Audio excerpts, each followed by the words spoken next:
Dude, I want you to be as smart as I am. Motherfucker, give me a specific book. Dude, do you know history? Dude, motherfucker, give me the book. Let me drive my point home. Dude, nope. Motherfucker. We were asking questions. Dude, I want you to be as smart as I am. Motherfucker, give me a specific book. Dude, do you know history? Dude, motherfucker, give me the book. Let me drive my point home. Dude, nope. Motherfucker. You're wrong.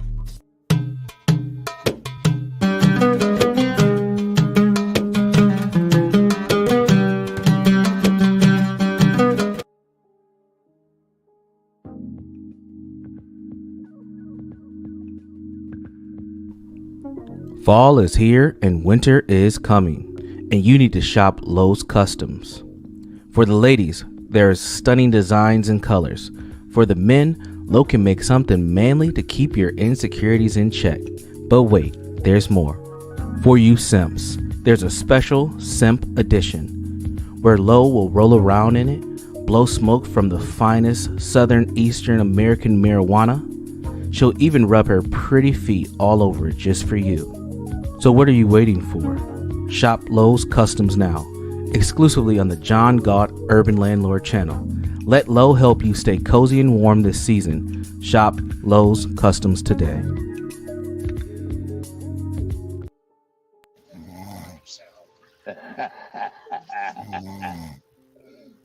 Get cracked. Wake up, motherfucker.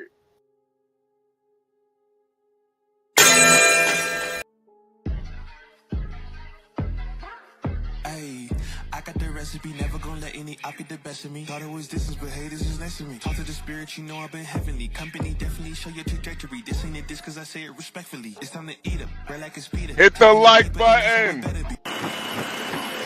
Hit the like button. Good morning.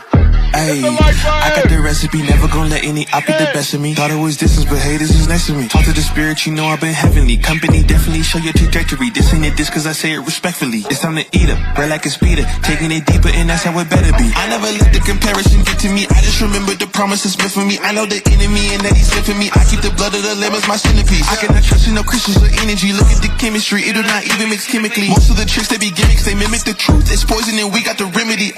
There is a bomb, apply it. The fire can stand to the tallest of giants, the tyrant and all the suppliers are scheming and lying. They selling this dreams and we buying it. Show me the chicken, I'm frying it. Show me the dough and I'm prying it. Ain't never lacking it, so what I'm packing, he taking it, he magnifying it. They say you ain't bout it. Tell them that you finna make it, but they doubt it. But you rose like a flower. Tell me what it's like to live with superpowers. I don't know, but I'ma get it. I'ma get it. I'ma get it. Get it. I just know that I'ma get it. I'ma get it. I'ma get it. I'ma get it. Ayy. I got the drive, the bus, the truck, the gas is stuck. I ain't the one to rely on the luck. I put in work and then he show up. I know it's fake, this shit in the reps. Ain't no regrets, I do too much. It ain't me if you saying I stunt. He calling the plays and I do what he want. This ain't a front, glory to G-O-D. It's what you could do with a mustard seed. It's what you could do when you start to believe. Take fear and you cast it inside of the sea. 100% out of me, cause he gave it all on the T when he let it bleed. So what is you saying to me? You just insecure about the love that turned me to a beast. I take a step and I ain't turning back. He made me first cause I know that I'm last. I ain't got time for no thing in the past. Learn from it first and then I react. Hands off me, don't hold me. Get it jumping like a trampoline. All truth ain't no trolling. We in good hands, no folding. They say you ain't bout it. Tell them that you finna make it, but they doubt it. But God did it. But you rose like a flower. Tell me what it's like to live with superpowers. I don't know, but I'ma get it. I'ma get it. I'ma get it. I'ma get it. I just know that I'ma get it. I'ma get it. I'ma get it. I'ma get it.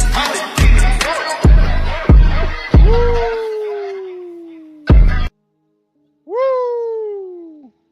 Good morning. Good morning.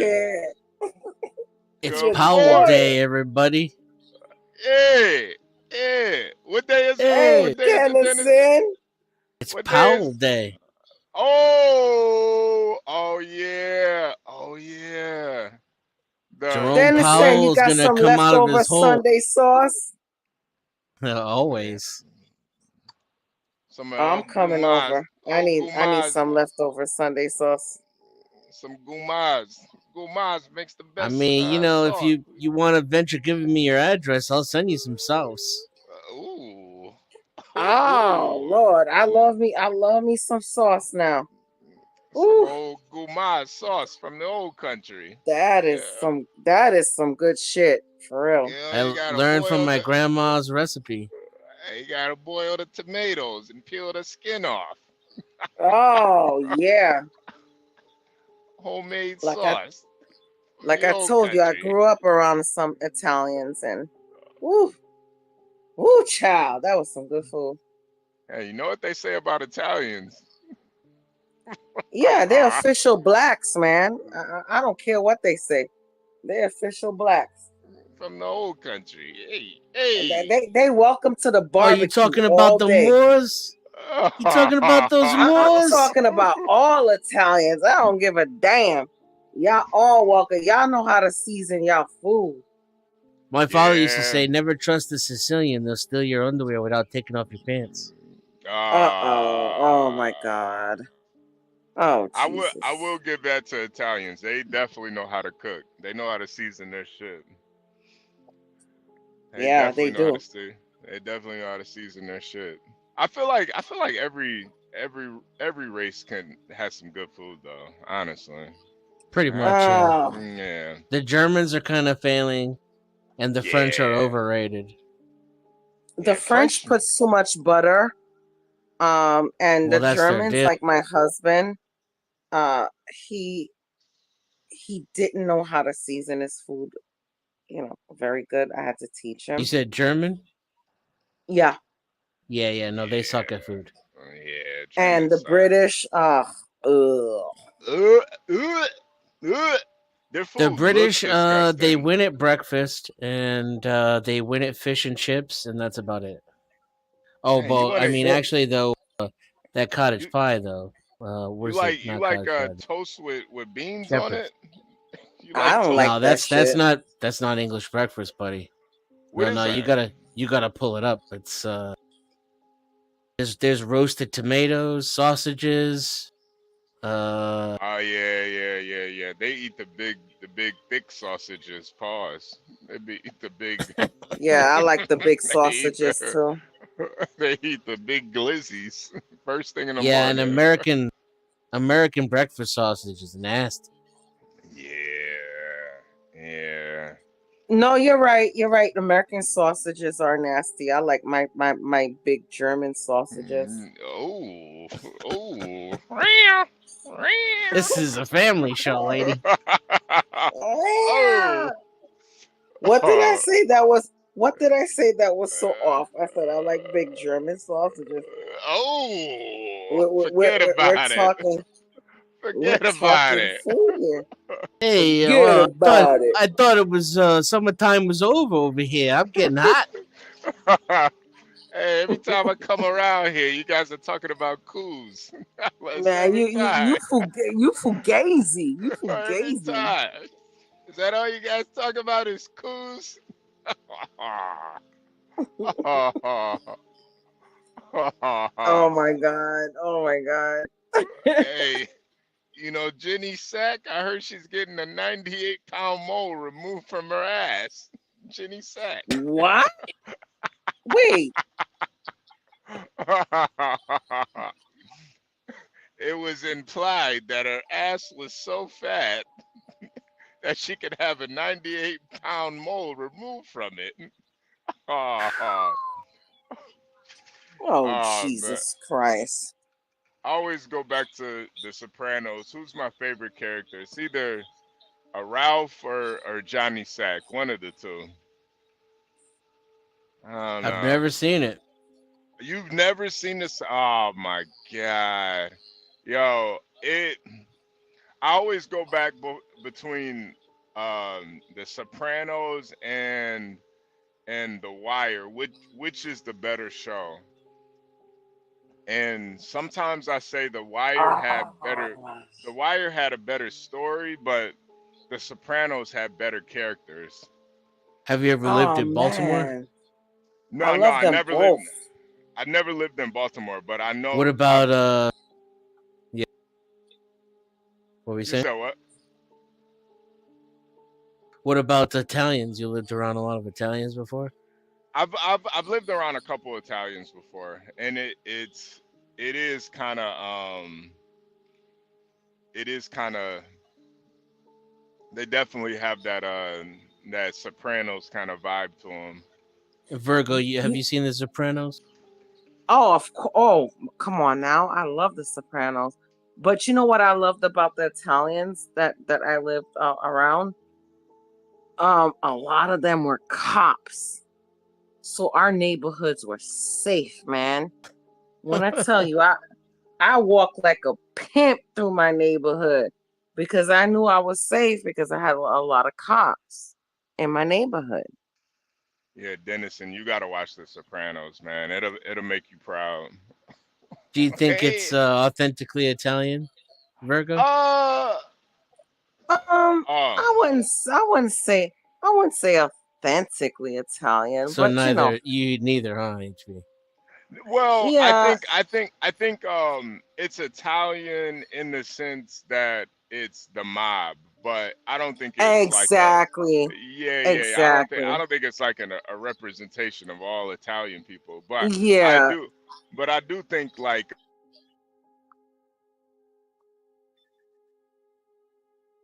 Oh shit! What the hell is this? I lost him. No, that was my timer going off. Because I wouldn't say there's any movie out there but that's more so representative of all. their Oh, how there we they go. talk, and learn a couple Italian words, and you know,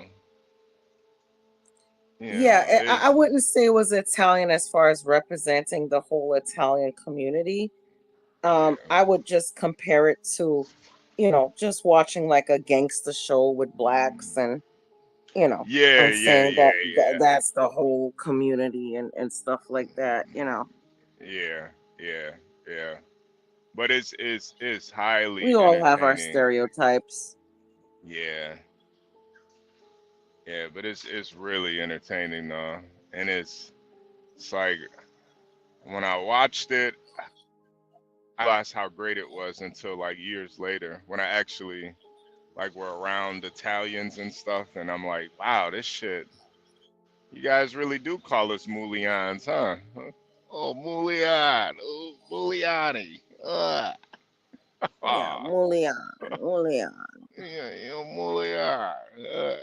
I've never got called that, but it's all good. Well, they're not gonna call it to your face, Virgo.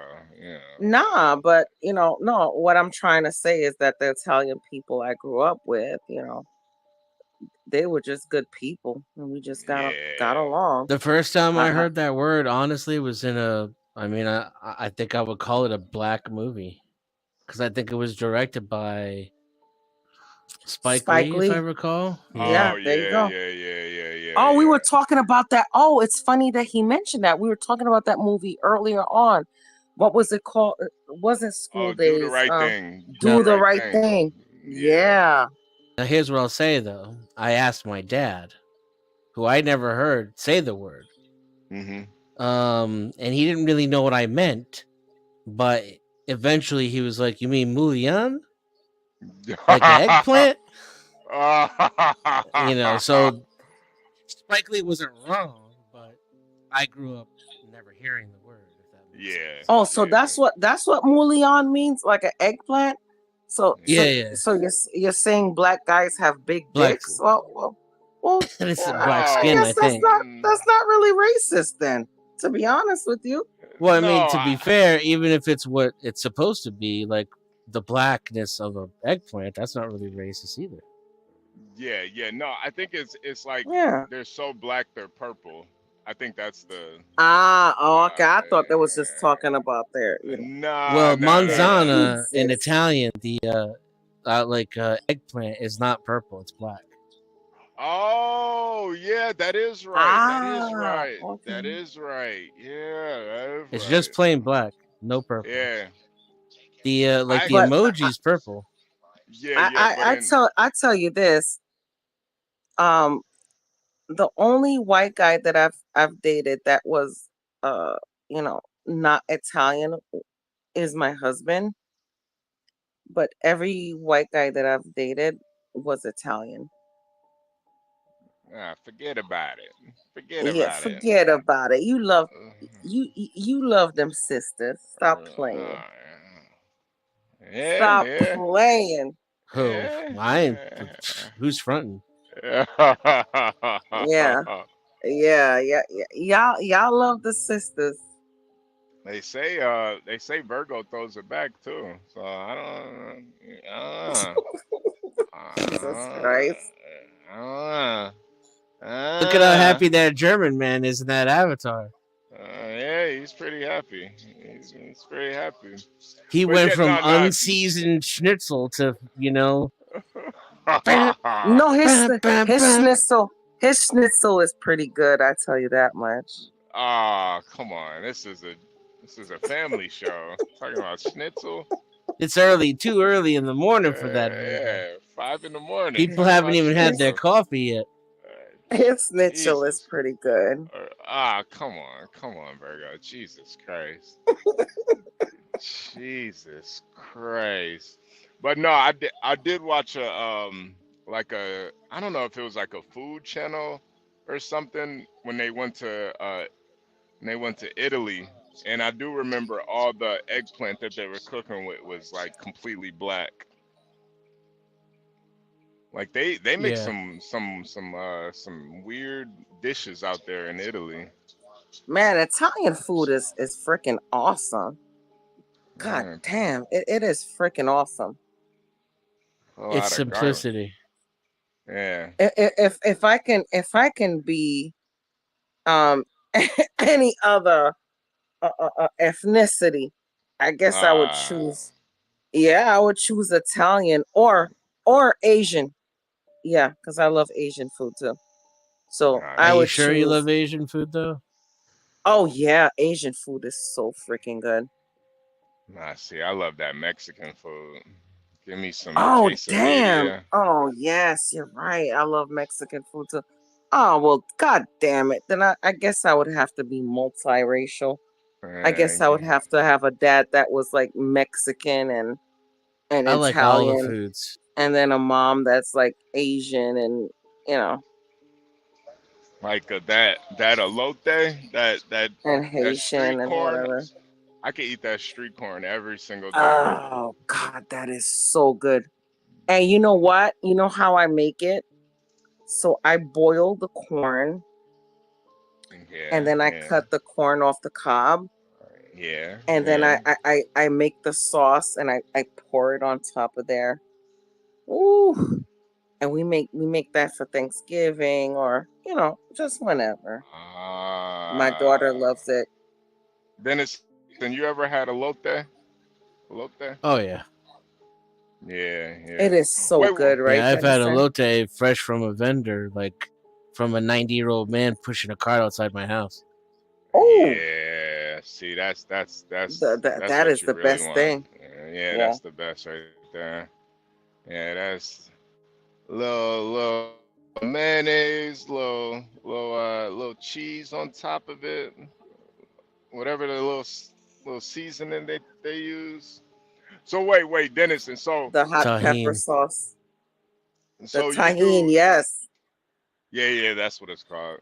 So you do like you have stocks that you hold like indefinitely too, or No, not is that? really. Sometimes, like if I'm in cash and interest rates are low, I'll hold Mm. certain stocks like as cash. Oh, I see what you're saying. I see what you're saying. Yeah, Oh yeah, shit. I, yeah. I see I what you're gotta saying. jump off. I gotta make breakfast Forget about it. Forget about it. for for this hungry man over here. He's already looking at me. Well, What come you back. saying, Come boy? back later. Come back later, Virgo. Yeah, Forget I about will. it. Let me Forget make some about it. breakfast for this man. I make some eggs. Yeah, get you a Yeah, I'm making mulligan. some eggs, some sausage, Some mulligan. Some some egg. moulion. Oh, I wish. That would be great. Oh, oh, oh. Yeah, he's already looking at me. What you looking Yeah. at? All right. Get out of here, Virgo. You guys trying to talk about some morning sex? Bye. God. Bye, ram. Bye. Jesus Christ. She's about to get invaded by Germany. Yeah, it's about to be Normandy all over again. Oh, the humanity. Yeah. So you were saying that you don't really keep too much cash. You kind of just keep it in your brokerage account. Yeah, I mean, right now I have a lot of my savings because I'm getting like 5% on it. Yeah. Oh, so pretty much all your interest, you just put it into your savings, or the dividends or whatever. No, I don't have any dividends because I'm not holding any stocks right now. Most of my cash, quote unquote, is in my savings account because I'm Your getting. savings account from your brokerage account. Mm-hmm. Okay, yeah. I'm getting 5% a year in interest on it, without any risk. Yeah. And the stock market sideways, in other words, just sitting in there, I'm getting 5% a year because interest rates are so high. Yeah, that's what kind of fucked me up when I first, maybe like a year or two ago, when I opened up my brokerage account. I put all the money in the savings, and I was like, yo, why can't I fucking trade? What the fuck is going on? And they're like, oh, you gotta put the money in the brokerage account to trade, and then you got a savings account too. I was like, oh, okay, all right. I want to keep 25K liquid in my account at all times to avoid certain restrictions, I should say. So I don't avoid the regulations. I'm actually adhering to them by keeping the liquidity. And right now, the rest I've moved to my savings account because, until today, interest rates are very high. Let's see what happens. Yeah. I'm expecting interest rates to stay the same pretty much, man. Really? Yeah, I don't see. Wow.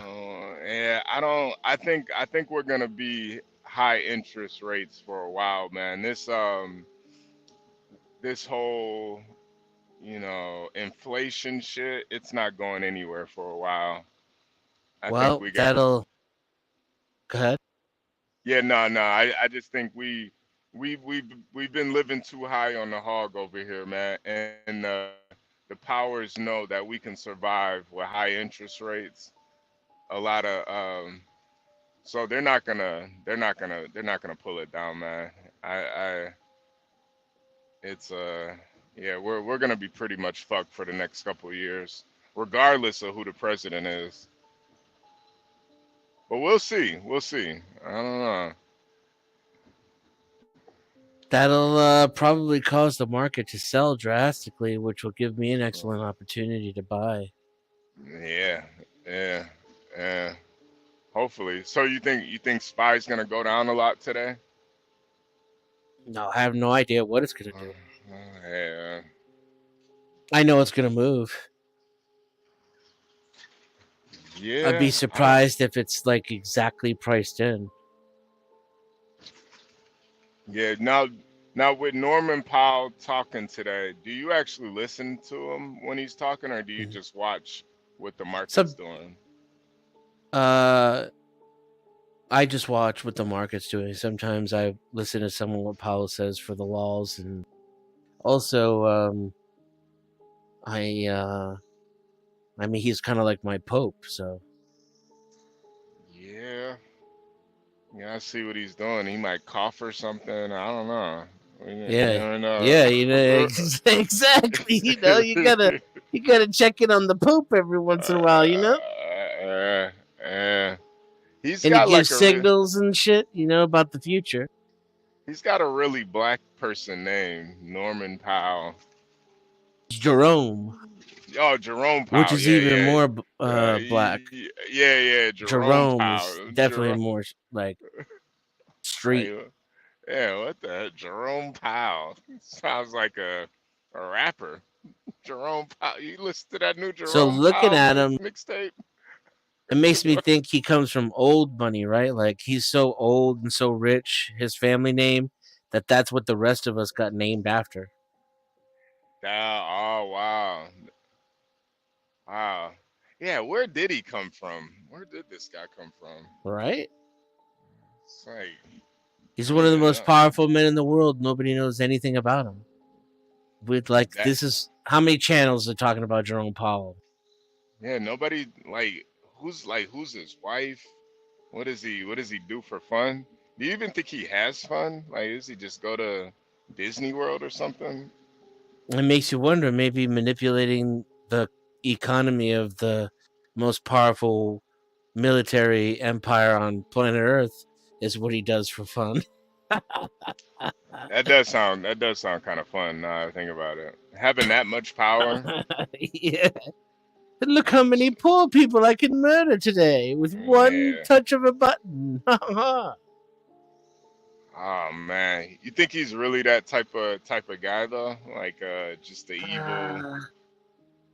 No, I mean it's possible. I don't doubt it. It wouldn't surprise me. If I had to guess, I would say he's probably a true believer. He thinks like he has a great responsibility and that his economics degree actually matters. Yeah. You think he's more powerful than the president? You know, measured in which way, right? Like right now, for many of us, he's more powerful. Yeah. Right? Because so if you're suffering, you can't afford food or rent, he's more powerful. And if you're looking to save up money to buy the farm, literally, like I am, he's more powerful. The problem I have right now with the election is that we're having one. That's like, it doesn't matter who gets elected for me. I'll make money either way. It won't be different. Yeah. It's the fact that we don't know who it's going to be that's stopping me from making money right now. Yeah, it is one of those things where it's like I'm so 50-50 on who's gonna win this election. It's kind of scary. Like that. I never understood people that thought they could figure it out. Like, I always thought that I was very well rehearsed, well versed, studied, and also interested in and intelligent enough to understand politics rather well, more than most people I know, I would think. Yeah. And I never have any idea what the hell is going to happen. Yeah. The only one that I knew for sure was those two Obama ones, because he kind of had a stronghold on people, man. But after Obama, it was always 50-50 to me. Yeah, Obama kind of was a layup, but I still wasn't sure, you know. And I kind of, it was too much. It was just too much with Obama. He just had everything. But with who was after that? Trump and Hillary. I knew nobody was gonna vote for Hillary, man. Not for real. I kind of knew Trump had that one, but then the Biden and Trump one, I don't know. But even with Hillary, it was still like 50-50. But I just think Hillary couldn't convince the women as much as she thought she could. But at the time, I realized the country was more sexist than it was racist. Yeah. Because like white people were, white dudes and white chicks were like Oh, a black man? Okay, that's okay. But like both chicks and dudes were like, oh, some chick? Nah. Yeah. Yeah. But I think it's the kind of chick too. Like I still think we could have a woman leader, but she's got to be like I always say, like Judge Judy could be a great president. If we had a chick like Judge Judy, like bro, I'd vote for Judge Judy. I'm I sorry, think she's too like full of herself. I know that's what you need though. You need like a, but like not like she's full of herself, but not in a like a, not in like a condescending type of way because she's a woman. No, she's just certain that she's correct all the time. Right. And you kind of need that for a president. You need somebody that's, not emotional. They're just kind of pragmatic. Like no, this is the fucking right thing to do.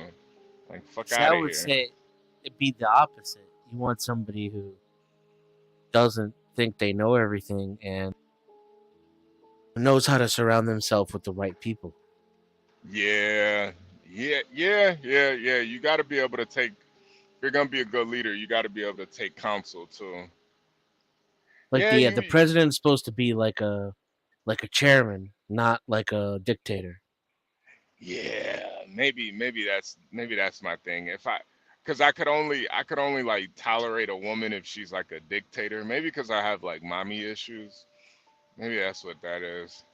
And I think like to be a true public servant, if you actually believe in the system, the hard part, the scary, and I don't mean difficult, I mean terrifying, keeps you up at night, like afraid of going to war type of scary is representing your electorate and not doing what you think you're supposed to do, because the people will tell you.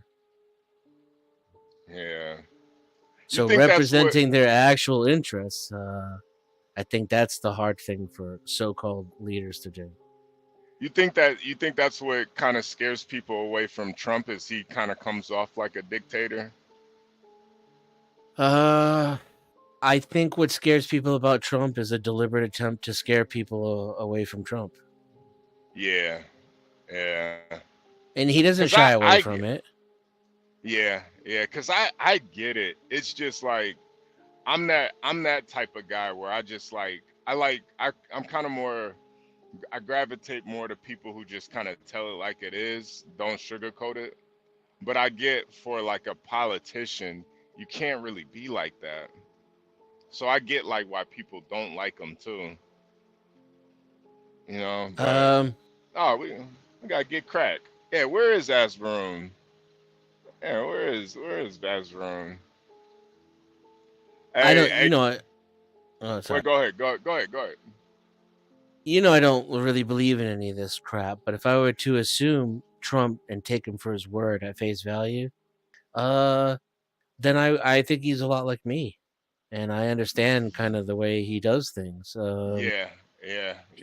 That was until he left office a complete abysmal failure. Now I have no faith in him whatsoever.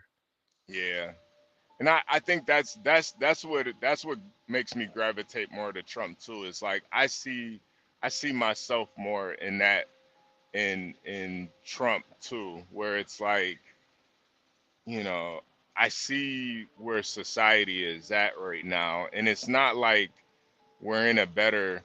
And I'm not even saying just America, but just globally, like we're kind of right on the cusp of fucking World War III right now. And it's not like we got to worry about like terrorism and shit. It's kind of like we got to worry about global. We got to worry about nukes and shit. I feel like we're in back in, we got to worry about the Russians and shit now. This is like, we're like, fuck America. It's like globally we got to worry about shit now. Seems too convenient for me. I mean, I know there's people dying over there, and a compartmentalized part of me feels for them. cries for them, mourns for them. Wait, hold on. We got Imperious in the back. Let me play his intro. Hold on.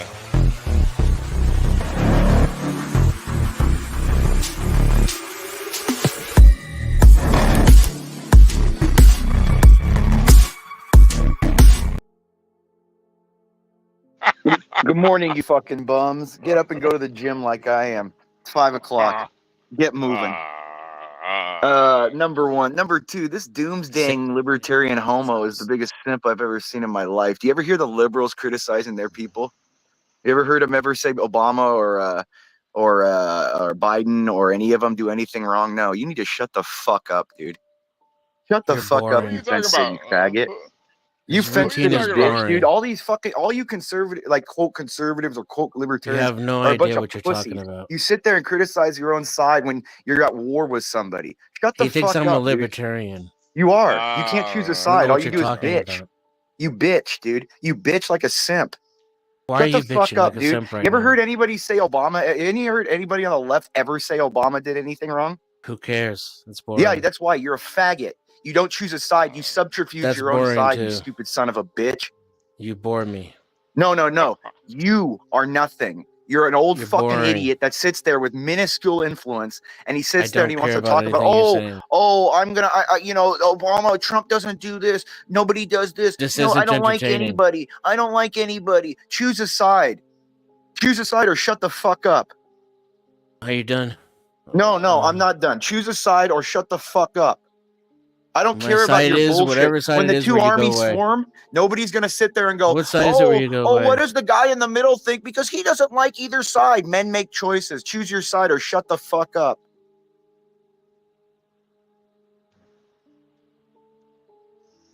This fucking dumb old man, dude. This dumb old man, just like Brave, sit there in their shacks. Sit there and go, I don't like either side. They both don't fit exactly how I want, so I'm going to criticize Trump as a failure. Who cares that he rolled back more regulations than any president in history? Who cares that he had the best tax cut? Who cares he removed the SALT deductions? Who cares? He's a failure. But you know what? I just don't like him. He's not perfect, so I don't like him. Wait, Get Crack, you smoke cigarettes? I didn't know you smoked cigarettes. Yeah, Dennison smokes pole, dude. No, I'm talking about Get Crack. He said he's about to go eat faggot off this show, dude. Go back in your fucking libertarian troll cave, you faggot. I bet you'd sit there and let troons fucking exist because, what do I care? I don't want to judge anybody else. Let everyone live how they want to live like a fucking faggot. This guy has nothing he stands for but his own fucking faggot ass. Hey, Imperious, what do you eat for breakfast? Oatmeal. Jesus Christ, yeah, had to do it. I think it's crack. Had to do. I don't drink semen like this guy. Jesus Christ. I don't like faggots that sit there and criticize when you got to pick a side. Go sit with the liberals then if you think Trump's so bad, you faggot.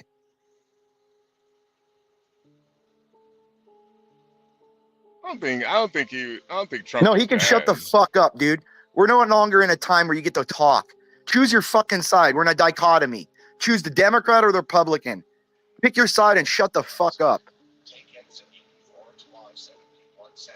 Do you put some? Or go to Europe and do your direct democracy. You can have your 100 parties. We don't have that here. Shut the fuck up. I have no interest in restreaming this. Imperious, he's not gonna be here for long. Don't worry, Dennison. Cool. But Imperious, do you put fruit in your oatmeal or just you eat it raw? No, just brown sugar. Oh, okay. All right. A little brown sugar. Ain't nothing wrong with a little brown sugar, am I right? I'll put some raisins in there sometimes too. Depends how I'm feeling. But yeah, again, I eat healthy, not like Dennison, a fat slob. Like I said, I'll go work out for 2 hours right now. Do some plyos. But, Dennison will sit there and bitch that Trump's so bad, but he won't sit there with the liberals either. Pick a side, faggot.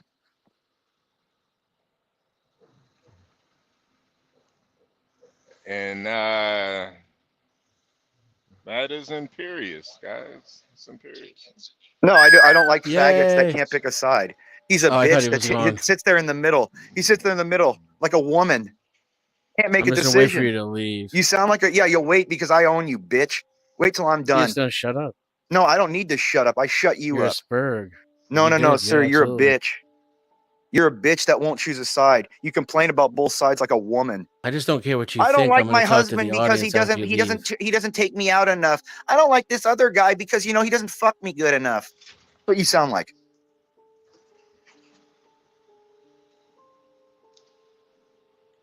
Edison sounds like a bitch, dude. What a bitch, dude. Can't even, he has no foundation for anything other than, oh, I just don't like it. Trump's a failure. Sounds like a fucking woman, dude. Sounds like like I said, all he does, he's a more retarded Get Crack. I mean, Get Crack's at least 70. This retard's 40. Get Crack is not 70. When you said he's not going to be here for long, how many minutes and seconds? Yeah, I'll tell you when I leave, bitch. No, I'm asking HP, who's actually in charge. Get Crack, are you really 70? Okay, the restream's going down now. Yeah, you're going down on men. Get back to the corner. Ah, come on. And I'll be leaving soon too. Good, leave, bitch. Go back to your indecision center. Go back to your hole. Sit there and criticize both sides because you're too much of a bitch to make a choice and stand by it, like a man. All right. Imperious, you're dropping the views right now, man. I don't care. He's a bitch. Can you get to what? So all right, I'm off to the gym to work my lats today. Fuck this pussy. All right, thank you, Imperious. Thank you. All right. I didn't know there was an alternate side to TDS. Apparently, he takes it personally if you criticize his favorite cult politician. Well, if you choose either one of these sides, you're an idiot. Well, I do. It's a man with a very small IQ and a very large ego. I think if you are gonna play this political game, you do have to pick a side. But for me, if you play, you're playing to lose. The only way to win is to not play the game. Well, no, and that's what I'm saying too. I definitely respect people that don't pick a side either, because well, I picked my side. Yeah, I've picked a side. I picked a side long before, probably before he was born.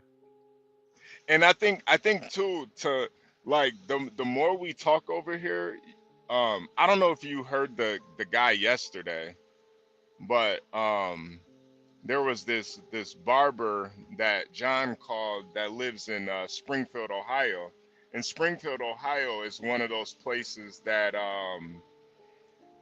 is it's in the headlines a lot right now because of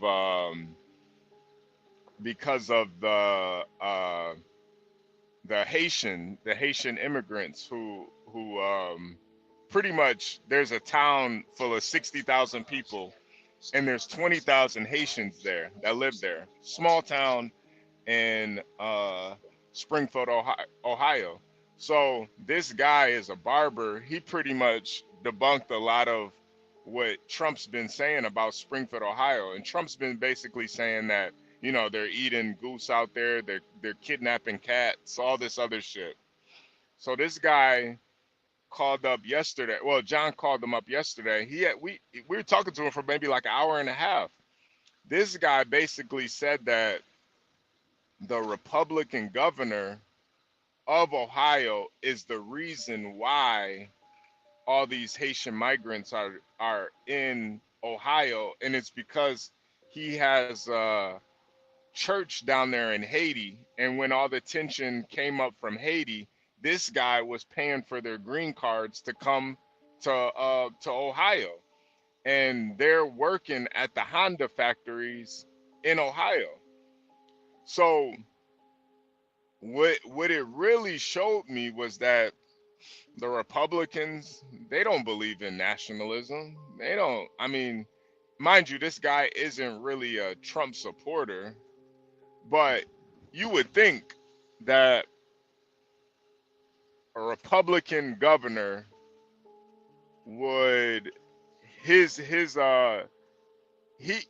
would think he would be a nationalist, right? He's not gonna pay for a bunch of green cards for a bunch of goddamn dirty dirt cookie eating fucking dirty foot Haitians. I think he's gonna be a politician. So he's gonna do. I think he's gonna be a politician, which means he's going to take money and power in exchange for screwing you out, and screwing you Exactly. over, and selling you out. Exactly. So, it you kind of gotta. That's why I'm not mad at people who say both sides are pretty much fucked. But I think if you're gonna play the game, I still think Republicans are better overall. But I think it's only in namesake, because I'm not gonna support any of the faggotry and shit. And I think when you align with the left, you're kind of supporting that, transgender kids and butt sex and all that shit. So, I think it's I more. choose to align with neither evil, unlike our Catholic friend. Yeah. And I think both sides, but we are kind of at war as a society morally. But I think when you really look down at the nuts and bolts of everything that's going on, the whole country is kind of immoral to a sense. It's a lot of bullshit going on, and you see everything's kind of fucking connected, like down to the Haitian immigrants. What do you think is going to be the October surprise? What do you mean? Well, do you know what the October surprise is in general? No. Didn't that have something to do with the Jews?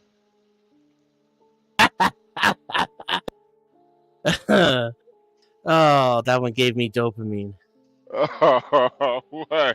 It's just it's a term used for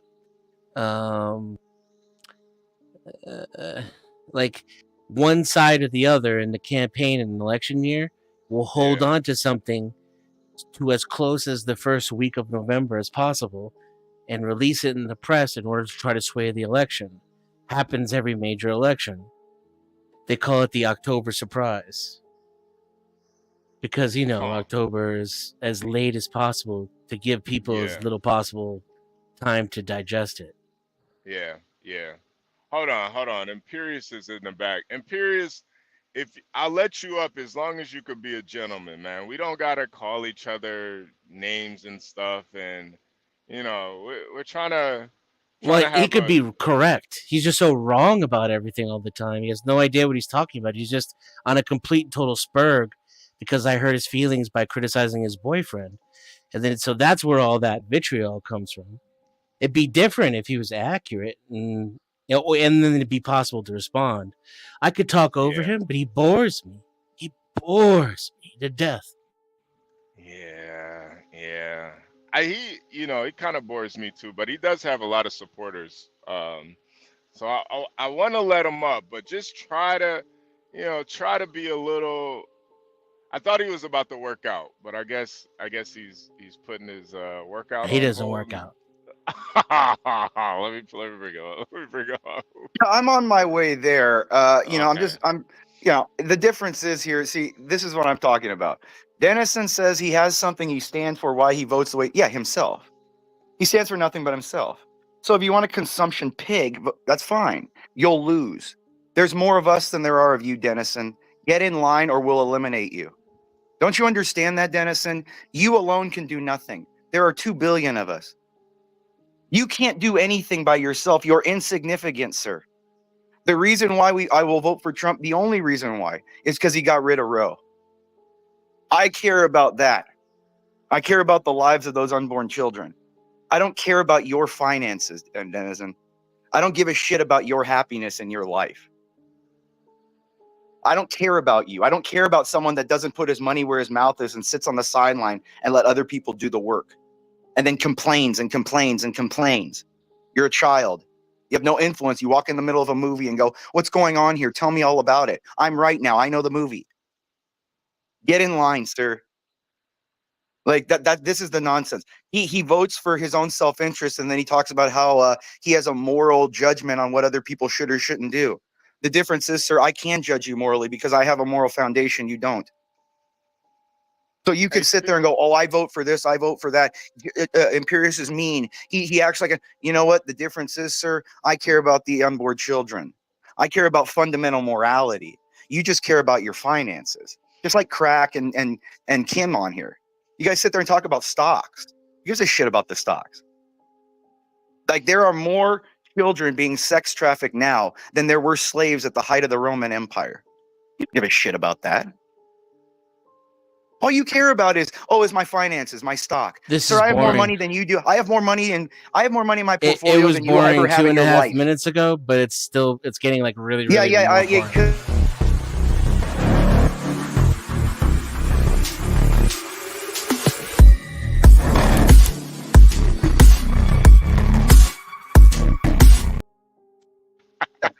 The reason you're getting uncomfortable is I'm pointing out what you are. Just a boomer who sits there and wants to suck the resources and do nothing and criticize both sides and do nothing to forward anything. Just sit there and bitch like a woman. Because you're boring. Sir, I don't care what you think, sir. You know what? I can have a channel and get 100,000 viewers faster than you could say shit. Do it then. Go do it. No, because I don't want attention. I don't care. I'm not a loser like you, sir. He doesn't do this for attention. I have a moral foundation, sir. He's not a loser. I don't live for attention. I don't live for money. That's you, a loser. Did you guys do I have to play his game? I'd rather just leave the panel. You play my game because you sit on the sidelines. I'm gonna leave the panel, okay? HP, thanks for having me control you, boy. Whoever hey, choose which kind of panel you want to have, bro. It's up to you right now. Control the government. Choose which one to panel. Hey, HP, it's all your choice, brother. Yeah, go. It's your choice. Go run. It's your choice. I have more followers than you. HB, it's your choice. Your whole life is online. I have more followers and people that like me, and I don't even have to go online. And your whole life, you're a loser. Just let him punch himself out. There's no punching myself out. I could talk for a fucking day. This is my job. My job is running idiots. I had to end my restream and start it twice. Yeah. So I don't want to just let him blow himself out. Why don't you? You can choose whether or not you want me on the panel or this on the panel. Sit in your one-bedroom shack somewhere, sir. HB, just make the choice, man. Sir, yeah, exactly. Oh, sir, HB, he's being mean. Yeah, I don't like it, HB. You're not being mean. You're boring. Oh, he's being mean, HB. I don't like it. I don't like it, HB. Wait. Is this true? Well, yeah, like I said, watch him talked about it. He's gonna do a quarter of a percent or less. All right. It's business over bullshit. If you're streaming, are you really streaming your trades during Jerome Powell? Is that I said I would be on the panel while I was trading today. Yeah. Okay. All right. And give updates.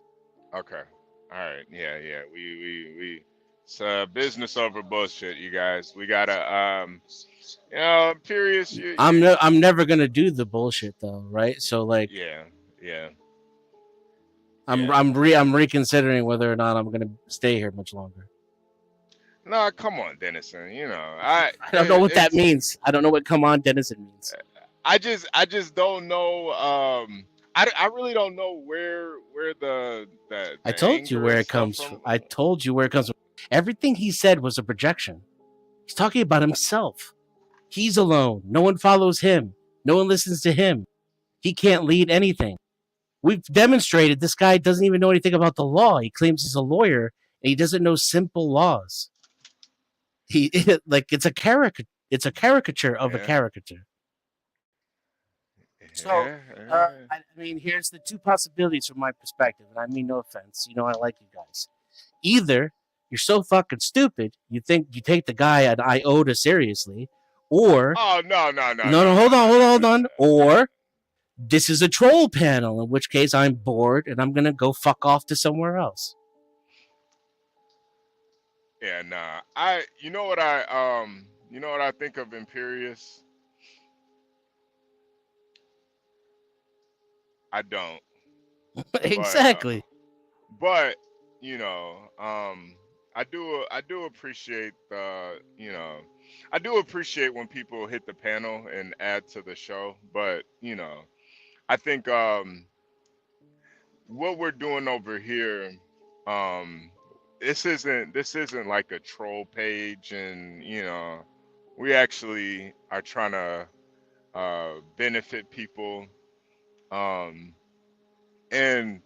for me, finances and politics goes hand in hand. Yeah, he wasn't talking about politics, HB. He was No. spurging. But you he- talk about finances. He was having a public meltdown about how Yeah. much I hurt his feelings. I hurt him in the meow meow, HB. Everything about me hurts him in the meow meow. Yeah. I don't you know, I don't really get it. I don't get it. I just don't get why we can't like disagree, you're not a but you're not a petty little bitch, HB. I don't know what to tell you. Like, that's about it. If you can't, I tried my best. Yeah. I don't know how much more gentlemanly I could have been to someone acting the way he was acting. Yeah, and it's so early too in the morning to be screaming and yelling at each other. That's more of like the nighttime show, you know, where we do that. But I think that's like for drunks and dum-dums, really, you know. I've never heard you do it. no, I've done it a couple times, but usually it's just because somebody pissed me off. But I don't. That's not like my go-to though either. You know, I don't got time for that. I don't, you know, I don't get it. Is it how you do good YouTube? Is that what it is? Is that good YouTube? I'm not gonna say good YouTube, but I think you know, I'm not gonna lie. Imperious kind of drops the views on the channel, so I think even, you know, what's kind of funny is like even when like Grace comes over here, she only brings like 20 new viewers. It's not like, and it's just the same 20 that are watching her. Yeah. It's not like she brings like 100 new viewers or stuff or something. So I think a lot of times people think that we do this for views and follows and like it's not about that for me anyway. Like you know what's kind of crazy is a lot of people, they talk about, oh, I could do this, I could do that. I've actually grown pages.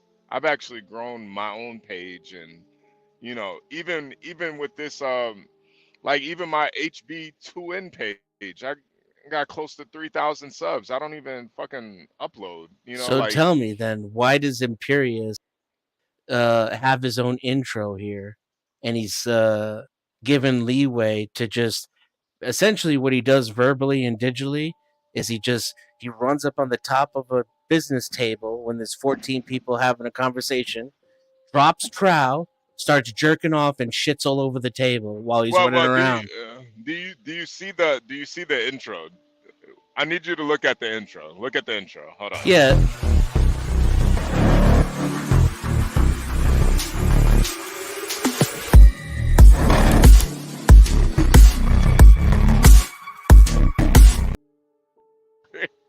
It's honestly, I think it's a social commentary of the white rage that we're seeing in society right now. I think a lot of white guys know that the society that they've built, that they've benefited from, they stood on the shoulders of men like, you know, Thomas Jefferson, George Washington, you know, real trailblazers of society. They stood on the shoulders of these men, and instead of, you know, protecting this nation and its people, they've let it fall to big business and politics. So I think there's a lot of white rage going on right now. Like what's crazy is about that, with that Trump shit, with him saying that they're eating goose and eating cats and stealing cats. A lot of like pro-white nationalists and you know, KKK members, they actually showed up to Ohio, to Springfield, Ohio, not realizing that a lot of this shit was fake. A lot of this shit, not knowing that a Republican is the reason why these Haitians are in Springfield, Ohio in the first place. So it's I like, always assumed Imperious was a black dude doing like a white guy bit, like a Catholic bit. oh no. He's a white guy. He's a white guy. He's a white guy. Yeah, no, he's a white guy. Yeah. That's yeah. embarrassing. But that's why you know, that's why that picture of Tyler Durden from Fight Club is up, because the reality is with a lot of white guys, their idea of masculinity is really just in their head. In real life, there is no masculinity. Online and in their head, there is masculinity. It's easy to get online, hit a StreamYard link, tell everybody they're pieces of shit, they're nothing. But our forefathers, the people that actually built this nation, they actually fought for something. They didn't hit a StreamYard link. They actually pillaged and explored and killed to get what they want. And I think a lot of people, especially white guys, they're seeing that this empire that they've benefited from, stood on the shoulders of actual great men, is falling. And instead of sacrificing themselves and actually, you know, being martyrs and being leaders, they hit StreamYard links and go crazy. You know? That's why it's so when you ask why do I bring up Imperious, why does he have his own intro? He's the prototype for white rage, white men to today, and why we're at It's an impotent tiny little man.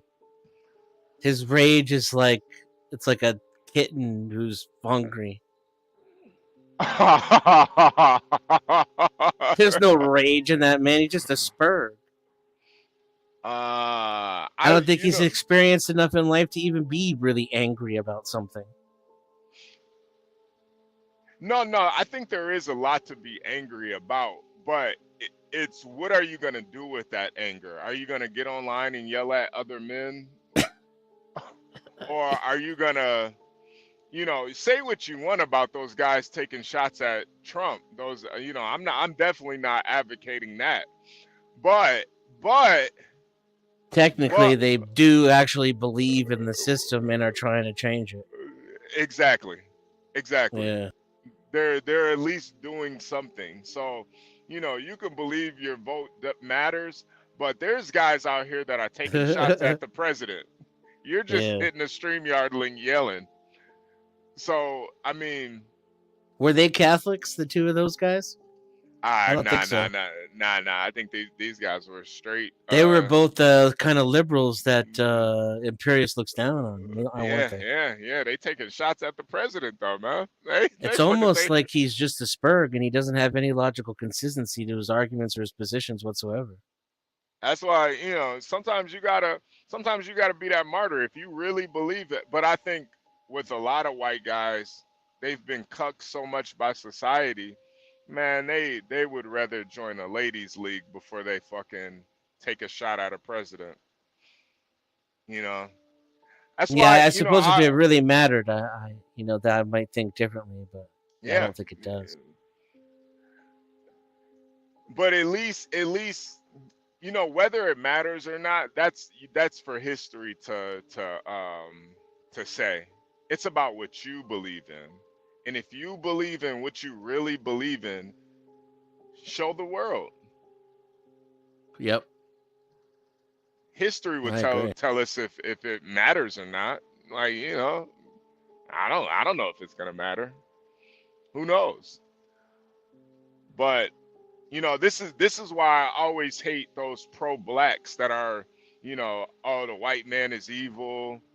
You know, black man invented everything in history, and you know, if you're really so pro-black, show us. Take a shot. Do something about it. Do something. But they never do. They never do. They never do.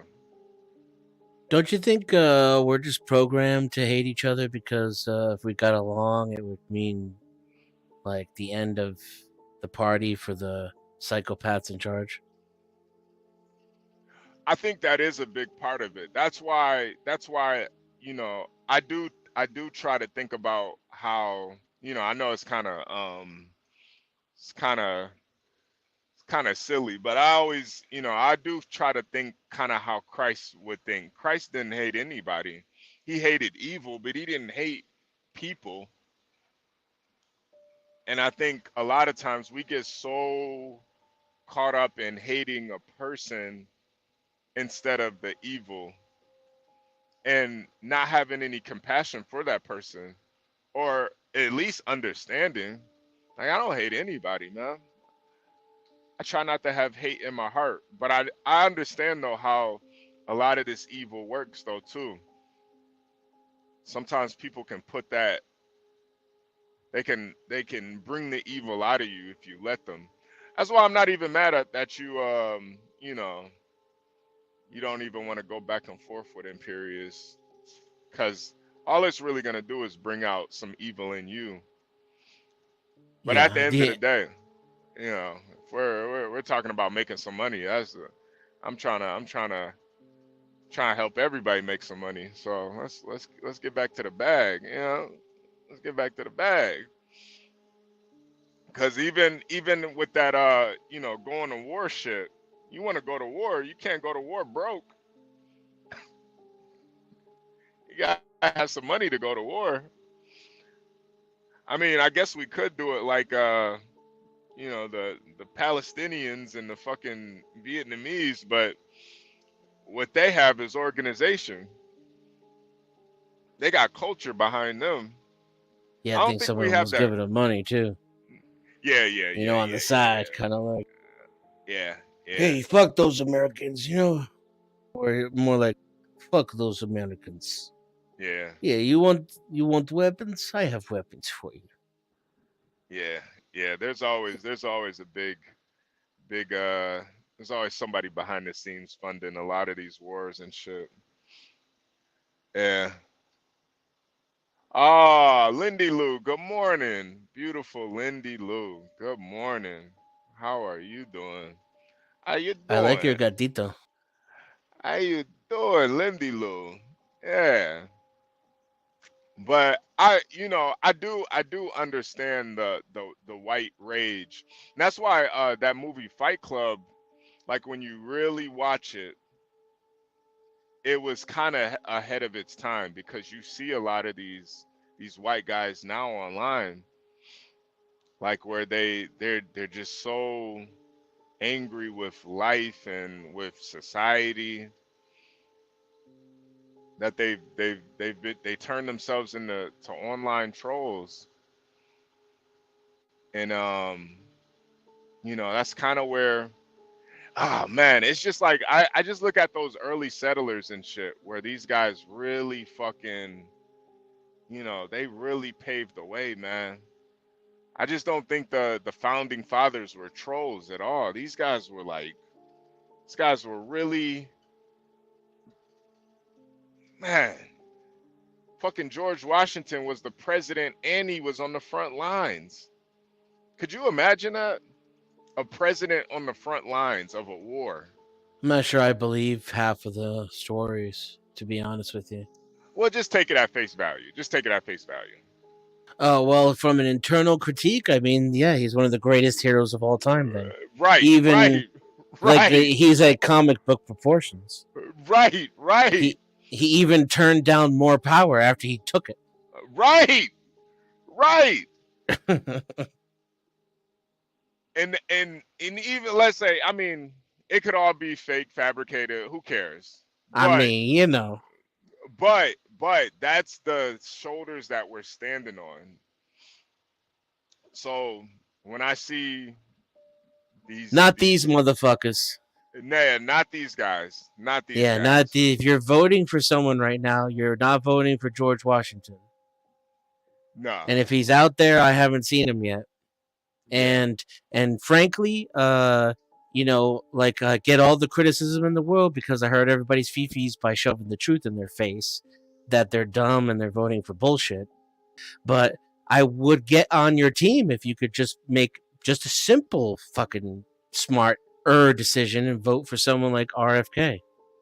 Hell, even Bernie Sanders would have been better than, I don't know, Hillary Clinton, Obama, Bush. I think Bernie would have been way better than a lot of people. But I think, you know, Bernie also was a raging socialist. And I think that kind of. A hand grenade in that building would do us all out here, the three of us on this panel right now. It would be better for us financially, spiritually, if big time. Yeah. Big time. I'm almost to that point where I do believe, honestly, I feel like Jerome Powell would be a better leader of this nation than fucking the presidents and all of that shit. Honestly. It'd be worth the shot, dude. What could you lose? It's not stupid. It's not stupid, comparatively speaking. No, comparatively speaking, I honestly think if we let Jerome Powell control the nation, I think we'd be better off. Honestly. Listen, I'm in my early 40s. I'm yet 45. I have had 2 senile presidents. 2. That's in public, admittedly, not in the shadows, perhaps. I lived through 2 presidents who were openly just not there. Yeah. I think with Trump, though, it's more, I don't think it's senile. I think with him, it's more like he's a little bit on the spectrum, a little bit. He's a little autistic. That's why he stands forward and he dances the way he does. And then he makes that face, you know, like, looks like he's smiling. He's a little special. But Reagan was gone. He wasn't there. Like the second half of the second term of his presidency, he was bonkers, Alzheimer's. Admittedly, and we just watched Biden do the same exact thing. They got to pump him up full of drugs to get him to go to, you know, a debate or something. Biden was all the way gone, man. Yeah, that was ridiculous. Biden was like damn near a corpse up there. I'm not even. Oh man, yeah, it was like the weekend at Bernie's. Yeah, no, seriously, it has nothing to even do with policies or politics at that point. Biden was really just he's just like a corpse or a husk. I'm supposed to take this system seriously? Come on. Yeah. Well, you know, this is my philosophy on that too, is I don't think it's necessarily the system that's broken. I just think it's the people in the system. I really do believe we have the best system that's ever been created. I just think the people, when a corporation can buy a politician, then the system is, you know, kind of, it's shaky. I don't think the system is fucked up. I think the people are fucked up. But I don't think everybody can be bought either. Our system is totally fucked and incentivizes all the wrong things. It's from the Roman era and it has no business in the future. But yeah, I mean, if you put good people into it, then it wouldn't matter. It would still be. But the problem is our people can be bought. Yeah, that's the problem. I think that's the issue, is that, you know, and I think at the top levels it's a lot harder to prove that because they're so much more savvy. See, on the local level, it's really easy to find out about corruption because you're dealing with people, you know, you're dealing with people in the same country. But once you get on that that main stage, the senators, the governors, your geopolitical. Now you're dealing with, okay, now we got offshore accounts and shit. You got money in fucking third world countries. We got Bitcoin you can hide money in. Now I think it's a lot harder to prove that corruption, because it's a lot more tricky. Yeah, it's a lot more tricky. But I think the system is actually set up, with the checks and balances. I think it is a good system. It's just the people. And there's so much fucking money and corruption. It's like, man, if you guys weren't fucking pieces of shit, this shit could work. That's why I almost feel like it would be better to just get rid of all of it at this point and just have Jerome Powell running everything. Yeah, just fuck it all. Just fuck it all. I mean, every state is its own nation basically by itself anyway, so it's just fucking. She just put Virgo in charge. Virgo would come out. Virgo would come out. Meow, meow. You don't want to put me in charge, because I'll be. It'd be hilarious if we even. I'll be that militant, man. Yeah. Well, you get a state, You can be all militant in your state.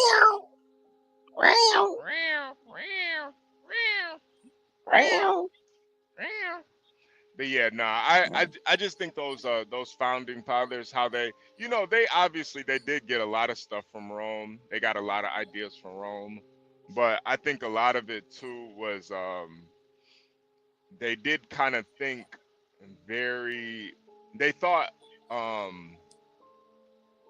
the future. Now, they couldn't predict a lot of shit that happens in the future, but I did think they were thinking like 10 generations down.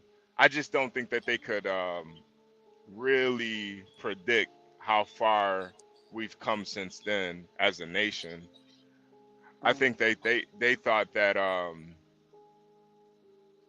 they could create a system where you wouldn't have kings and queens, but I don't think they could have predicted the corporations really kind of running things and politicians being bought off. Yeah. I'm not so sure about that. I think it was intentionally written that way, and we got sold out early in the late 17th and early 19th or 18th century. Yeah, honestly, that's kind of what I believe too. I think I honestly believe the day this nation became a corporation, like a legit corporation, is when Lincoln got killed. I think that's when we were no longer a country anymore. We were a corporation, and everybody was up for sale. Every idea, everything. Once Lincoln got shot, it was over. Well, it's been the legalization of corporate personhood. Yeah, it's been a slow but steady process. But maybe. Hey, but morning, maybe, John. Maybe Hold on. Hey, good morning, everyone. Good morning. Good morning. Hold on. Let me play John's intro real quick. Hold on. Okay. Good morning, John. I know I had an intro. Good morning. I know I had an intro. Oh yeah, where is John's intro? Hold on. Hold on. I'm mad. I don't have an intro. Yeah, you probably end up with one. This is the greatest show. That's not John's intro. Hold on. Okay. Jesus Christ, where did she put your intro at? I don't know. Next time. God. I don't know where it's at. Oh, here we go.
Was that Miami? Hey, yeah. John got properties all over the world, man. Hey. Hey, hit the like button, subscribe, you guys, if you're new here. It look, was it Miami, Australia somewhere? The one on the water? I actually like that intro. That's a nice one, that intro John. is very nice. That's very nice. Yeah, very nice. The beat and everything. Yeah, the beat is fire. Who did that? Who did that? You did that, HB portion? No, that was Portia. You used to make beats. You used to make beats or something, though, right, HB? You make beats or something, right? No, I used to rap a little bit. You know, not about no bullshit though. You know, did you make the beats? Or did you just rap? No. I just rap. Okay, got you. Yeah. But no, HB was a mumble rapper. Nah. Drill rapper. Nah. My shit was more like political, and you know, I'd talk about a little spirituality. None of that bullshit. I wasn't talking about drilling niggas and nothing like that. Oh, okay. So you a KRS-One then? Hell no. That nigga a fraud too. Hell no. What's wrong with KRS-One? I don't know. He more of a New York guy. KRS-One. He pretty much said that no matter what Africa Bambaataa did, we still gotta appreciate him and support him. And you know, Africa Bambaataa was raping niggas. You know, like that's right. He raping little boys or something, right? Little boys, yeah. I remember that. Wow. KRS-One was like, we gotta support him regardless, and I'm like, man, fuck. Oh no. Yeah, man, fuck KRS-One, man. Yo, that's crazy. So, what KRS-One, was he in the group with African Bambaataa? That's what I'm thinking. Honestly, he wasn't in whatever that group was called. The Zulu Nation. Yeah, the Zulu Nation. Oh, okay. But I think he was a big time supporter of it. Oh, I see. Right. But all they were doing was fucking little boys. That's all they were doing. That's all they were doing. Amazing. What the hell, man? I vaguely remember that, but I don't know the particulars. Damn, that is crazy. Man, and the thing with Africa Bambaataa, like there was guys all over the world that were coming out giving their testimony. Like I was 14, 15, Bambaataa fucking came in my mouth and shit. Like I'm sitting there listening to these. I'm listening.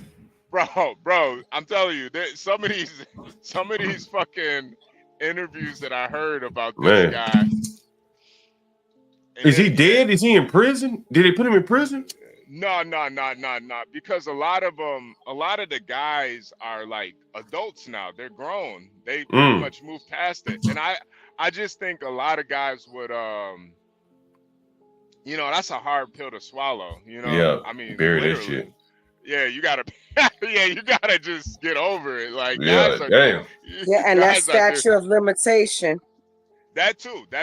Yeah, a lot of this shit was like early 80s, mid 80s, so I think a lot of guys, once they found out how many guys he like raped, they all came out and gave their testimony. Yeah, that's crazy. Sad. Yeah.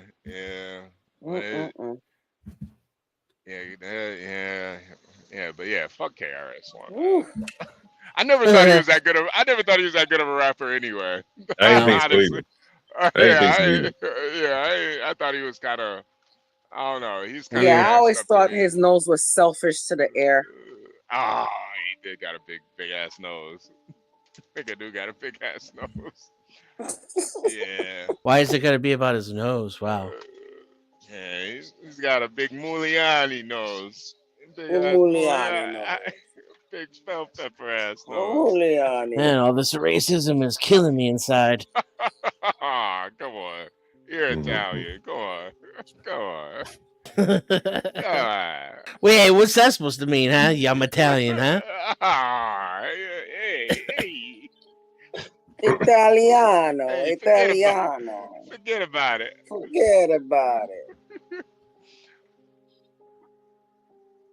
All right, I already forgot about it. Forget about it.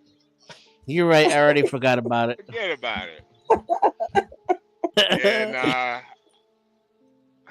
yeah, John, we were just talking about I forgot what we were talking about. Yeah, I forgot We're about having it. a pretty good I forgot conversation about it. until the Catholic warrior came up and ran out everybody's intestines. Imperious been here already? Yeah, Unfortunately. yeah, Damn. yeah. He really doesn't like Denison because Denison doesn't want to vote, and I criticized Trump. And he criticized Trump. Yeah. Is Imperious a Trump voter? Yeah. He's a Trump voter. Yeah. Okay, all right. Yeah. Fair enough. I would hope so. After that Spurgathon, he went just for me saying Trump was a failure. I mean, I did say he was an utter failure. You never know, though. You never know with the online shit. Yeah, there's been a lot could of just people be an that act too. have been exposed. They have conservative platforms, but they're not even registered voters. You never know. Yeah. Do you guys vote? I wouldn't be surprised if a lot of people didn't actually vote. They just I always vote. They just do a lot of the conservative talking points or liberal talking points, but they don't actually vote. It's big business, politics, talking about politics and shit. It's big business. Yeah. Man, I mentioned the they always talk about the undecideds and shit. Mm-hmm. We've all heard about the undecideds and shit. Mm-hmm. I don't believe there's any undecideds, man.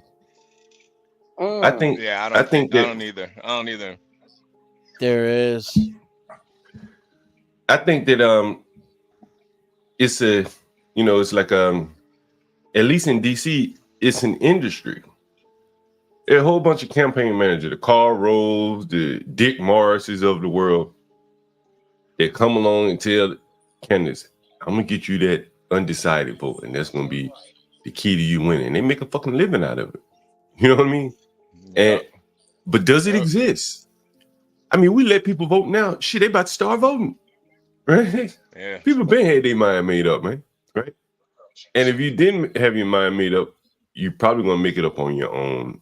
I don't think anyone's gonna convince you at this point. If you haven't been convinced by now, no one's convincing you. You know what I mean? You got to make up your own mind. Black Knight said he's undecided. Yeah, but I don't think you could be undecided, but I don't think there's anybody on YouTube or some campaign manager who's gonna steer your views. I think no. If you're legit undecided, you're probably gonna make that decision at the poll box. Yeah. What would make you make that decision? Like I don't know, because I don't vote. I've only voted once or twice. But I'm just trying to think now. Like, the choices are so clear. The distinction between the two is not like they're even close to each other.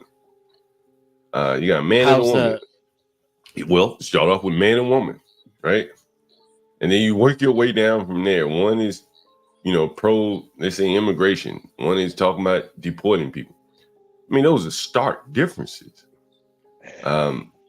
She was talking about locking down the border. I mean, but you judge about what she's done so far. I would imagine. And most people say, well, I gave her 3 years. She didn't do it. She was the border czar, or, their administration was in charge. But if you don't think that she didn't do a good job, then you should vote for her. Well, she's not the president. Well, but she was in charge of the border, or, and she was part of an administration that was, pro immigrants and things like that. So but then too, John, she did call, the thing about Kamala, she did call Trump or call Biden a rapist and a racist. Mm-hmm. So I'm not even 100% sure if she really agrees with what he did and how he did things.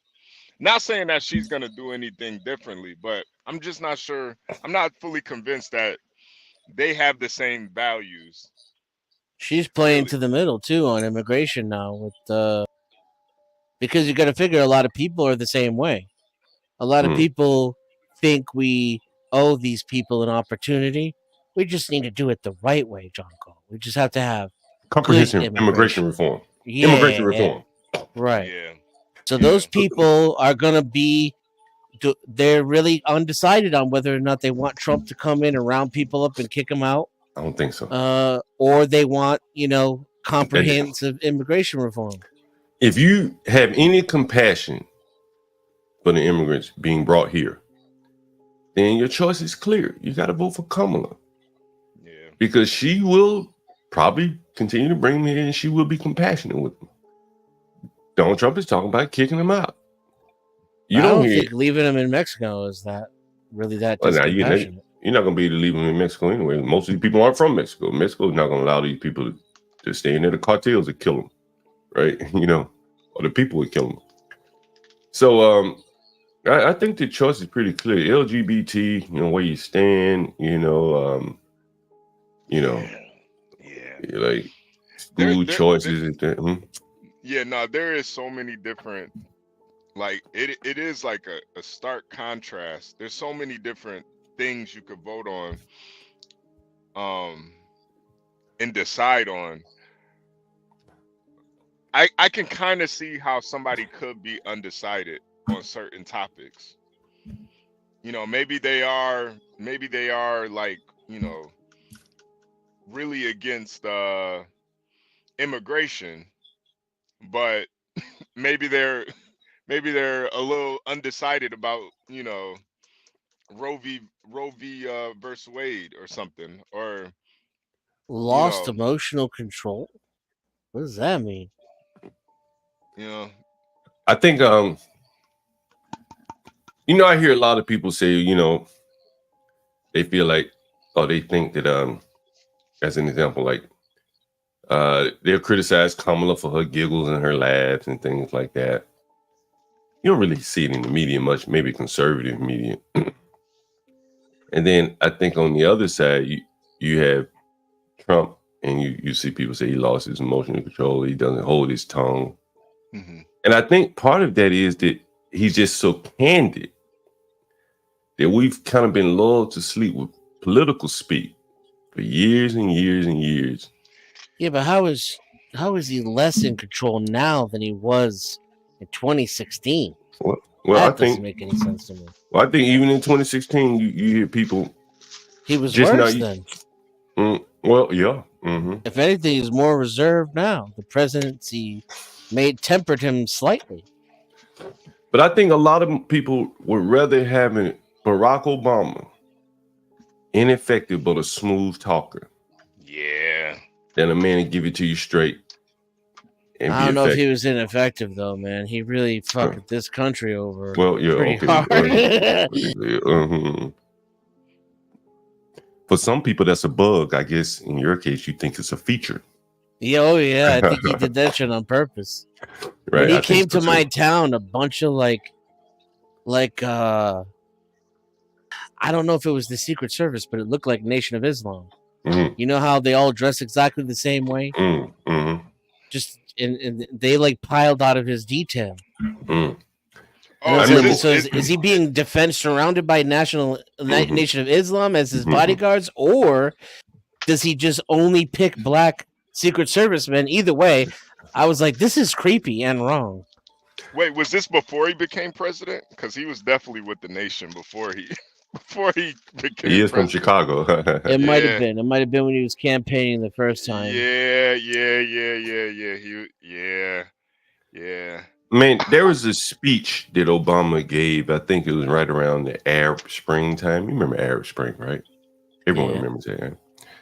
And I never forget, man, I was getting off of the plane or something in Egypt. I think it was Egypt. And there was a big billboard with a quote from Obama.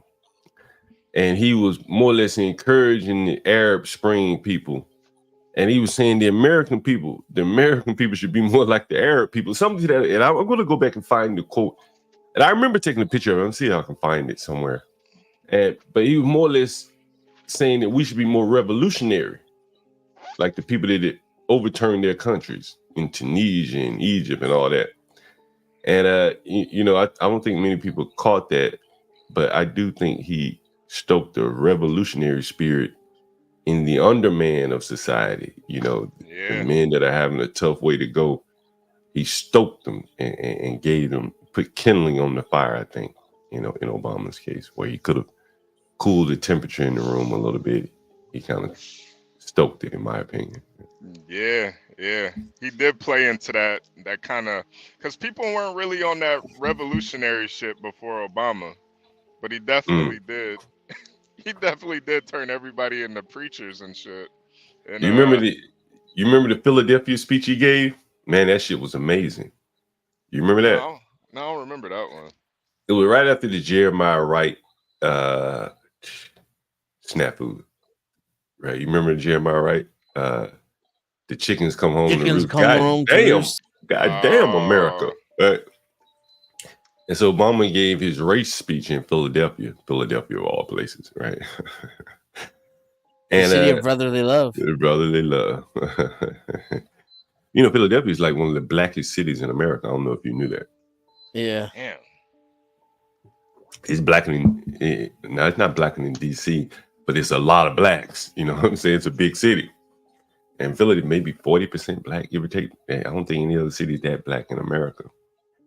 And so he went to Philadelphia and he gave a speech, and people thought that he would disavow himself from Jeremiah Wright. Anyone remember what he said in that speech, which was so amazing? That motherfucker threw his grandmama, the white woman that raised him, under the bus. No one remembers this. This shit was amazing, man. He comes up to give a speech about Jeremiah Wright. And he said, and I'm almost quoting, so I paraphrase here, I can no more disavow Jeremiah Wright than my white grandmother who locked her doors or clutched her purse or something like that when she saw a black man. He gave an example of someone when he was growing up in Hawaii and his grandmama clutched her purse or locked her doors. And he equated what Jeremiah Wright said to what his grandmama did, the woman who raised him. It's not even on the same spectrum of an action. Woman was dead. She couldn't even defend herself. Right? Obama was a fucking savage, man. That shit was amazing. But it goes to show you how, like, the hatred for white people, man, like, it just, for some people, no matter how high they get, it's still in them, man. Like, they can't get over it. You know what I mean? Well, do you think part of that, him hating white people, was that he interpreted the whole thing as an attack on race? The whole Jeremiah Wright thing? What do you mean he saw this attack on race? His race? Like, yeah. Well, his blackness, so part of his race. That's interesting. And then so he's like, "Oh, you want to make it about race, huh?" And that was his. I wouldn't doubt that. I think black people, when it comes to showing their own racism, at best you're gonna get out of them is whataboutism, right? Well, he racist, but what about my white grandmama who locked her doors when she saw a black man, right? Never mind, she took that boy in and raised him by a half African. He had a half African father, put him in the best schools that money could pay for. Anyone familiar with the school Obama went to in Hawaii? The Punahou. I think that's how you pronounce it. You ever heard of it? Anyone ever heard of the school he went to? Fucking elite. Fucking elite high school, bro. Fucking elite. You know what I mean? Yeah, the claims that he was groomed for the presidency originate around that time. And then, he was able to transfer he went to Oberlin. It's a fairly elite West Coast, yuppie type college. And then he transferred. And, he said he wasn't a very good student. And for him to be able to transfer, is,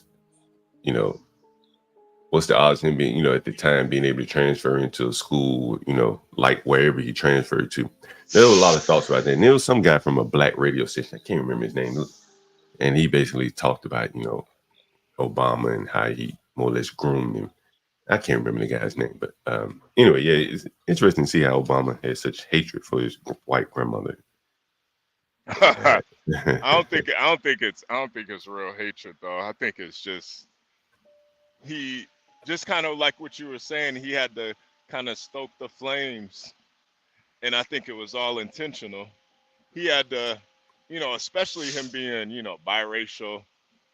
They always say about biracials, they're like conflicted, where they kind of serve two masters.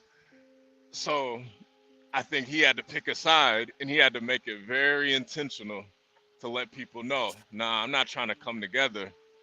I'm trying to let people know I'm black. I'm blackety black. I'm blackety black. Yeah. Hey, I agree. I agree. I'm with black that and I'm proud. 100%. I'm black and I'm proud. Yeah. Yeah. Good morning, everybody. By the way. What's up, sir? Where you, man? You look like you stuck in traffic there. Nah, it's like a high school or something around here, so it's like a lot of traffic coming out of there. But I'm about to hop on the interstate. But no, I 100% agree with HB. I have biracials in my family, so I know what he's saying right now is 100% true. Now, a lot of it does have to do with upbringing. You know what I'm saying? For example, like if you got a mixed kid, he grew up in the hood, he probably won't be as conflicted. But if you got a mixed kid like Obama that kind of grew up around white people, then first of all, you're expected to already like your black side. That's kind of expected, which is an unspoken rule in the community. But you grew up around the whites, so yeah, you're gonna have that conflict where you're like, they always talking shit about the whites, but the whites have always been good to me. You know what I'm saying? So Yeah. I've seen that in my own family. So This is Obama's school right here.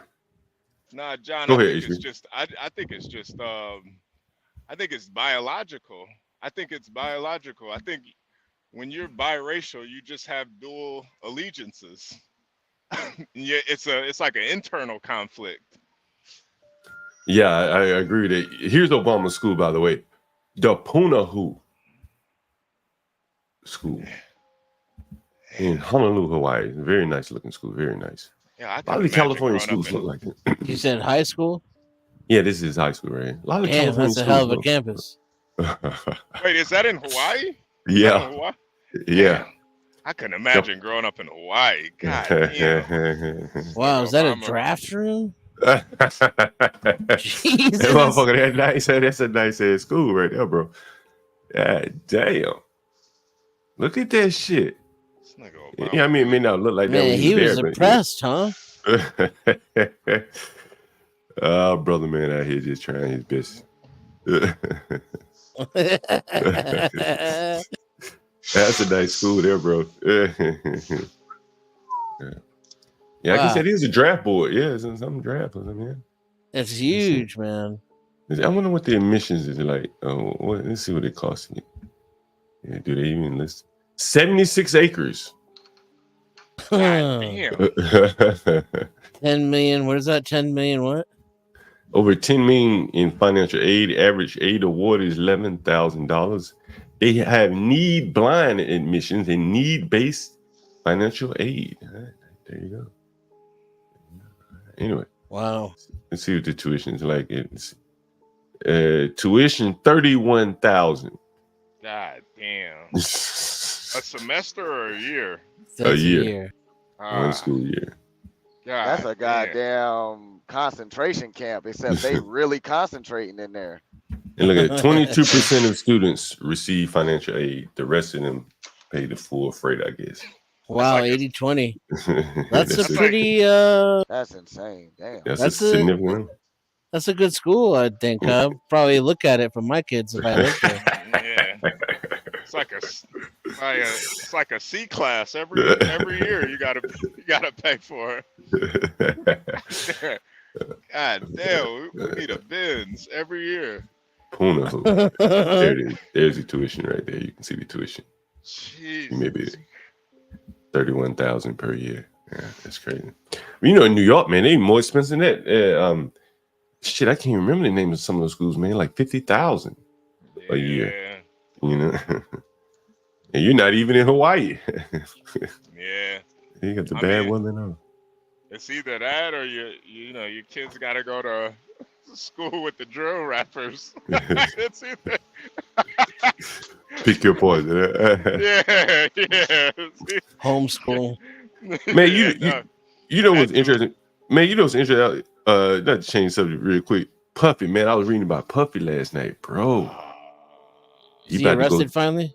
Yo, he's in jail, bro. Yeah. No bail. Yeah, they denied his bond. Damn. I think he tried to pay $50 million. What'd he do? They denied it. Shit, what didn't he do? He did everything under the sun. You know, man. Human trafficking? Yeah, probably. Yep. Yeah, RICO and all that kind of shit. It's interesting they didn't charge anyone else, and they charged him with a RICO. Who the hell he conspired with? Exactly. They had to conspire with somebody. So there's other people involved if you're charging him with a RICO. Like, you know. And so his indictment was unsealed? They're all involved with that. I think they unsealed it yesterday, right? Yeah. Juan's got the actual transcripts or the legal documents. Has anyone heard of where he's going to prison, where he'll be held in jail? It would have to be in his jurisdiction. He probably wherever he lives. Well, he's already there, presumably, right?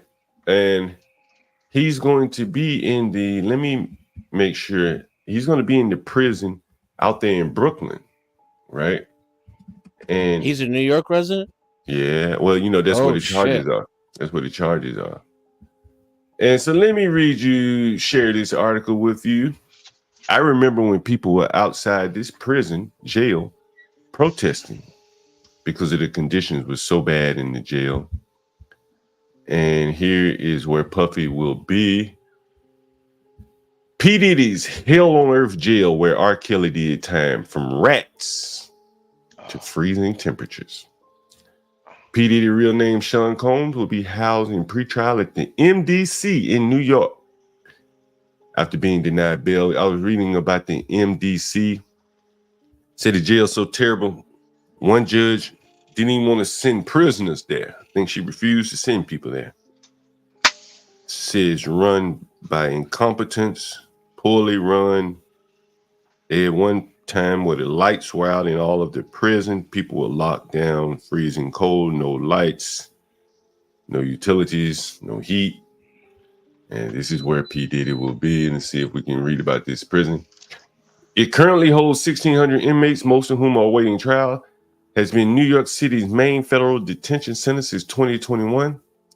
This came about after the Bureau of Prisons closed Manhattan's Metropolitan Correctional Center, where disgraced Epstein died due to the horrific conditions inside of that building. It's located on the East River in Brooklyn, which previously housed R. Kelly. Has been plagued by reports of constant lockdowns, violence outbreaks, and a spat of stabbings there. Says people get stabbed there every week. Multiple stabbings. Combs' legal team acknowledged the dire conditions at the MDC in a motion for bail filed earlier this week, stating that several courts in the New York district have recognized that the conditions at MDC are not fit for pretrial detention. I guess they're not fit for post-trial detention either. They added just early this summer, an inmate was murdered, and at least 4 inmates have died by suicide there in the past 3 years. They also noted that the stabbings occur at least a couple of times a week. A man awaiting trial on gun charges for over 2 years, Uriel White, was fatally stabbed inside the MDC on June 7. Less than 5 weeks later, a second inmate passed away from injuries sustained in a jailhouse brawl. It's very violent, Eli said. There's stabbings at least a couple times a week. Concerns have been raised about hygiene as well, with inmates and their legal representatives reporting finding roaches in their food and mold in the showers. The condition of the prison were termed dreadful, long-standing, dirty, inhuman, and an ongoing tragedy in recent legal claims emphasized by Combs' lawyers. Here are pictures of the jail. Actually doesn't look that bad. It looks pretty damn clean, you know. Further issues occurred in February 2019 when a fire allegedly knocked out electricity and heating to parts of the institution, leaving detainees in pitch black near freezing conditions.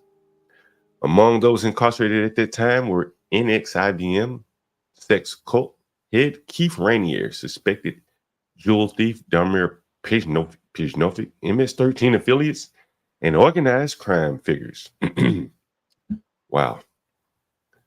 During that period, when there was no electricity, Deirdre Von Dornum of the Federal Defender's Brooklyn office reported to media that prisoners had swallowed themselves head to toe like a baby in towels and blankets to keep warm. Public outcry escalated as protesters converged outside the penitentiary where inmates could be heard pounding on the walls and signaling with night lights seeking assistance. Issues with sanitation were also noted, including toilets that were brimming over. The picture of Ghislaine Maxwell there. And so that's where Puffy will be, and that's going to be a very rough prison. A very rough prison indeed. Puffy. You know, I read something interesting, man, about Puffy, and you guys may find this interesting. You ever seen that video where the flavor in the ear, and it was a Biggie video, and it had this woman in the video. I don't know if you guys remember that. Well, that woman was a transgender. Can you fucking believe that? I do, actually. All the way back then, they were putting transgenders in TV shows, in videos. Amazing, yeah, John, bro. You didn't know that? No, I didn't know. Yeah, you got it. It's all satanic, man. You got men lusting over other men, and they don't even know it. The Bible says that they're going to do that. It's called crafty counsel. Damn. But go ahead. Yeah. I did not know that, man. That was new to me. It's all rooted in lust and homosexuality and stuff like that. So yeah, they'll put like a man on Love and Hip Hop or something like that, and you don't even know it's a man, bro. Like the surgery be that well, you don't even know it's a man. And you know they got them dressing provocatively, dancing, drinking. You know, it's all rooted in satanic worship, bro. In my opinion, I'll say that at the end. But yeah, I'm not surprised that it was a trans. I'm not at all. They've been doing that for like a decade. How long ago? Oh, this was years ago. You remember this scene from the videos? Remember this scene from the video? What video? Where the woman was taking a piss? That's a man. That's a man. Yeah, taking a piss. And they were portraying it as a man. A lot of people didn't catch that, John. You gotta like research it to see that. Yeah. If you actually watch the video, that's probably like a split second of the video. Yeah. It's this is That's insane. She was in the Flavor in Your Ear video. This is a Biggie video right here.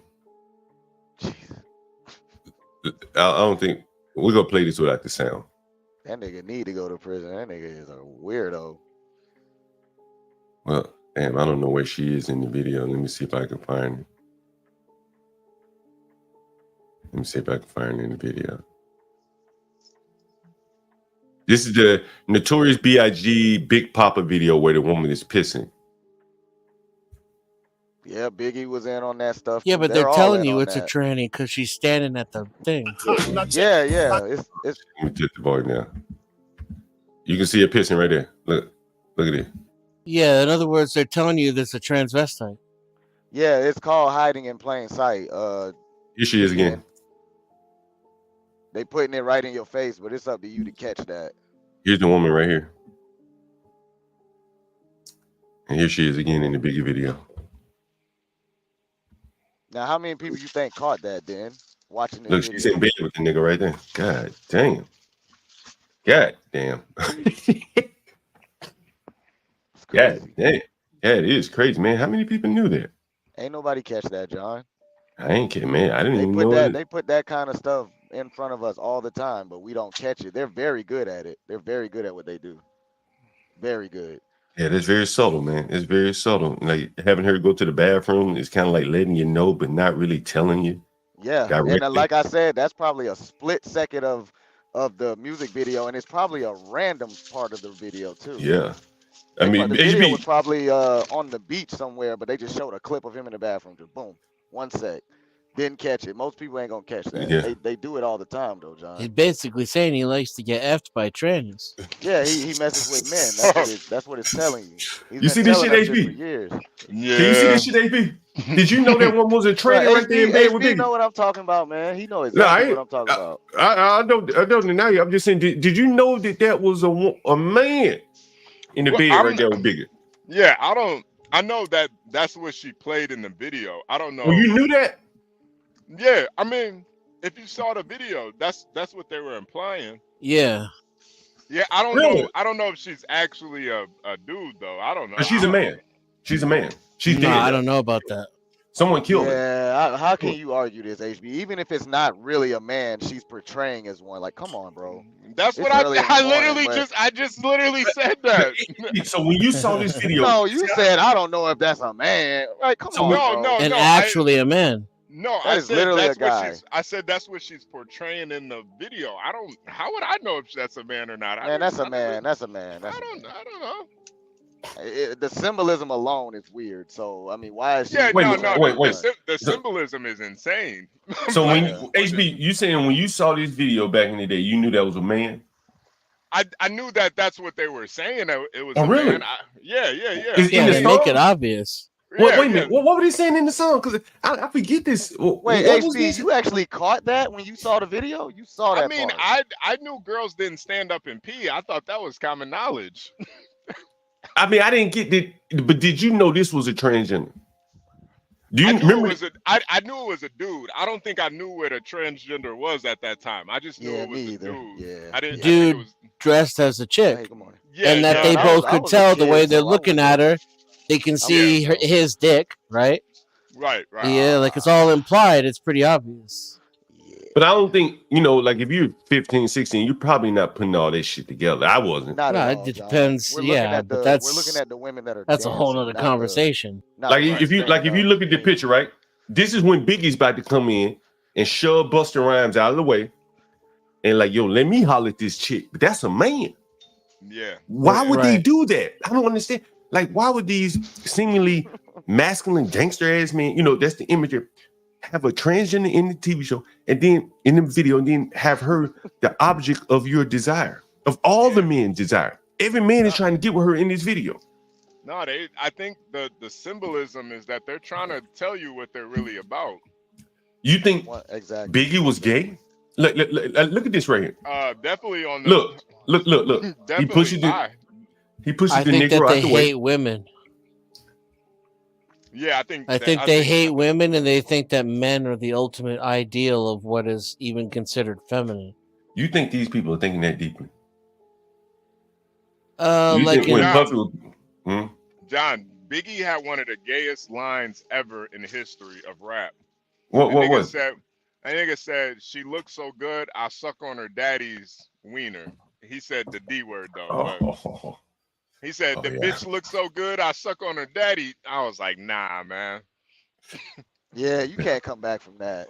Give him high five. You can't come back from that. You can't come back from that. That's too bad. This is the really real world. There ain't no coming back. Bro, that's wild. That is insane. It's just crazy how they can slip some of that shit in there. You bopping your head to that shit. Yep. Yeah, I don't think they understand their own motivations and thinking as deeply as I understand it. But I think that is their thinking. They hate women. A lot of people throw the term misogyny around and all this. It doesn't really mean anything anymore. But this is what real misogyny looks like. I don't think they hate women, bro. I don't think it's that at all, dude. Transgenderism is misogyny. And these people, they go to all these clubs. It's all males. No women are allowed. And they do weird, freaky, gay shit to each other. That's just my 2 cents. I think some of them are living a double life. We've heard of Kerry Rhodes, the football player. That was supposedly messing around with the guy who was messing around with Shannon Sharp or whatever. But Jesus. It's just that shit is all in sports and all, John. It's Hollywood. It's entertainment. Period. They're just. I told you, man. I think they worship an entity that requires that type of activity in order to even be a part of what they're a part of and to be who they are. as entertainers. You know, that's just what I think, man. I don't want to take it there though, but I'm just saying I don't think they hate women. Then it's all like this is all ancient Babylonian practices, man. This shit's been going on for thousands of years. Yeah, I think they've hated women that long. Look at this picture, sir. They've been doing this type of shit. Look at this picture right here, man. This shit, man. How did hit, man? God. Yeah, see.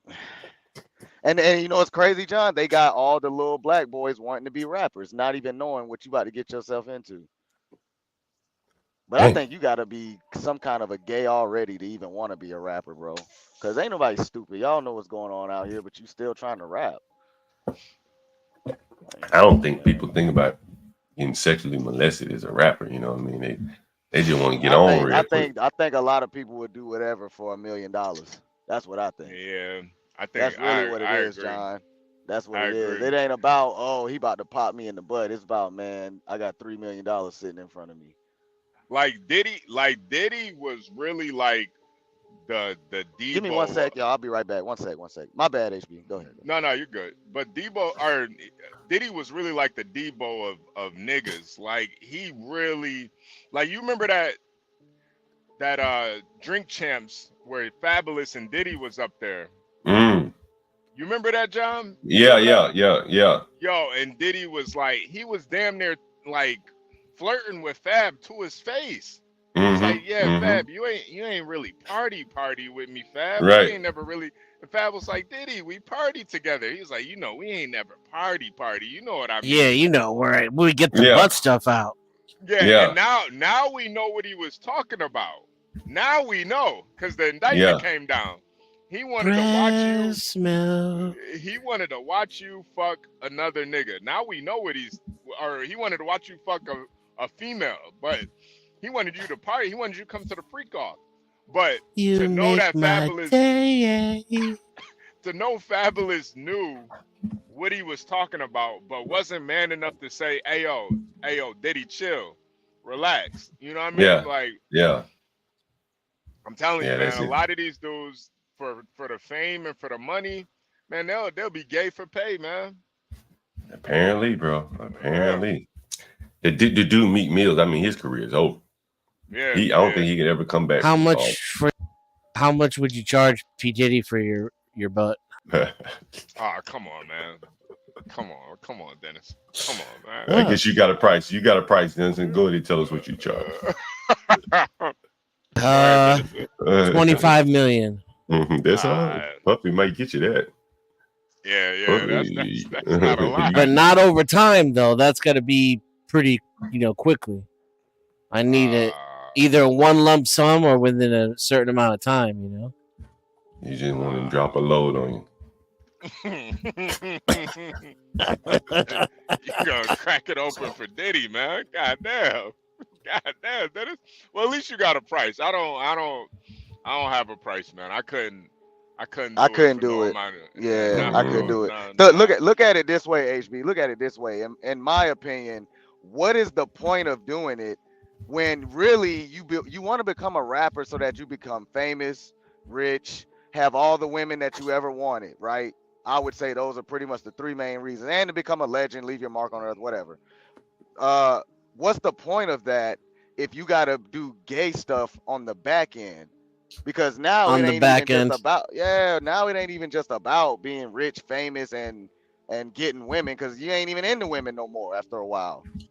So my thing is, you just did all of that for no reason, and now you're just doing dark shit now with other men. Stuff. Like, what's the You're point? just doing butt stuff, bro. You're gonna be miserable. You're gonna probably be on drugs. That's why these rappers do drugs the way they do, man. Because they be blowing each other. Why you think they be in the studio at 3 a.m, bro? I would take my 25 million and get reconstructive butt surgery, and why is the studio I would get light therapy on my butthole and my taint. Why is everybody in the studio at 5 a.m. getting high? All men. Buy an island right next to Johnny Depp. and they doing real drugs, John. They doing like lean and shit. Like, yeah, they doing real drugs in there. Bone. That stuff that make you I don't know. You ain't really paying attention to what you're doing right now. You're so high. They said they found some ketamine. They said they found the pink cocaine That Tucci. the pink cocaine at John, they still don't even know what's in that shit. I think it's cocaine and mixed with something else. Give it it. But I think the pink is just a color. It has no effect. Crank used to be pink. Oh man. Maybe it's just I think crank. it's like cocaine and MDMA or some shit like that. Oh, that doesn't sound too I've bad, never actually. I've never really trusted man-made drugs, man. But you gotta think, man, these people are getting the best shit, that can be found. You know what I mean? Yeah. Fresh. Remember he had that bitch fly back to Miami to get that shit one time. Yeah. That was what was alleged in some of the bitch, go get the Tucci. Yeah, they probably get Quaaludes and all, man, and they supposedly don't even manufacture those anymore. But they can probably get their hands on them. He also had ketamine. Yeah. Ketamine, yep. That's like a horse tranquilizer, if I'm not mistaken. That's what he's using on the. That's what he's on using the boys, on the women. No. He's using the uppers on the boys and the downers on the women. He wants his women to be sedated and the boys to be active. Animated. Yeah. Lord have mercy. Gay. Sicko. Make you wonder, man, is there like a Walter White servicing these rich people? You know what I mean? I would say, is a European the plug? Yes. He's probably a federal agent at that. No, I mean, like some chemists, bro, probably the best thing to happen to a chemist was all this tainted ass dope. Yeah. Somebody can go in the lab and create some real good shit. You know what I mean? And market that shit to people who want to get high, got money, want to party. And it's some power shit. Remember one of them 50 Cent series where they start making designer drugs and shit? Yeah. And the Tucci is kind of on their way. That ain't just one drug. It's somebody that mixed up some shit and put a color on it and gave it a name. That probably wasn't just some random ass Joe. You still can't convince me some nigga in the Bronx created crack. I still don't believe some nigga just created crack. I think it was some chemist agent. Or Somebody showed him. Well, not even an agent. It's got to be a chemist to create some shit like that, man. Right. Ain't no hood nigga gonna say, man, go get some baking soda. Yeah, nah, hell no. You need some B12. We have federal agents that are chemists. They know that's what I'm saying. Compounding. Yeah. You know what I'm saying? Now, do I think it was like an actual laboratory guy? No, but I think it was a guy in a suit that knew chemistry.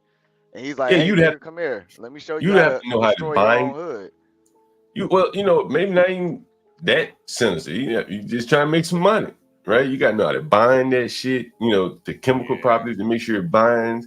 The temperature's got to be right. You see them niggas stirring it all John, up. we all know why crack cocaine was even in the hood in the first place. They were funding a war. We all know that. That's common knowledge.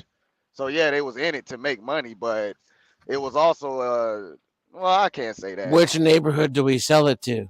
But what's interesting though, you can't have crack without cocaine, and cocaine has always been here. So now the argument would be, well, they needed crack.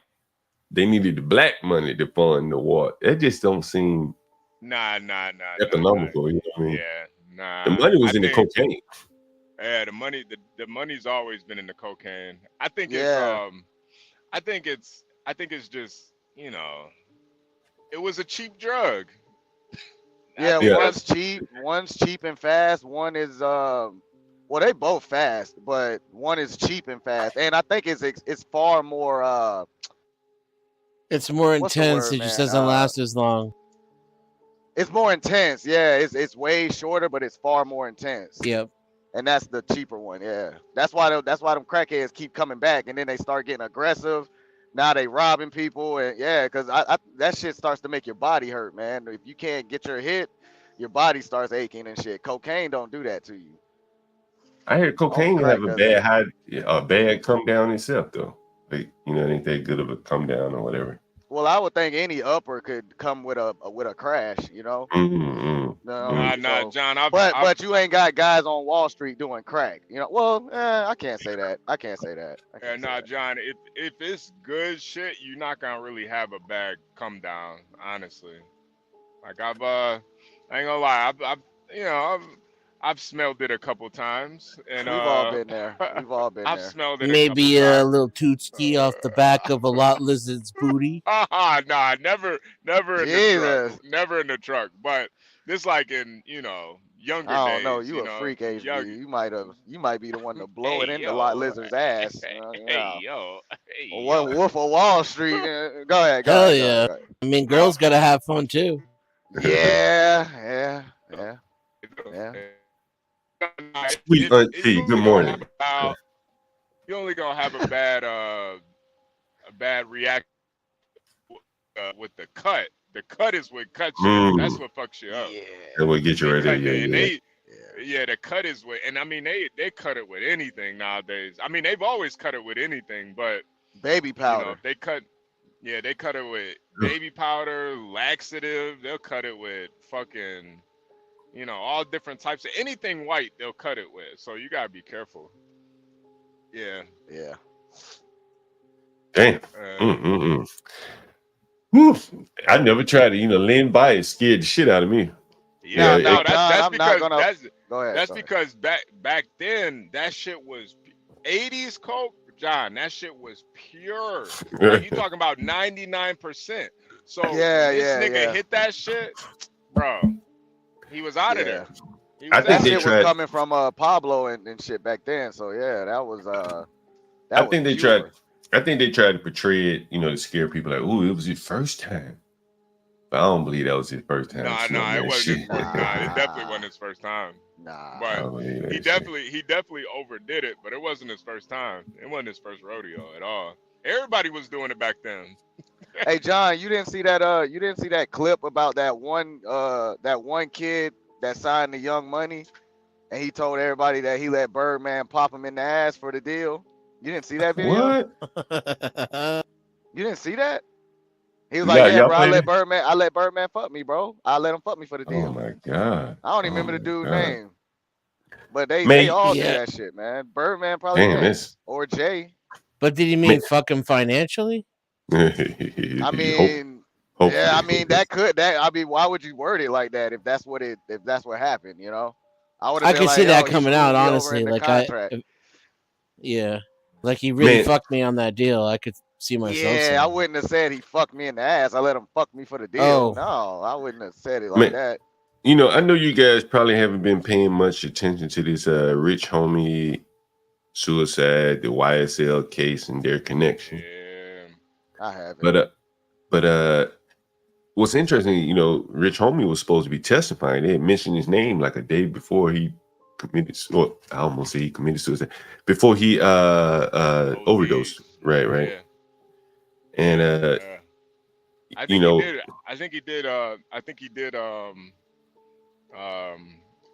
no longer himself. I think he did too. And he talked about. There was an interview, man, and he talked about it. It sounded like he was expressing some like some COVID, moaning and groaning back. He couldn't do shows. Mm-hmm. And a lot of them people couldn't do shows during COVID. And I imagine they really fucked him up financially. 2 years and not being able to do shows. And but then he probably still in the trenches with it. Probably got dope money coming in and out. Hopefully. And you take that stand. Hey, ain't nobody messing with a rat. He knew that was his only lifeline. And he wanted to do music with Young Thug. Mm-hmm. But Young Thug, and this is not about the rappers, it's just more or less about the business of rap or business of music. Young Thug was under, let's say, somebody else's label. I don't know whose label, I can't remember. And apparently the Kevin Lyles guy, whoever that guy is, he was willing to bail him out, put some money up for his bail. And Rich Homie Quan was on another label under Birdman, I think. And Birdman would not allow the guy to make music with Rich Homie, with YSL guy, Thug, right? And so for years, he couldn't put out any music or something, he was saying. And like basically that was done to him by his record label, not COVID as well. And it's like, damn, like, why would you hold a guy's potential back? And by the time he gets to put his album out, he's seeing all his peers passing by, in terms of they hit their peak. And, he was kind of expressing frustration, like he missed his time in rap, being, artificially held back by Birdman. It's just kind of interesting. And I wonder, that's what made me think this guy probably just, ended it all, depressed and everything. Yeah, I think he definitely offed himself. And those record labels. He would have been the guy in prison cutting his shirt up and his pants up and dressing like a woman anyway. Might as well get up out of here. Yeah, I think he escaped the prison charges, I think. But yeah, I think he was going to be testifying against Young Thug or in favor of the state or something like that. Yeah. I'll be right back. That would have been crazy. Yeah. Why even get involved with that stuff as a rapper, man? That's like a pro ball player getting caught up with 100 pounds of weed. Like, why are you even doing stuff like this? This is stupid. I understand taking risks and pressure makes diamonds and all that bullshit, but there's always a smart way to do it too. So I don't ever feel sorry for these guys, man. If you do the crime, you do the time. You got to snitch on somebody, you a rat. You probably should be deleted because you shouldn't have been involved with this anyway, and all you're going to do is tell on everybody else. So I don't be feeling sorry for none of these guys, man. Lock them all up.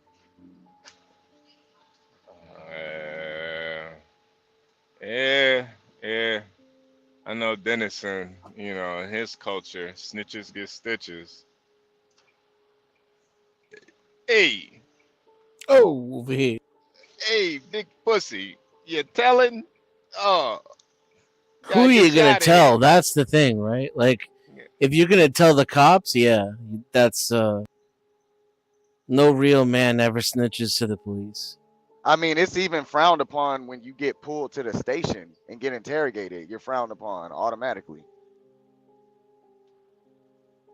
I mean, I know in damn Mexican cartel culture, if that happens, they just gonna get you up out of there. They not gonna find out if you talked or not. You did bad enough to get pulled in there. We got to get you up out of here. So, luckily in his culture, they only get stitches.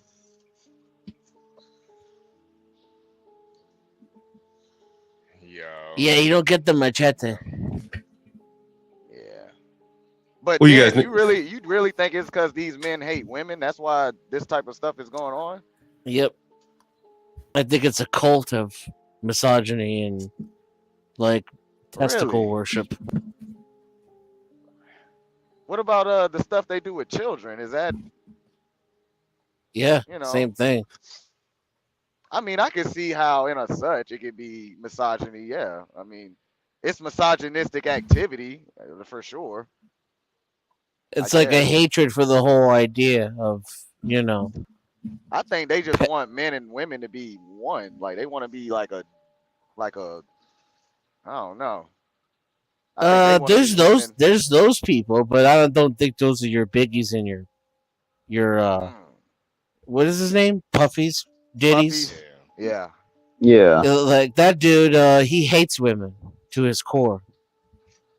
I can understand Diddy, yeah. I can see how Diddy hates women. I don't know about Biggie though. Yeah, the way he did Cassie, I'm still in awe at that, man.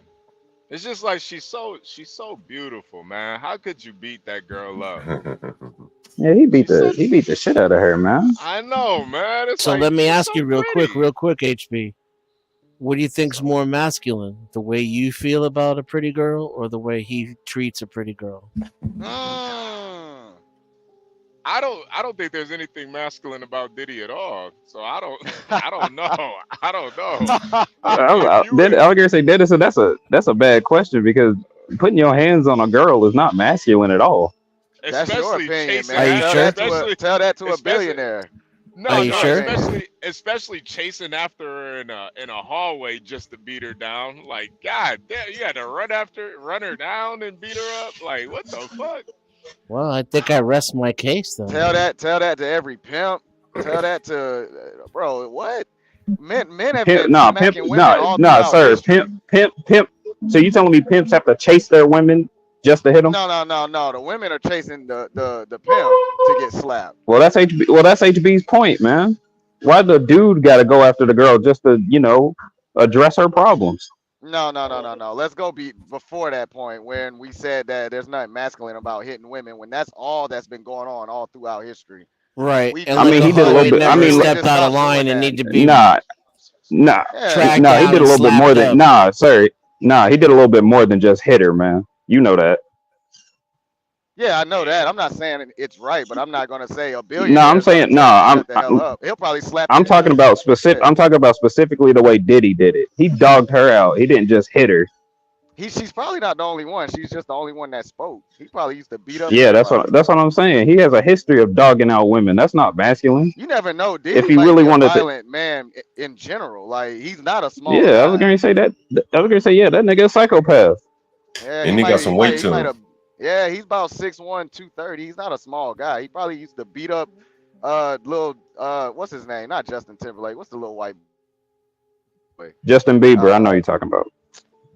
Yeah, Justin Bieber. You see how they had a little weird relationship. Man, he probably done knocked him upside down. That was gonna say Justin Bieber. I mean, Diddy was Justin Bieber's sugar daddy from what I've heard. And you know he put hands on that boy. You showed up 2 minutes late to the studio session. Pow. You know what I'm saying? He probably just violent in general, man. But you can't feel sorry for people that stuck around, man. She ain't had to stay with him. Fuck. She was trying to get away, if I recall the video footage. Yeah, she was. And don't get me started on all them girls that went in undercover just to get some dirt on them.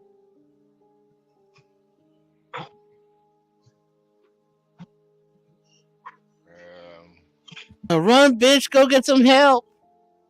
Yeah, I was gonna say Diddy chased her down just to lay the smackdown on her, man. Treat that bitch like it was a wrestling move. Yeah, he need to go to jail just for treating her like that. Honestly, don't do that to Cassie. Hell. Yeah. So, do you think he treats men like that? Yes. Yes. Especially smaller, younger men, definitely. Hungarians, yeah, you do the same thing to Hungarians. Oh, shut the fuck up! I ain't going around Diddy. I don't know. I mean, I yield to. I don't have any expertise or experience in this area, but bro, Someone said Diddy's tiny. No, he's big. He's a big guy. He about he's at least 240 when he put that weight on. Right? We saw how. I was gonna say Diddy ain't tiny, man. He damn near a linebacker. Yeah, a lot of those guys ain't tiny. I mean, what's the guys that own Cash Money? Ronald something and Birdman. Shit, Birdman's older brother Ronald. He's like 6'6". Yeah. Birdman's like 6'1". Puffy has some weight on it. Yeah, Jay-Z is like 6'2". Them ain't little guys. Mm. You know, they slap you gonna feel it probably. I was gonna say the only little nigga I know who's in the rap game, I think is Boosie. Chris Brown. Lil Wayne. Oh yeah, Boosie. Yeah, he's short too. He beat the crap out of his girl too. Lil Wayne small. Yeah, Chris Brown. Yeah, but Chris Brown beat the crap out of Rihanna. I don't know Chris Brown is small. Yeah, Chris Brown's actually kind of small either. I think he's skinny. He got some height on him. He got some height on him. Yeah, because he played basketball. Remember, he was a little tall. Sir, this is not about football, though people may think it is. Sir, you watch football at all? Absolutely. I went to the Carolina LSU game this past Saturday. You remember I keep saying like it's all about the quarterback, right? I disagree, but go ahead. Fair enough. Look at this headline. Rookie quarterback set record with 0 touchdown passes on 196 combined attempts. What the? That's the record, the 0 touchdowns? Wait, hold on. What team is this, John? This the whole NFL. It's all of them. Oh, damn. Damn. I thought it was just one They don't guy. make them like they used to, John. They don't make them like they used to, man. Look at these quarterbacks. Caleb Williams, number 1, hasn't thrown 1 touchdown yet. We're getting worse at sports too. Well, I think what you're seeing in sports is what you're seeing in life, what you see in basketball, football. The people that are coming in with fundamental skills, they're outplaying the people who don't have the fundamental skills in basketball. But in the NFL, the pure talent, yeah. Right, you know what I mean? So much so that Gilbert Arenas said, we need to ban those players, the European players, from coming to the NBA. Nah. But there's really, no, that's what he said. You know, I disagree with him, but that's what he said. Okay. And so, but the NFL has a unique problem is that there is no foreign talent that they can tap, right? You're not going to get a quarterback coming out of Nigeria. You might be a linebacker, No, it's an American sport. Right.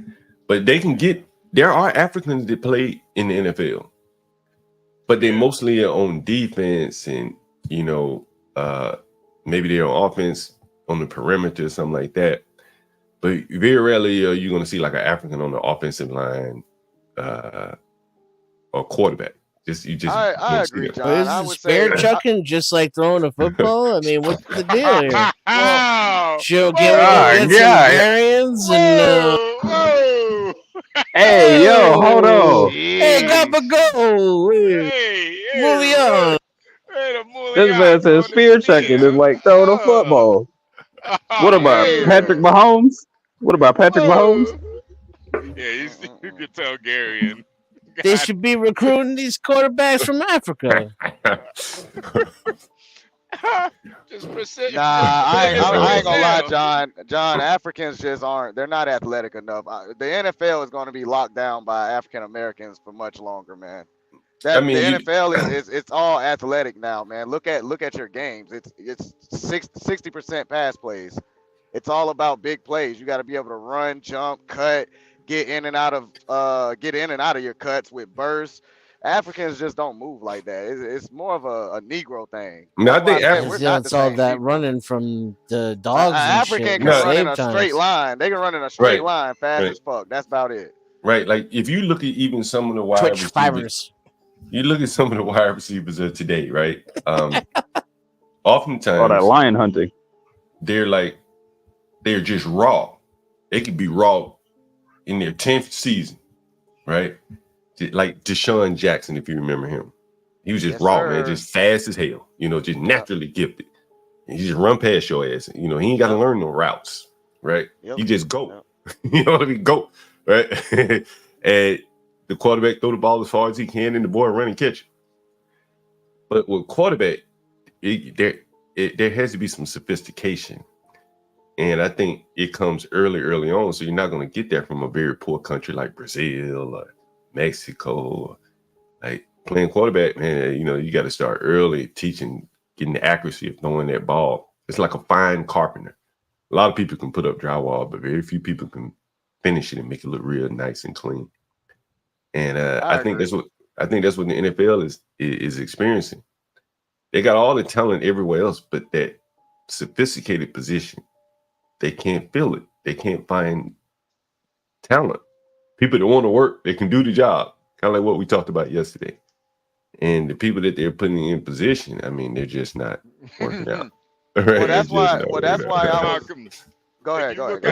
If you look at like the quarterbacks with the most yards, like the passing yards, I think it really shows. Like, look at the quarterbacks with the most passing yards today, and the quarterbacks, like last year's season, and then look at the most the passing yards for 10 years ago, and you'll see us like the talent is, it's not even close.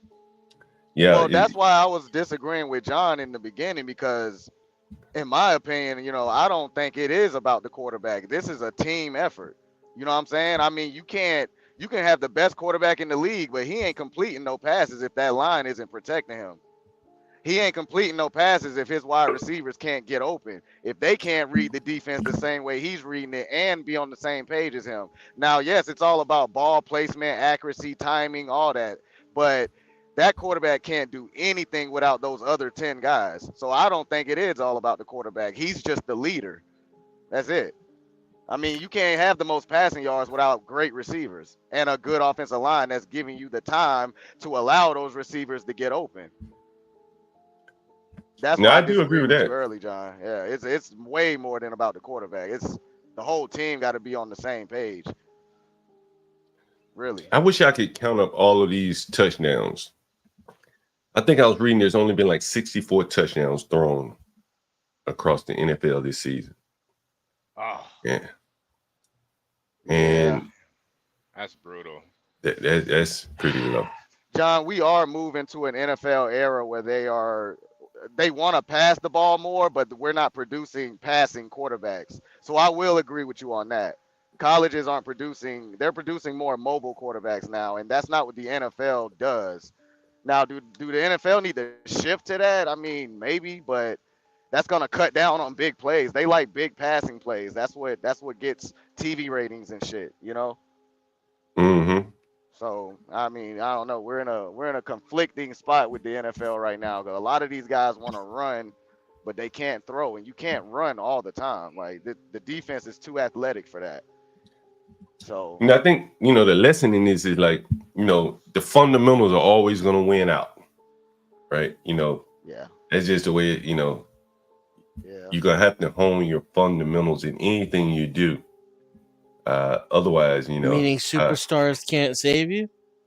Is that what honestly, you mean, John, or the opposite? No, John means that, and this is my opinion. John means that, and I believe this too. I think white wide receivers are honestly better than the black ones, even though they're far less athletic. But their fundamentals is what makes them better. Now, I can't prove that on paper, but you can only see that if you actually watch sports. Because let's be honest, guys like Wes Welker, Julian Edelman, and all them, Cooper Kupp, they don't get the ball as much as guys like CeeDee Lamb, Justin Jefferson. You know what I'm saying? They're slot receivers because they're less athletic, so they play more inside. But to me, they are better wide receivers, bro. They run routes better. They get in and out of their breaks better. They got better hand-eye coordination. So what Sir is talking about? What Sir is talking about is fundamentals of wide receiver play. Yeah. Right. Yeah. Some of the, like when they talk about running routes, a fast wide receiver, he just round his routes off. Just Yep. You know what I mean? A good wide receiver is crisp. He making his cut, boom, and the ball right there in his hands if he got a good quarterback. The other wide receiver, maybe he's bigger because all those wide receivers you mentioned are kind of small.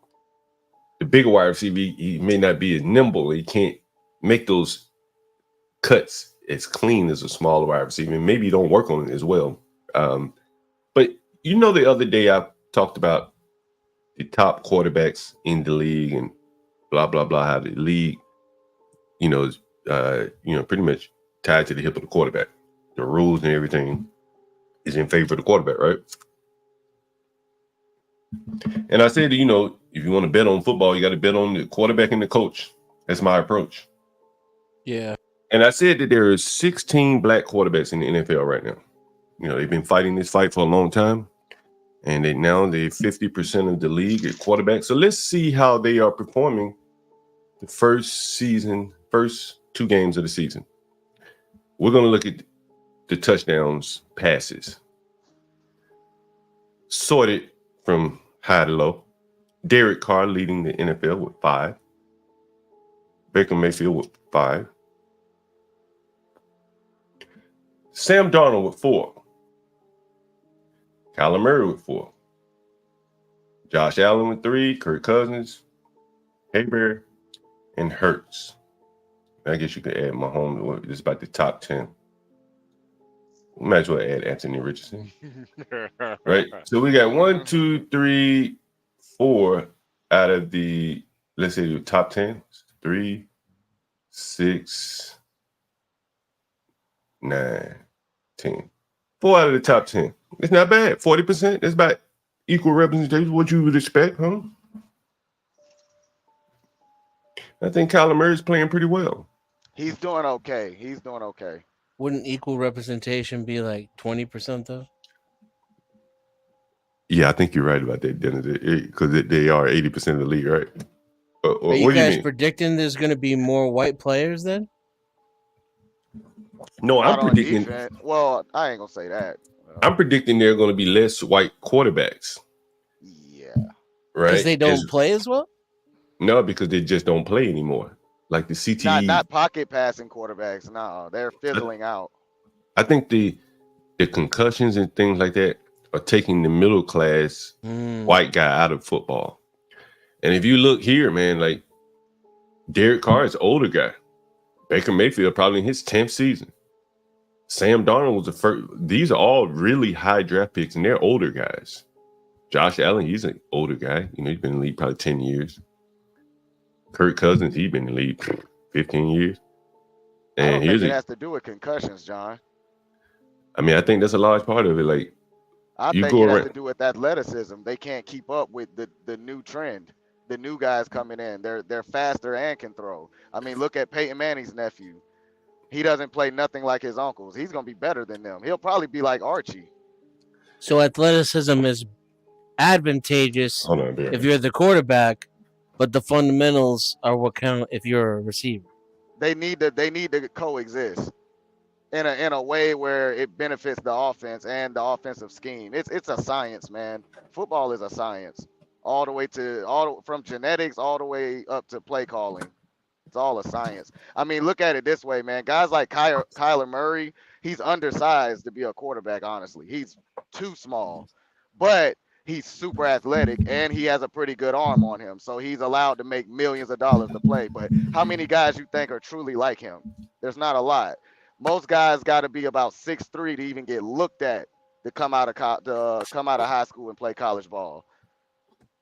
For a quarterback, 6'3" is like where recruiters start looking at you. If you're under 6'3", you better be putting up those numbers. You know what I think the problem is, honestly, like most of these players aren't staying in college very long. And if they are going to learn how to play the quarterback position, their best chance of learning, if they haven't learned it coming out of high school, is college. But if you only stay in college 2 years and the coach has to win immediately, then he's not interested in teaching you how to play as much as he's just trying to fit some pieces in to win now, right? And so you see in a lot of these players dominating college because they have the raw physical skills and the coach can put them in position on the team to win now.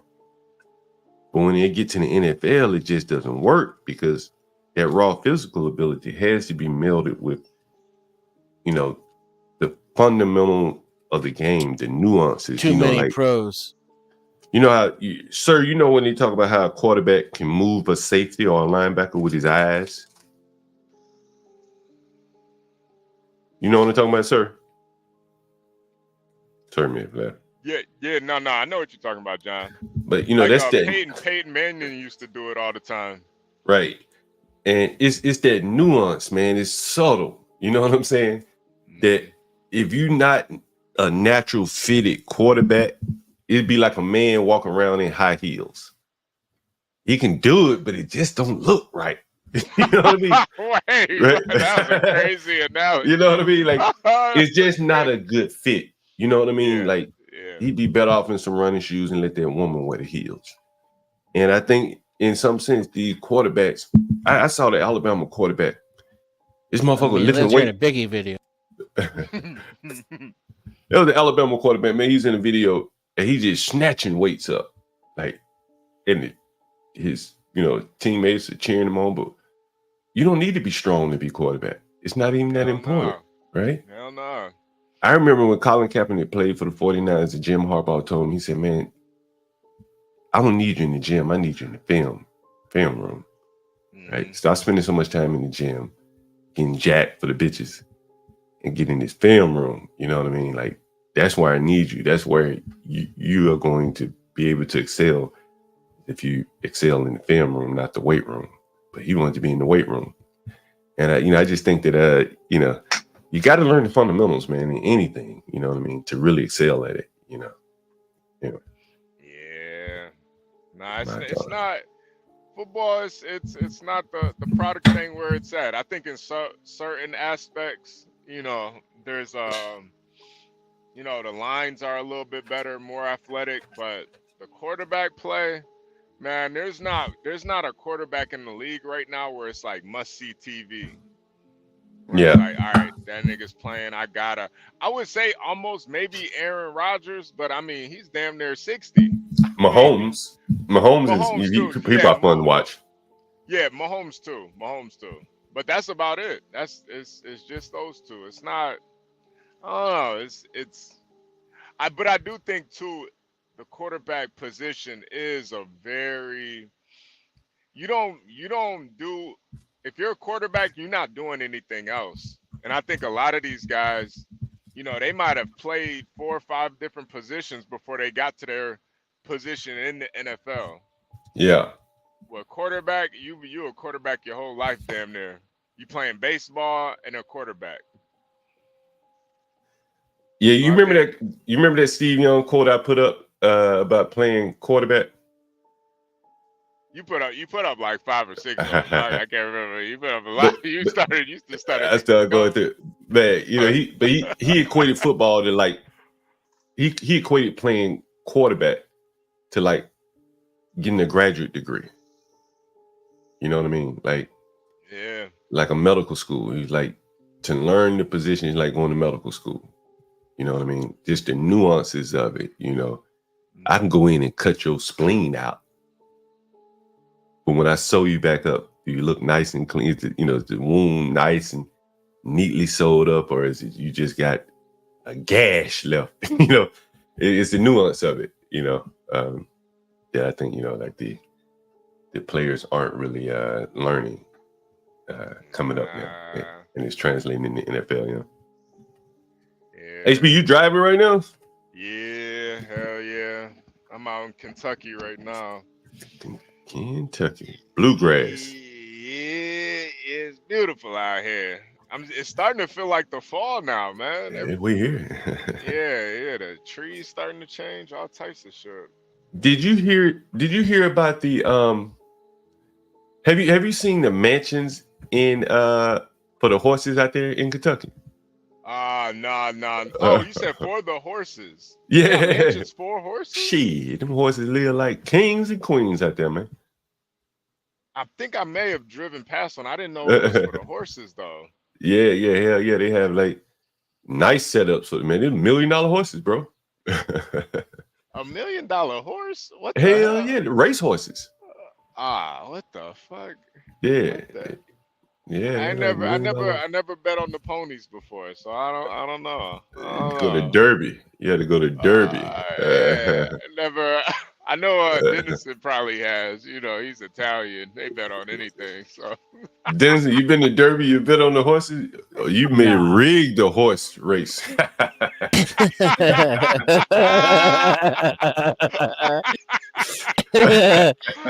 thought about it. I was like, it was a consideration as a profession. Well, like horse racing? Well, not horse racing, but fixing horse races. Oh, fixing horse races. Okay, I'm about to say you got that tiny, man. You can't be a jockey. A jockey. Yeah. I never actually met a horse jockey before too. I wonder. I have. They're pretty transgender. Oh, okay. Yeah. They got like weird voices and face shapes, and they're small, right? Yeah, they're pretty small. You would have to be you'd have to be like damn near a woman. Yeah. Damn near. To really get that speed. Jeez. You think they're like taking medicine or something? Like puberty or not puberty, but like they could be, but all the medicines do is just tweak stuff that's already in your body. So, I think humans come in all varieties because all those different dials are all over the place. Yeah. We're a bunch of mutants. It's how we survive. Yeah, but that's true. they are really tiny guys. But yeah, no, I haven't been to a horse race yet. I would actually like to go though. I wanna like go bet on a horse and let me get let me get 500 on uh Angels Indian dance. I don't know. I don't know what they I don't know what they call horses. They give them Hey, some let me funny get names, five. that's for sure. Yeah, they do have funny Yeah. names. Hey, let me get 500 on Master Kim's hat. Yeah, let me. But yeah, that you ever been Master on? Kim's winning ticket. That would be the name Yeah. of a Master Kim horse. It'd be Master Kim's winning ticket. I could see Master Kim investing in a $1 million horse, and then killing it for insurance. I had a And then eating it. he getting that insurance payout from it. I had a $2 million policy on him. he just fell over. I don't know how he fell down those stairs. I don't know. Just fell down the stairs. I don't know. Would you like some stew? I swear it's not horse stew. Man, I'm like, how does a horse cost? Man, yeah, I gotta start looking into the horse races now. Yeah. $1 million horse is insane to me. Yeah. Those horses live a life out there. Air conditioned houses, I bet. Little houses for the horses. Yeah, no, because when I'm driving around, I always see horses. You see everything, all the livestock, But yeah, pie oh my, yeah. Yeah, pie oh my. Pie oh my. It's just a fucking horse. I remember that horse. Yeah, that was a great that was a great horse, man. That dude Ralph had to go, man. Sopranos ended funny, man. That shit ended weird, right? They Yeah, couldn't end no better way than that. Yeah, nah. I hate, for me, with gangster movies, you can't be like too artistic with that shit. We want to see like the grisly part of it, And I felt like it turned into like a student film at the end. That's how that's how student films film students in their movies. Well, I wanted it to be I wanted you to create your own ending and get all fucking creative and shit. It's like, no, I want to see somebody's brains on the table. That's what I want to see. I want to see his whole family get whacked inside that diner. That's a good ending. Or maybe not. Maybe that's a little bit too much. But they could have set up at least they could have set up for a sequel or something. It kind of just What are you guys talking about? The Sopranos. The ending of Sopranos. Oh, spoiler alert. Yeah. It's probably one of the worst endings in a series ever. Now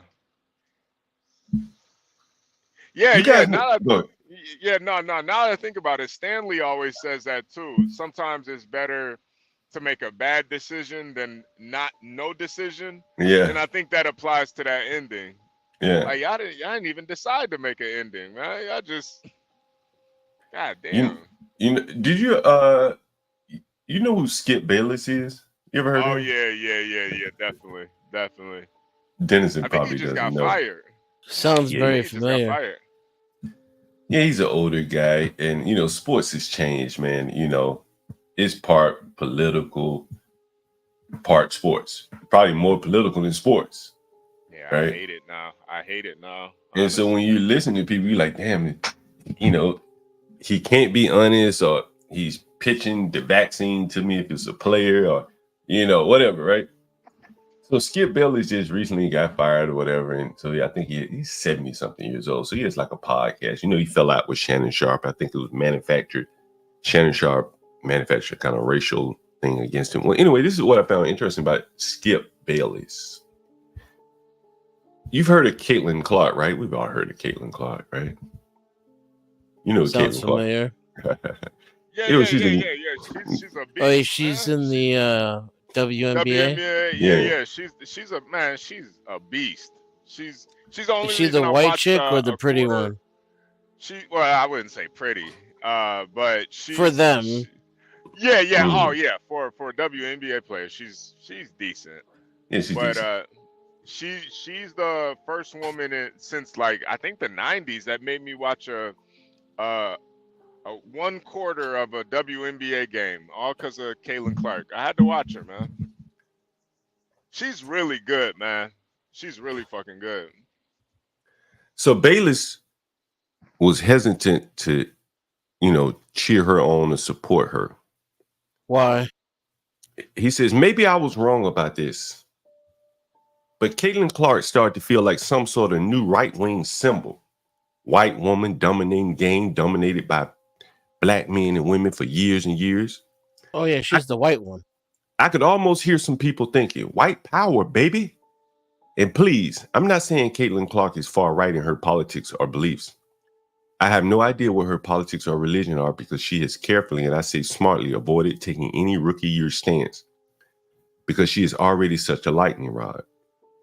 I know what a powerful point of pride basketball has been to the black community in this country. Black men and women obviously have been routinely and consistently better at basketball. Wow. He went on to say, I started to think deep down in my psyche, wait a second, she's really good. But I'll be the first to admit I felt guilty saying so on TV or on social media. I did not want to look like this red state white guy cheering for this red state white girl. Our country feels split enough racially already. I did not want to pour gasoline on that fire. That's Skip Bayless. A news report on ESPN couldn't even be honest about what he was seeing on the field because he was scared that someone might call him a racist. What a pussy. Man, that is amazing. Well, but he knew. He felt it. He had to feel something. Pussy. You know what I mean? He had to feel something, though. It's sad, right? It's really sad. It's really sad. But then, I think, too, part of it is, man, what a pussy, John. God damn, Skip is a fucking... But he has no problem shitting on black athletes all day. Talk shit about them all day. Well, I think he can probably, talk shit about them in sports, and he talked in favor of some, right? Yeah. He's a Cowboy fan. That resonates with a lot of black people. But there's one lady in sports, and he can't be honest because he fears the lynch mob will come after him and call him a racist just because she went to a school in a white state, a white school in a white state, primarily a white school in a white state. It's kind of, man. Yeah. Just think about it. That's why I was, we were talking about this earlier, Dennison. This is where I was saying, like, bro, a lot of white guys, they've been totally cucked by society. I wouldn't be surprised if Skip Bayless had like a troll account online where he just gets on his troll account and talks shit about people all day, just so he can get that white rage out. Because in real life, he can't even give praise to the best player in the WNBA. The white men are so. I'm telling you, John, you got to watch that movie, Fight Club again. I'm telling you that movie it was like ahead of its time. It really gives you the psyche of a lot of fucking white men in America, where they're literally going against their own nature. They can't even say what they want to say anymore. You can't even give praise to probably the biggest, best player in the WNBA since the beginning of the WNBA. I don't even know. Yeah, it's But crazy, right? you're such a fucking pussy, worried about somebody calling you racist. You can't even be real with yourself. That's And gotta really fuck with your mind. Partly he has to maintain his career too. He probably doesn't want to be fired or didn't want to be fired. Yeah, I was gonna say they don't just call you a racist; they ruin your life. You can't just be a racist and be white at the same time. That's not allowed. You're not gonna be out here working this shit and be racist. You got to be all the punishment. But it to me is so short-sighted though, because if it does come from like a genuine place and it just gets misinterpreted as racist, now you don't have any space to grow, or you don't have any space for your audience to grow. You're just playing into people's already like preconceived notions of racism. And honestly too, think about Caitlin Clark. Why you don't think about how she feels? She got the whole WNBA against her, and now she got the media against her, and you don't have any sympathy for her. You can't. And no one told him not to. No one told him not to say anything about it. He self-censored. Yeah. That's amazing. Wisely. I don't think it's wise, because I think the other thing too is that now you're just completely not talking about the WNBA because you don't want to look like a guy that only talks about Caitlin Clark. But you talk about LeBron every day. That nigga ain't won in years. Bad or good? I think, does he criticize LeBron? I'm not sure. I think he probably criticizes LeBron. Yeah, no, he criticizes LeBron every day. Like, I mean, that's. Is this an old white guy or? He's like 70 years old. Yeah, Skip He's about Bayless. 70 years old. Is he the one who said the Twitch fiber shit? I don't think that's. No. Okay. That would have been funny if it was. He used to have a show with Stephen A. Smith, and then he got a show with Shannon Sharp. Stephen A. Smith is pretty young, right? Like, that's the young black guy, isn't it? With the he's about 50. He ain't young. He ain't that young. He may look young. I would be surprised if he was in his 60s. He probably got like a hairpiece or something. Yeah. He stays clean shaved, so that could always knock some years off too. He's probably about 60, 63 or something, man. I wouldn't be surprised. Damn.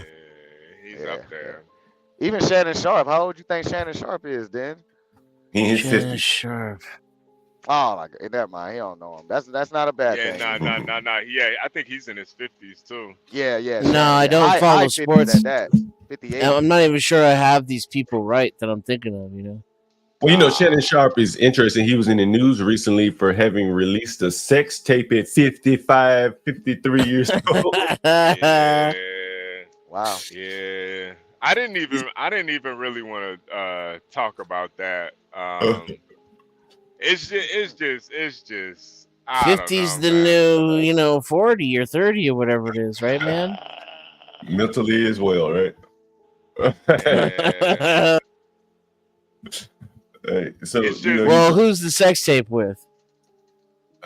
He didn't say. He said some lady named Michelle. Yeah, a lady, allegedly a lady. Allegedly, yeah. I don't know. Knowing these Hollywood guys, Yeah, I don't know, man. It's just so sad that he still needs this attention and validation. Yeah. He definitely craves it, bro. I can see it. He kind of reminds me of Pat McAfee, man. I feel that from Pat too. Oh yeah, I know you're talking about. Yeah, the white guy. I feel like he needs to be relevant all the time. That's just kind of how he acts to me. Notice him sitting next to Nick Saban. They're two different people. You know what I'm saying, John? That's gotta hurt, man, to live like that. Yeah. So. I wonder what it's like to live with someone like that. What do you mean, like being with a woman that's like that? Yeah, either way, or a woman who has to live with him. I wouldn't be with a woman that's like that. Yeah, me neither. I'm just curious, like, what that would be like. I mean, it probably feels good to them, you know. I wonder what it feels like to be like that and you're not rich and famous, you know. That's where I would. Yeah, but You're rich and he's famous like, and you're like that. It's kind of, you know, no one cares. It's kind of swept under the rug, and people kind of give you what you want. But as a broke he's nigga, rich and famous to you. And inside his own mind, he's probably very insecure and wishing I he wouldn't were. say he's rich and famous to millions of people. Yeah, but Yeah, not just to say himself just is to the me. I mean, point. that's why he's always seeking validation. I mean, I Right. told you, I think these guys are down low, man. So they try to be masculine in other ways. That's all I think. Try to appear masculine, but dude, you ain't. What you making sex tape for? So that's the gay rumors can stop. Like, what is this? Yeah, that's what I think it was about, bro. That's all it is. Yeah. That's So sad. people can stop calling them gay. That's sad. Here, baby. Let's take a Now I think you're even more videotape of us gay. fucking. Yeah, now you're more gay. Now you got the director's cut. Yeah, now I would have been like, bro, I ain't got shit to prove to you niggas. I ain't gay, and I said that. I don't care what y'all think. But now that I'm actually trying to prove that I'm not gay, now you're more gay, Yeah. man. Like, what are you doing? At 55? I mean, now, you know, it's none of my business what you do, honestly, but, you know, it's for the sake of conversation. That's just what I think.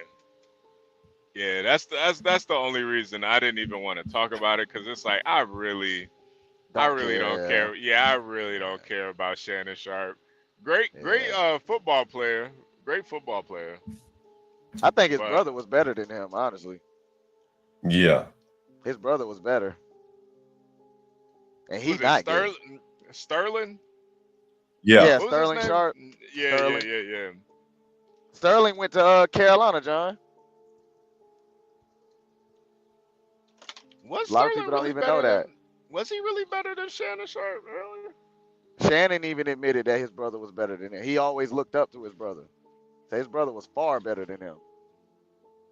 Damn, because Shannon. I didn't think so either, but when I go back and look at the tape, I'm like, his brother was more athletic. Remember, he played wide receiver. Shannon played tight end. So one is a athletic motherfucker, and one is he's blocking half the time. Man. So. Yeah, that is true. Yeah. The pays. Yeah, Black Knight, I agree. I think that's the thing too. Everything is about sex nowadays, man. It makes you not, man. I don't know. This shit is.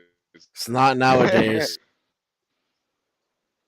It's always all been about sex. And with Kamala trying to get in the office, they just gonna crank it up. It's gonna be sex times 100 once she gets in. Starts allowing, you know, what we see as unnatural. Oh, you mean sex as in gender? Well, like gender swapping and. No. I'm just talking about like just talking. Yeah, because like intercourse has been what made the world go around forever. You even call it the same thing.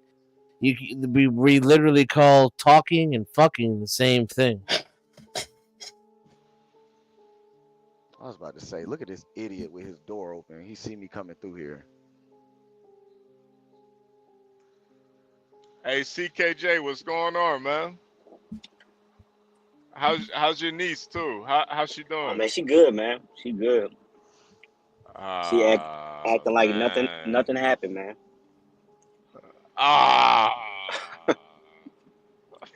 Jesus Christ.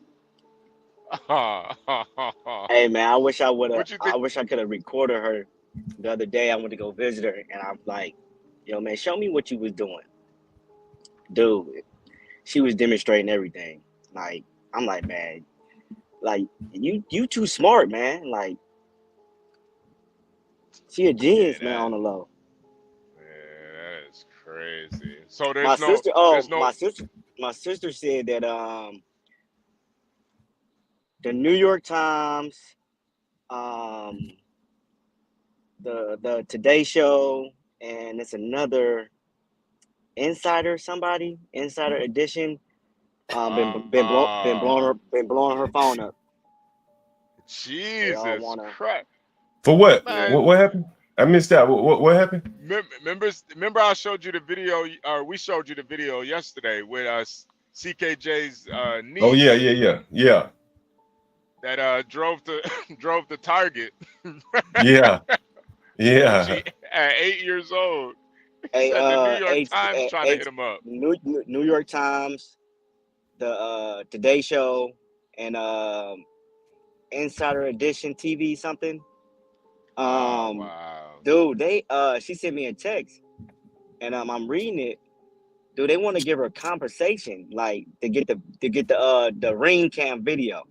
I actually got it. I seen it yesterday, but I mean I ain't gonna show that part, but you know. But it's crazy, man. It's crazy. Damn. Just to have something like this, you know how I go, HB. They want to be the first to see who did it. Who is this little girl? Like they want to see her. I told you they put up. I told you they put up a picture. Real talk. Of, no. See, I don't, man. I'll be lying. Okay, wait, John. We can hear y'all thought I was Shannon Sharp. Oh, my bad. My bad. Shit. I'll get it in. Real talk. No. See, I don't, man. I'll be lying. Okay, lying. Man, my bad. Shit, my bad, CKJT. This shit, it went off. I was trying to prepare this clip, man. That silly ass nigga. Oh, get it in. He 50-something years old. Anyway, but my bad, CKJT.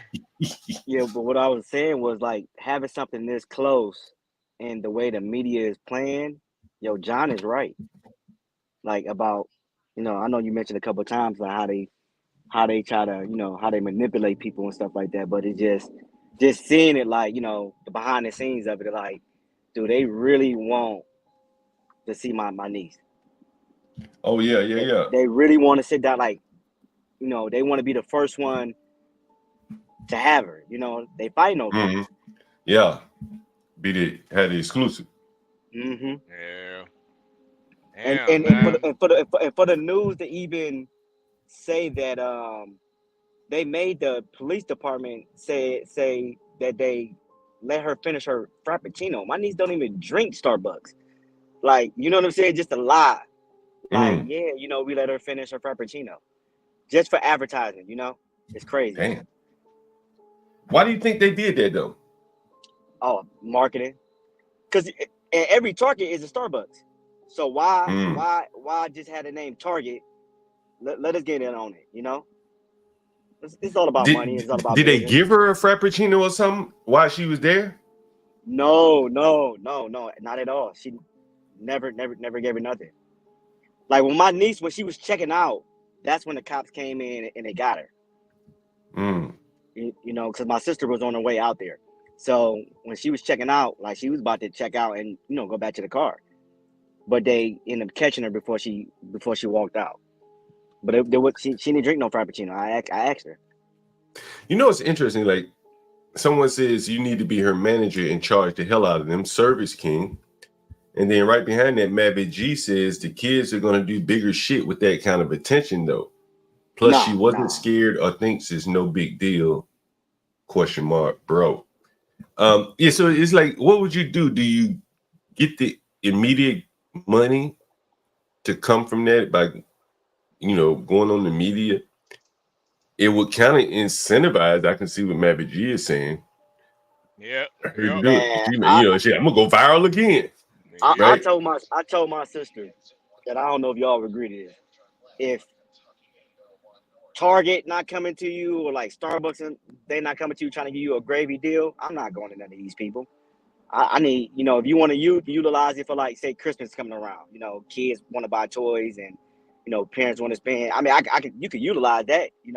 This 8-year-old drove to Target like she wanted to get this toy. Like If there ain't nobody coming to you with no big deal, it's not worth it. To me, that's just my opinion.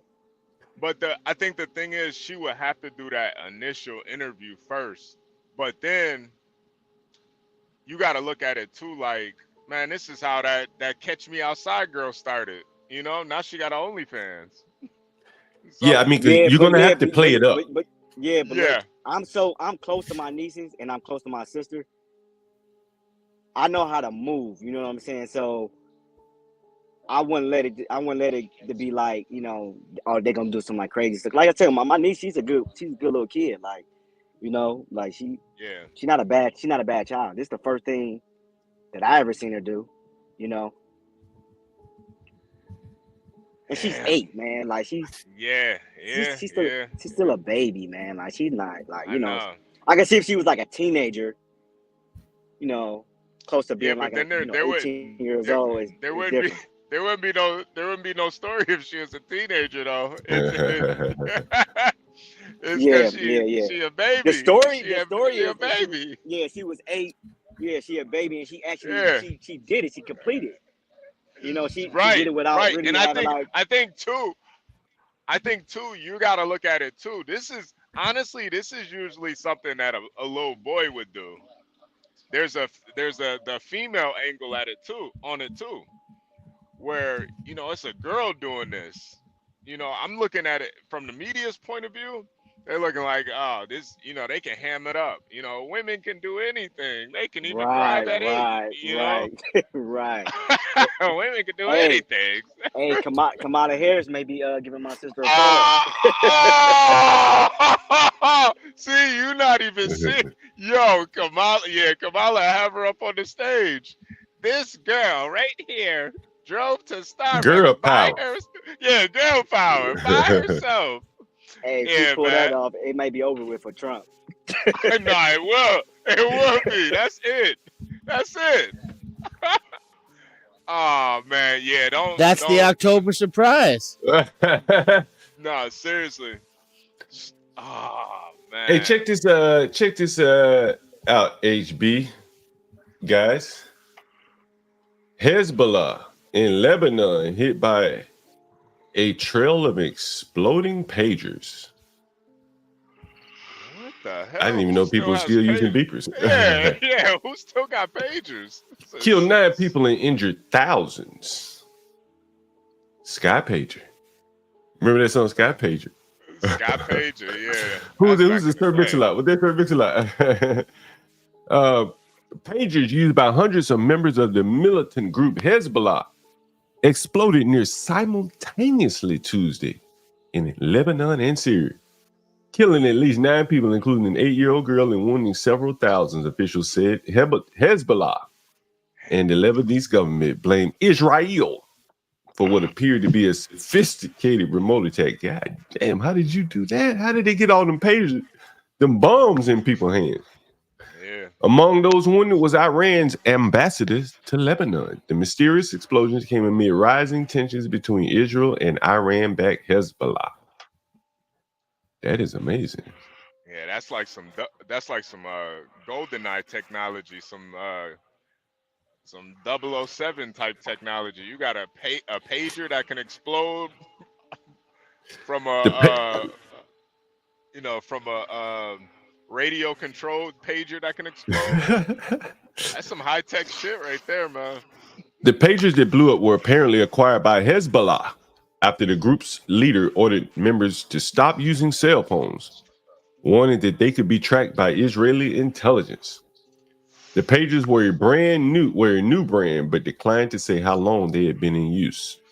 Another article says Israel has a long history of pulling off complex attacks like the exploding Sky Pager. Sky Pager. That is very interesting. Yeah, it's very interesting, bro. Like, man, what the mind can do when it puts itself in a position to harm somebody, can do anything. Let's play this video here.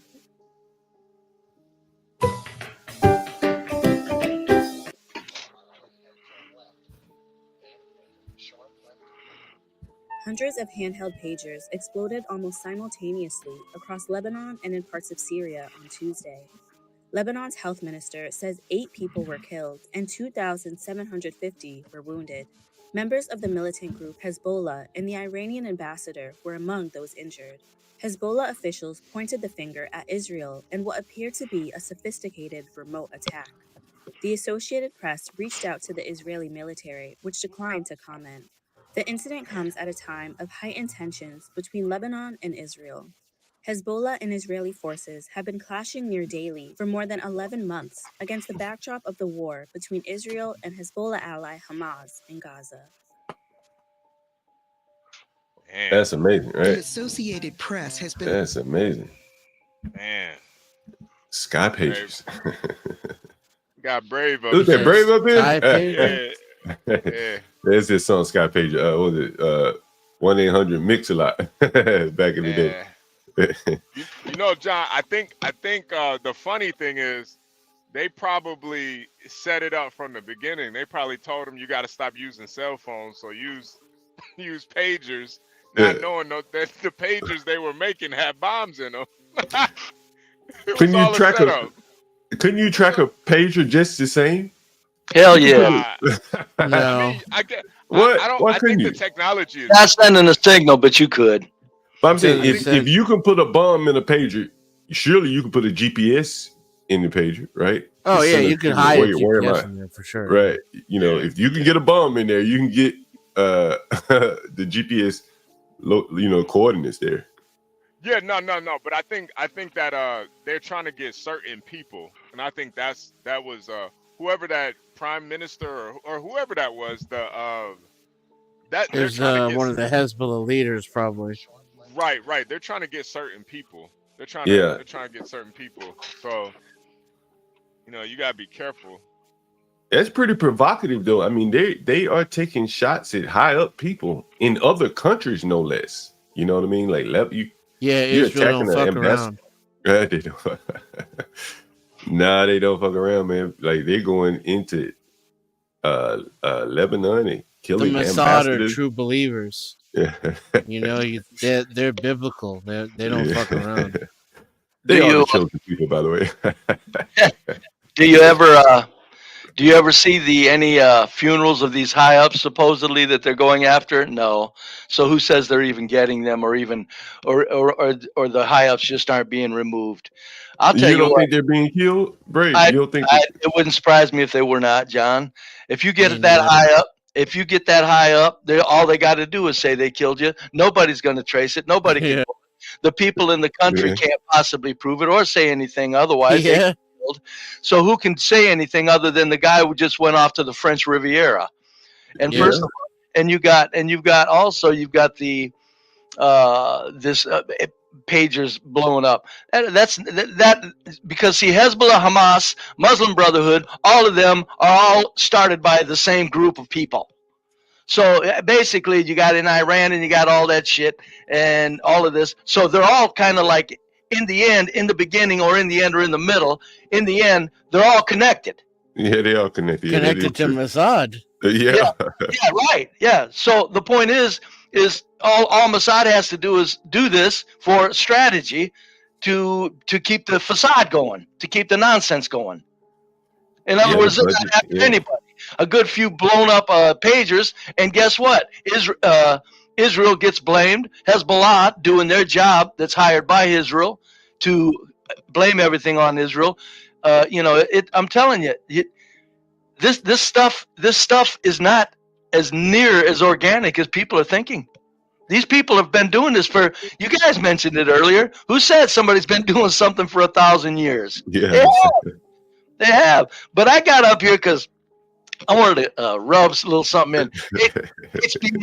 HB, you said that white people are being cucked. I'm going, that's true. And they can't say anything about race. That's very true. The sad part, before I say this, the sad part is the white men at the bottom that can say things about race are even afraid of saying anything about race. So before you go too far, are you commenting about Skip Bayless? You talking about what Skip Bayless, right? Yeah. What did you think about that? Like, nigga, he's not at the bottom. He's a very affluent man, I would imagine. He's 72 years old. He has nothing to risk. He has a small podcast. He's been put off of TV. And yet and still on his way out of here, he can't throw a little grenade. Go ahead and let the badass say something. Kind of move. You know what did they do to him? Huh? Oh, shit. Anything they want. Let's get Bayless go. You know what? I changed my mind. Fuck a bunch of niggas. Well, I ain't saying go that far, but damn, he can't even compliment. That's what he would imply if he got angry enough. Mm. So, and pardon me for using the N word. I always ask, I always ask permission first. But because it does flow so well with a statement, it just does fit. Yeah. But when HB says HB said white men are being cucked. HB, you telling me black men aren't cucked by women also? Well, HB's not.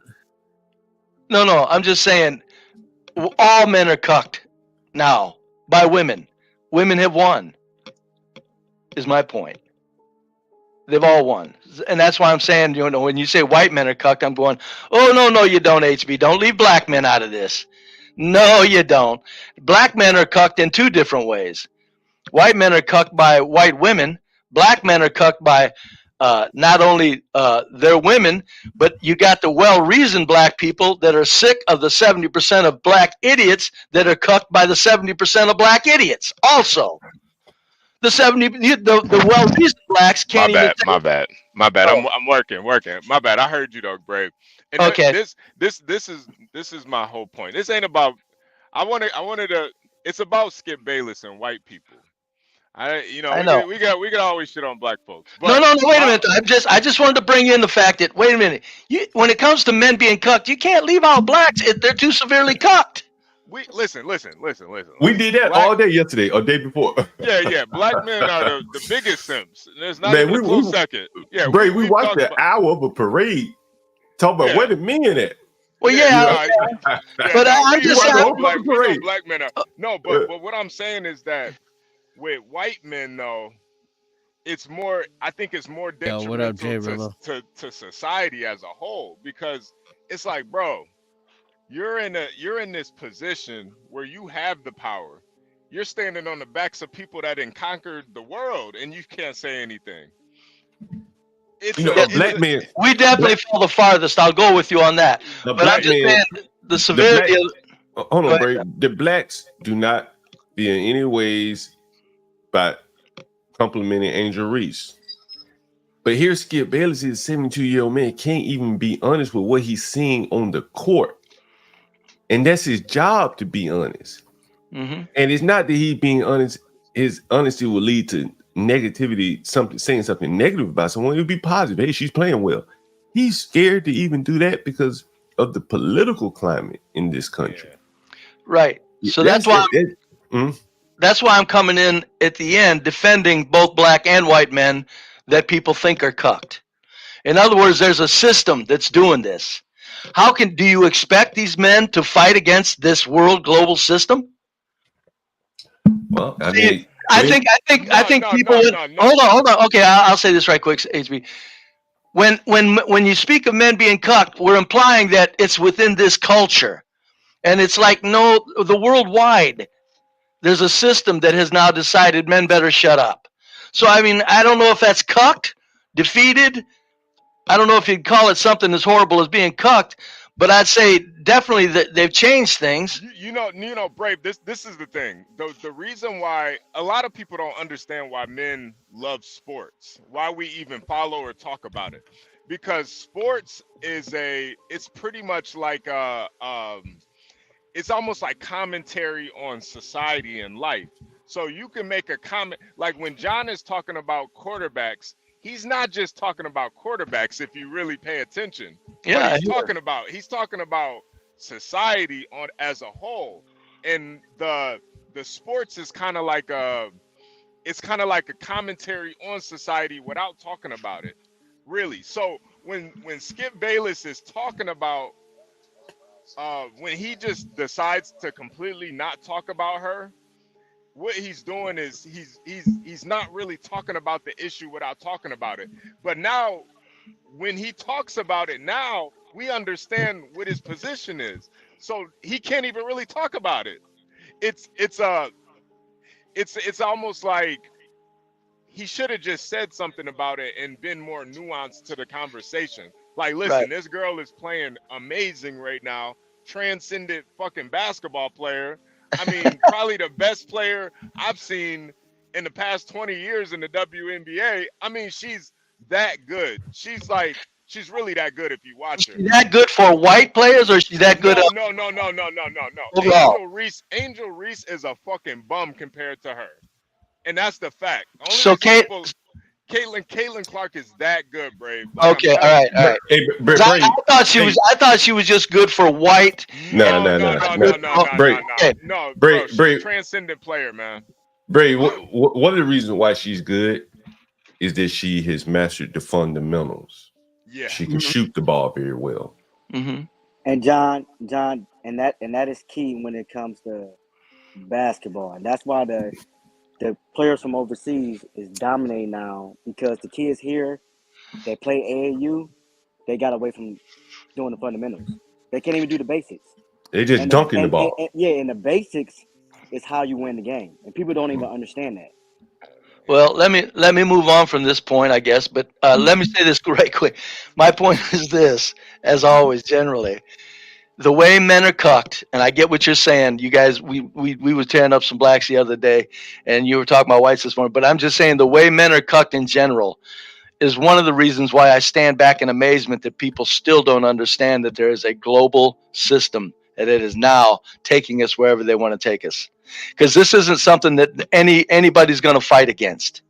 I think that the fact that they've just switched it from what used to be 70 years ago to where men were put on top and women were subservient, now they flipped it so easily.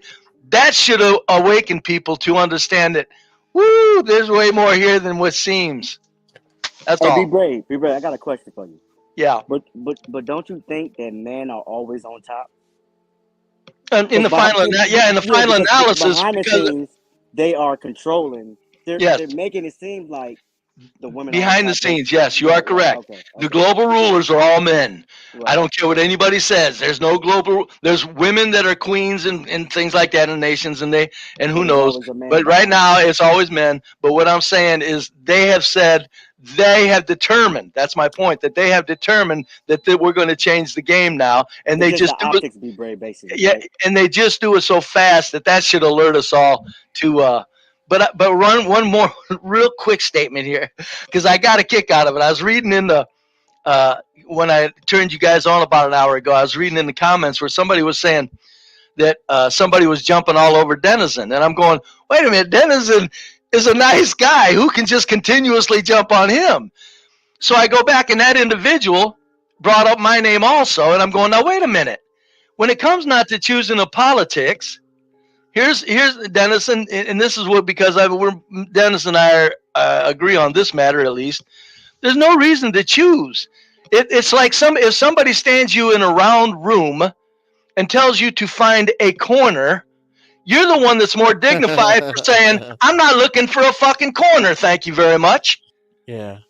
That's what I'm saying, and that's what people can't fathom. They don't understand that they're being put in a round room and being forced to pretend they're finding corners. And it's pathetic. And that's why I say when people don't like those of us that, won't choose, and those of us that are somewhat of some conspiracy theorists, I'm just saying nobody's putting me in a round room and telling me to find a corner. I'm saying, Amen. Fuck you. Right, Dennison? Did I say that right? Amen, sir. Yeah. So I just wanted to bring that up for future references if anybody ever says, because I'm sure the individual is on his agenda with getting people to choose one way or the other, and I'm going, no. And no, I don't have to feel bad for not looking for a corner either. In fact, I'm the dignified one here. And imagine telling a secular atheist that the Catholics are taking over. I mean, yeah, just the whole thing. There's so many areas where it's just like, they're not choosing anything. People are just living. They're just living. Things are so, we got it made so well. We're so comfortable. and yet we're so powerless that we can't connect the two. Hey, Brave, yeah. I know you sound like you about to get out of here. I wanted to ask you a couple questions before you go. Did you see the show yesterday? Which show? Were you here yesterday? I don't know. Yesterday or the day before, in the morning. What was the talk? What were you talking about? We had this guy on the stream. Let me see if I can show him to you. We had this guy on the stream. Oh, he was on your stream? Yeah. Do all this bullshit, all these rumors, all these lies that you guys are hearing. We had this guy on the stream yesterday. Bullshit. They can't drive. Let me blow it up so you can see it. But yo, we out here, Springfield, Ohio. Let's dispel all this bullshit, all these rumors, all these lies that you guys are hearing. None of the Haitians is doing none of this bullshit. They can't drive. We will admit to that. But none of the bullshit y'all hear. Don't believe what you hear in the media. Don't believe what you hear Trump say, the news say. No Haitians are stealing people's animals, cats, dogs, geese, ducks, none of that, eating them. That's bullshit, so don't believe it. I'm right here in Springfield, Ohio. Look, Springfield done this. See that water tower right there? The water tower says Springfield, Clark County, Ohio. How the fuck would he know? Trust me. I'm in these streets. Every day. I deal with people every single day. Every day. None of this bullshit's going on. I own this barbershop right here. I got a lot of Haitian clients come in here. Haitians all through these neighborhoods, all in all these streets. None of this bullshit that you hear is happening. So don't believe what people are saying. I live it. It's all bullshit. Trust me. I gotta sit here and argue with motherfuckers that's not been in Springfield, that have never stepped foot in Springfield, and sit here trying to tell me that I'm lying. I'm not lying. I live this. I'm in these streets. I don't live off in the suburbs nowhere. I come back. I'm in these streets every single day. None of that bullshit is true, man. Can they drive? Nah. But they're not killing animals, man. They're not kidnapping animals. They started this bullshit with saying that riding around in white van, abducting people for sex trafficking and body parts. Then it went from that to they was in the parks stealing all the geese and ducks and killing them and eating them. To now they're stealing people's pets and eating them. That's bullshit. Don't believe that bullshit. Trust me. Anyway, Brave, so you see he's he's very complimentary toward the Haitians, defensive toward their reputation in the neighborhood. Mm-hmm. And several of the blacks that we call were very positive toward the Haitians, but the whites that we call said almost the exact opposite of what he said. We had white people on this panel, business owners just like him in the same industry, in the beauty salon business. We had women's salon owner. Here's a black barber. They almost said the exact opposite. You could mirror them. They're total opposites. So what do you think explains that, Brave? Well, number one, this guy could have at least said popping 20,000 humans in a population of 58 is way too stressful. He could have great. No, he says great. He says it's good. He says been correct me if I'm wrong, guys. HB's not here, but he said, man, the town is thriving. He said, yeah, the schools are, there's a big problem with the schools. One, the Haitians, I guess, want French Creole to be taught in the schools, and some of the American-born parents don't want their children taught that. But yeah, he had nothing negative to say about the migrants being there. I would go so far as to say, and he even gave examples that I have given about how it's going to be very difficult for blacks to find housing. And he talked about how the Haitians are coming into Springfield, buying up property, man, buying it up. So and he said that they're not renting to black people, and black people, by and large, who are on Section 8, can't find housing because no one's taking this Section 8 because the Haitians are able to pay more because they're putting 6-7 people in there, and that ends up being more than Section 8 without the headaches of inspections and these ghetto tenants and blah blah blah. And he understood that. He gave us examples of it happening. He talked about the housing being hard to find and the prices going up. But from his standpoint, he was able to rise above the tide, even though it may have doomed the rest of the blacks there to no opportunities at all. He was very positive toward the Haitians being there. Very positive. I can understand him fully wanting to point out the lies if they're lies. That I understand. But when he goes into defending everything that's going on, John, there's no other way to explain it, buddy. That dude hates some white people and wants to see us suffer no matter what. Well, he did get into that. What did he say? I said, well, what? Because he mentioned there was some racism involved in the criticism of the migrants. But he never admitted to white people gets on his nerves gets on his last nerve. Well, he did say that it was the whites that were the source of the racism toward the Haitians, and I long speculated that the blacks look at the Haitians as kind of like a population bomb for them. Yes, and that they are able to overwhelm the white population in a with sense. numbers. Yeah, with in a numbers, sense, right? Yeah, sense. And and if you look at many parts of the world, that is how they look at it. Yes, China, India, they battle for who got the most people. It's called revenge. I think that is part of it. If you distill it down, yeah, I think it's part of it. This dude is after revenge. Yeah, I think. But we're missing the psyop of all this. You had the idiot Trump up there talking his lies, if they were lies. It wouldn't surprise me if they aren't. But you had and he's not an idiot as far as IQ. Trump's smart. I'm just saying he's a weirdo piece of shit. And but if you had him up there lying about it, here's the end results. Big lie by Trump. Trump still gets in the public eye. He's still the savior. The Haitian gets disproven. And guess what? After the Haitian gets disproven and the pets aren't eaten, then the acceptance of the Haitians creep in. That's what this is about. And now they're immune from all criticism. They go next time you talk some shit about a Haitian, you're just a crazy. They go crazy about the Haitians, and then that's dispelled. The crazies are made to look crazy, and guess what happens? Nobody says anything more about the Haitians. Yeah, you better not. You get labeled as a racist or something like that. Yeah. These bastards know what they're doing at the top. I'm telling you, we don't get this. We don't get this think tank shit that they're doing to us in this society.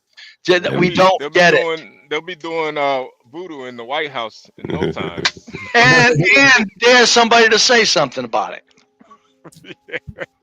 No, that's what. Yeah. Hold on for a second. So the geese, the ones that you seen with the geese, you think that picture is fake? Hey, the guy. Hold on, Brady. Hold on. The guy addressed that. Yeah, he did address that. He said, "Yeah, it's the neighborhood is real," and he said he probably was just getting roadkill off the street. That's what he said. I've often thought to myself as a white man, if I'm ever hungry, I'm getting that geese. There's too many of them. Wait. Brave, you eaten a goose before? No, but I would. Goose is good. Goose is good food, isn't it? It tastes like duck. Not Canadian I never tried it. No, I've never eaten it, but I'll guarantee you when I see them from my youngest days, because I'm a 2-bit loser and I'm a bottom feeder. You like chicken? From my viewpoint, I've always thought if I end up, I'm going to get some food because they're all around. In fact, I think they're being allowed to thrive too much. There should be controls of them, but that's why when I seen that picture, I'm going, now wait a minute, this guy's from a third world. Now, if he was carrying a cat or he was carrying a dog, that would be a little more upsetting. Carrying a goose is kind of a natural thing. Well, I think the thing is, it's closer to nature. I think the thing is, it depends on where he got it, right? If he went down to the park where people are walking around the park getting exercise. It could be he very gentlemanly snatched it when nobody was looking and said, "I'm gonna get this son of a look at the meat on that mug," and then snatched it up, and then probably had to walk back to the public and probably didn't. He would have had to kill it in front of people more than likely. He'd had to wring his neck. If there's woods around the pond, you can get a geese up and wring its neck without people seeing it, unless the park was full. You gonna have people? Yeah, I'm saying have people down at the park chasing geese. Hey, Bray, let's listen to this. 2 days since somebody allegedly tried to kill Donald Trump again, and you're here at the podium in the White House briefing room calling him a threat. President Biden has been clear-eyed about the threat that the former president represents to our democracy. Jesus. How many more assassination attempts on Donald Trump until the president and the vice president and you pick a different word to describe Trump other than threat? Yeah. Peter, It's a serious question. if anything from this administration, I actually completely disagree with the premise of your question.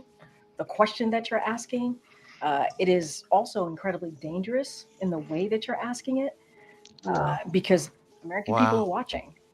And to say that from an administration who has consistently condemned political violence, from an administration where the president called the former president and was grateful that he was okay, from an administration who has called out January 6th, called out the attack of Paul Pelosi, called out and said we need to lower the temperature after the Butler incident. And now for you to make that kind of comment in your question, because your question involved a comment and a statement. And, it is, that is also incredibly dangerous. She looks down too much. She needs to fake it better, like she's saying off the top of her head. It's obvious she's looking down at a script. Yeah, she's reading. Yeah, she's not. Yeah, right. But and the other press secretaries at least made it look like it was impromptu a little bit more. This woman isn't doing it all. But she's using the word threat. Or Biden's using the word threat, and now she's faulting this guy for talking in a dangerous manner. Now that's white cuckery. That white dude sat there and was cucked, HB. I agree with you. Well, she put it down because she was ashamed of what she was saying. Well, she could easily put him out of it. Yeah, I think she was looking down. Ashamed of what she was saying. Yeah, same. No, I don't think there's any shame in her. You know what I mean? That ship has sailed. Yeah, nah. Yeah, no. How you guys doing? Hey, but no, she just the whole thing. I don't think its attempted assassination was real, for the record, right here. Me, that's bullshit. I'm telling you, man. No, stop it, B. Ray. Come on now. How was it fake? How can CIA fire at somebody and miss them 3 or 4 times? The CIA missed? Be brave. I saw, they didn't hit him. I saw. Well, I know from that first attempt, they actually did. They recreated it on like like that mannequin head where it has like the fake bones and stuff inside. Yeah. And apparently you can shoot somebody's ear off. It's not. Oh yes. It's not Yes, no, my point is that the bullet path was like a half inch from his face, meaning his face had to be perfectly parallel with that path of that bullet. What are the odds of that? No, What are the odds of that being staged? What you mean perfectly? Like no. The odds are very slim, but slim. It's a possibility though. Like 1 in a billion, 1 in a trillion. Okay, explain to me how you fake it though. How you fake what? No. I think it's less likely to fake it than for it to actually get it's shot. Less likely to fake it than for what actually happened. No, he went down and they snipped his ear with a tool to bleed it. Yeah, and then they murdered. So then there were no shots in the audience. They kill. Yes, they kill people with their WWE though. People actually die in this WWE. They do. Yeah, because I saw the guy. I saw the guy afterwards. His brains were really out of his head. That wasn't fake. Yeah, and you don't even know if that was the guy or that was just a morgue brought in. Can I add something to King, whatever her name is, Pierre?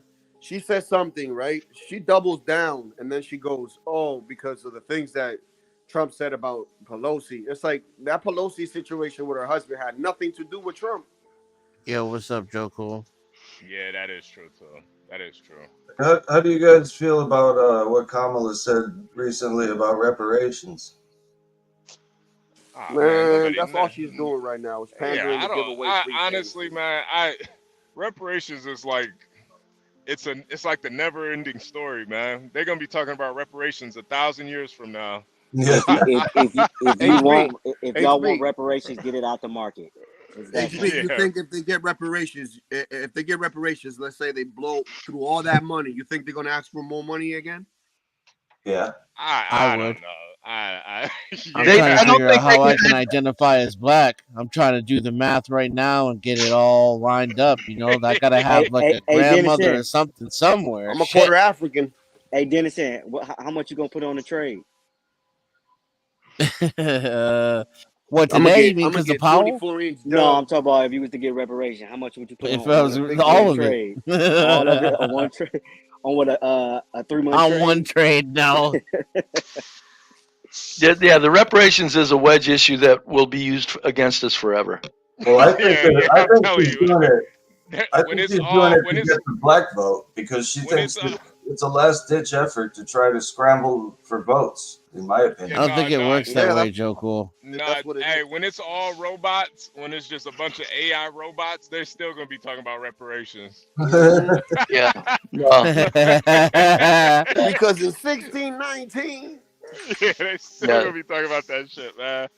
They couldn't landed on us. They couldn't give out what.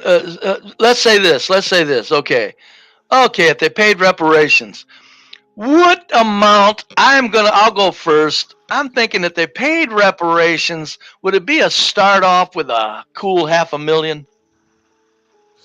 For who? Well, per person? Yes. No, hell no. Man, I want that shit. You don't think it would be that much? It's going to be like $25 a piece.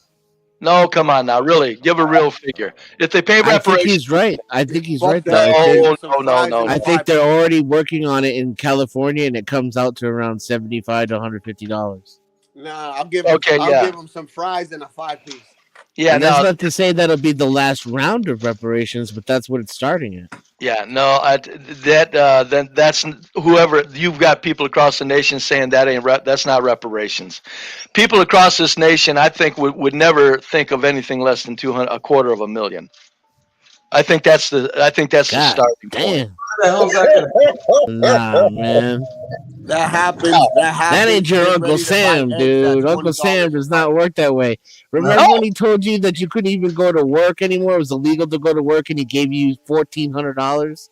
Yeah, right. Like, yeah, you'll be all right. Here's 1 month's worth of rent. You'll be okay. Yeah. No, we ain't worried about Uncle Sam. We're talking about the global digital printing machine. But I'm just saying that if they gave reparations, if they gave them anything real, it would just cause inflation to just go right off the charts. That's one reason they can't. But I don't know. Anybody talking? Wait, did Kamala actually bring that up? Because I can't even believe that. I just heard. She brought it up. Yeah, she said. I just heard Zatochi mention it, and no disrespect to you, Zatochi, but I got to see her actually mention this. No, I heard it in the news that she brought it up, that she's saying that she's gonna. Yeah, you got to send me. No disrespect. I need a link though. Yeah, she's gonna form a committee or some shit. Yeah, I need a link. Because this.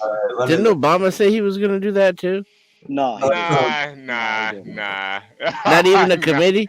No. Obama said because they love to promise committees. That talk only started happening like a couple of years ago, man. Right. Obama's on record, I think, not as president, but I think he's talking about reparations, wasn't he? No, he wasn't. You sure?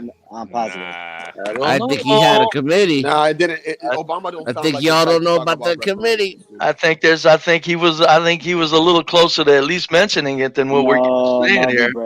He was only talking about Brokeback Mountain. That's it. That's literally what he was talking about. Brokeback Mountain. Yeah, but now this rainbow's great again. Kamala was bringing up reparations. I'd like to see it too. I don't There you go. Go look in the private chat. There it is. It's probably she's talking about tax breaks and things like that. If she Here's is. what she says right here. The U.S. Vice President said the country needed to speak the truth about the generational impact of our history, citing the legacy of redlining and Jim Crow laws as well as slavery. She made the comments during that NABJ conference. We need to speak the truth about the generational impact of our history in terms of the generational impact of slavery, the generational impact of redlining of Jim Crow law. I think that part of that is studying it to figure out exactly what we need to do. They always want to study, they never do. Yeah. Everywhere they go, they always form some committee to study it, and then they study it for a year, collect a big paycheck, and then they come back and give recommendations. That's the game.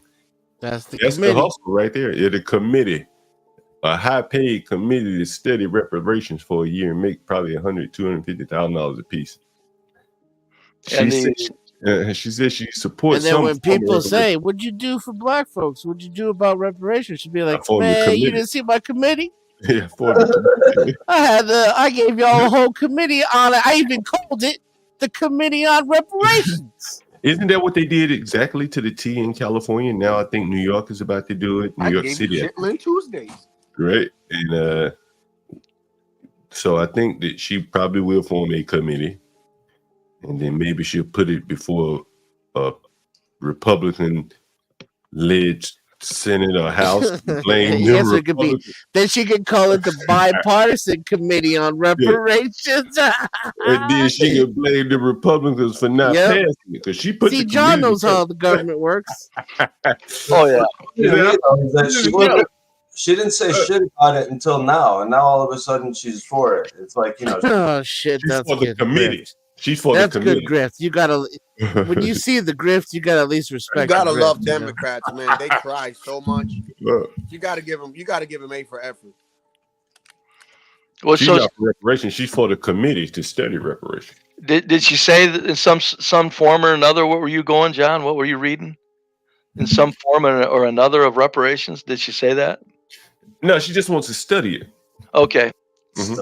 I thought she went on to say in one form or the other. I see. Okay, got it. She mentioned policies, red line policies, Jim Crow laws, but that was it. To really get to the root of this. I'm with a lot of blacks that say I don't give a damn. I'll tell you what. One effect is me coming to this damn country. I feel mighty fortunate. Like Muhammad Ali said, I'm glad my granddaddy got on that boat. My problem is I have a percentage of Egyptian in me, according to some DNA test. So it's like, do I owe reparations to the Jews and the blacks now? Hey, John. Not only that, the Jews owned more of the slaves. John, so if they give you flipping the cost, John, if they give you $250 to $500, you buy more real estate? Nah, I wouldn't take that shit. I've long said, man, I ain't taking it. It should be like PPP money. Man, I could have gotten this shit with PPP. I ain't get that shit either. Right? Oh, you think it's gonna be like a repayment system?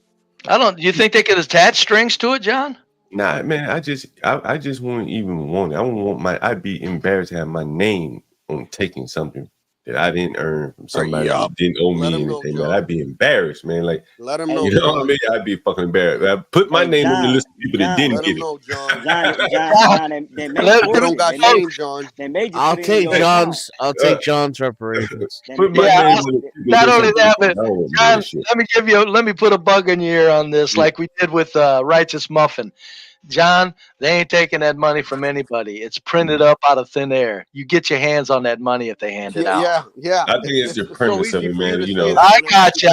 But in all reality, they're not taking it. You're not taking any money from anybody. That's an oxymoron. It's just printed up, and handed out like chicken feed. But it's the basis, right? I got you.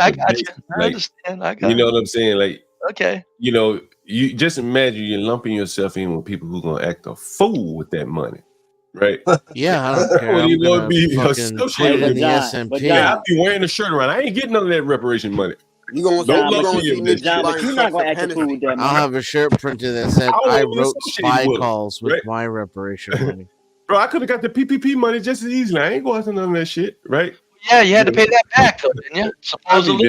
Not if you did the right thing with it. If you did the right paperwork thing with it, you didn't pay it back, right? There are ways to get around it. But Weren't whites getting in on that too? No. Hey, John, I told you I ain't trust yeah, that. everybody. I told you what happened with me, John, with that Yeah. situation with my business partner. Yeah, that's true. Yeah. I feel like Hey, be brave. My business partner got about $400K with that shit. I had to get away from him. Mm-hmm. Whoa, yikes! Did he ever get in trouble?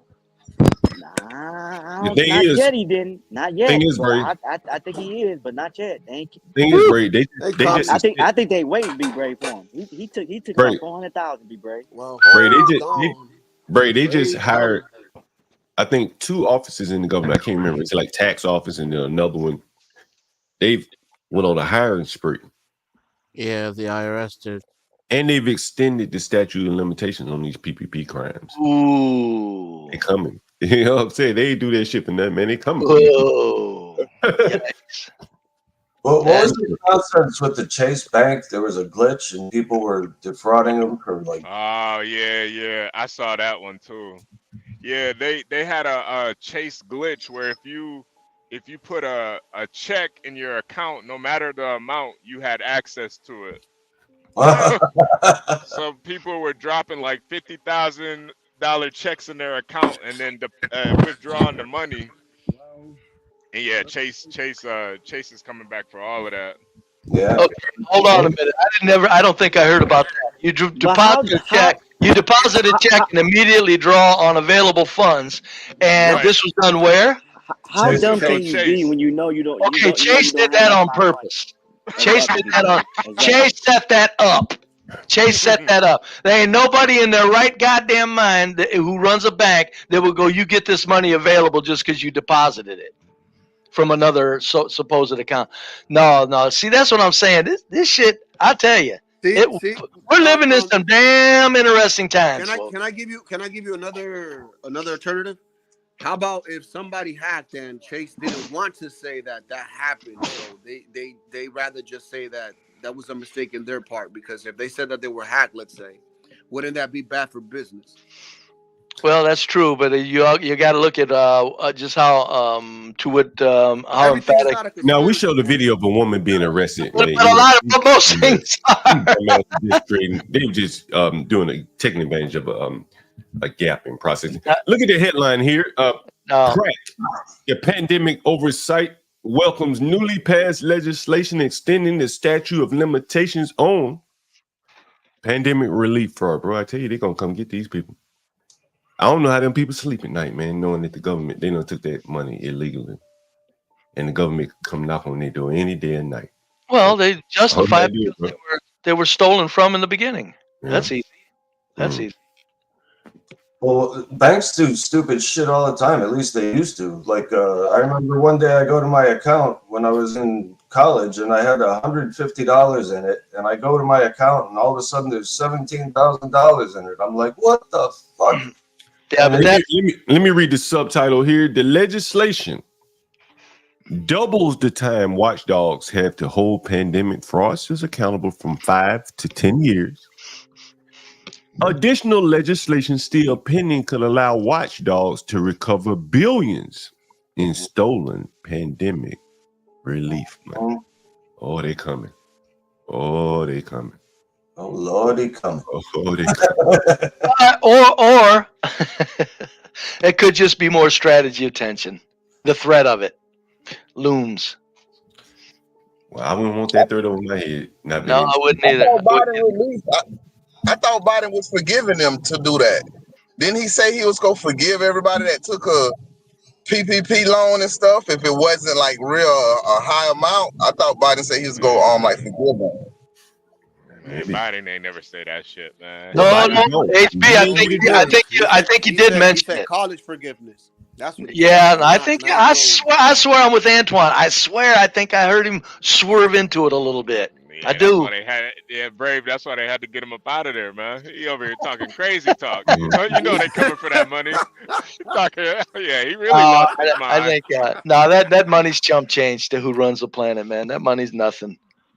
Just like you guys think, you guys think Chase was a goofball. No, Chase did that shit on purpose. You guys, you're not. I understand everything in the conspiracy, but you're not understanding what this machine is capable of. What's the goal of doing that? Power. Ownership of the planet. Continued ownership of the planet. That's an easy question to answer. Mm-hmm. The more people are idiots and confused, the better, the easier they are controlled. I think they have power on a human level. They don't need to. A lot of people did ruin their life off of that Chase scam. They ruined their lives. Their credit fucked up. They owe $50,000 now. Yep. Like yeah. Well, I heard this one kid. I don't know if he's kidding, but he said he put a check for $1 billion in there. Hold on. I'd like to see the racial makeup of who took advantage of Chase's nigger, run, fuck niggers, rape niggers. What? All right. I got him out of there. Which one was that? I was looking at something else. Who's that? Dave. Some kid named Dave. He sounded about 11. So yeah, we got him up out of there. Jesus Christ, man, what a mouth, huh? Jesus Christ.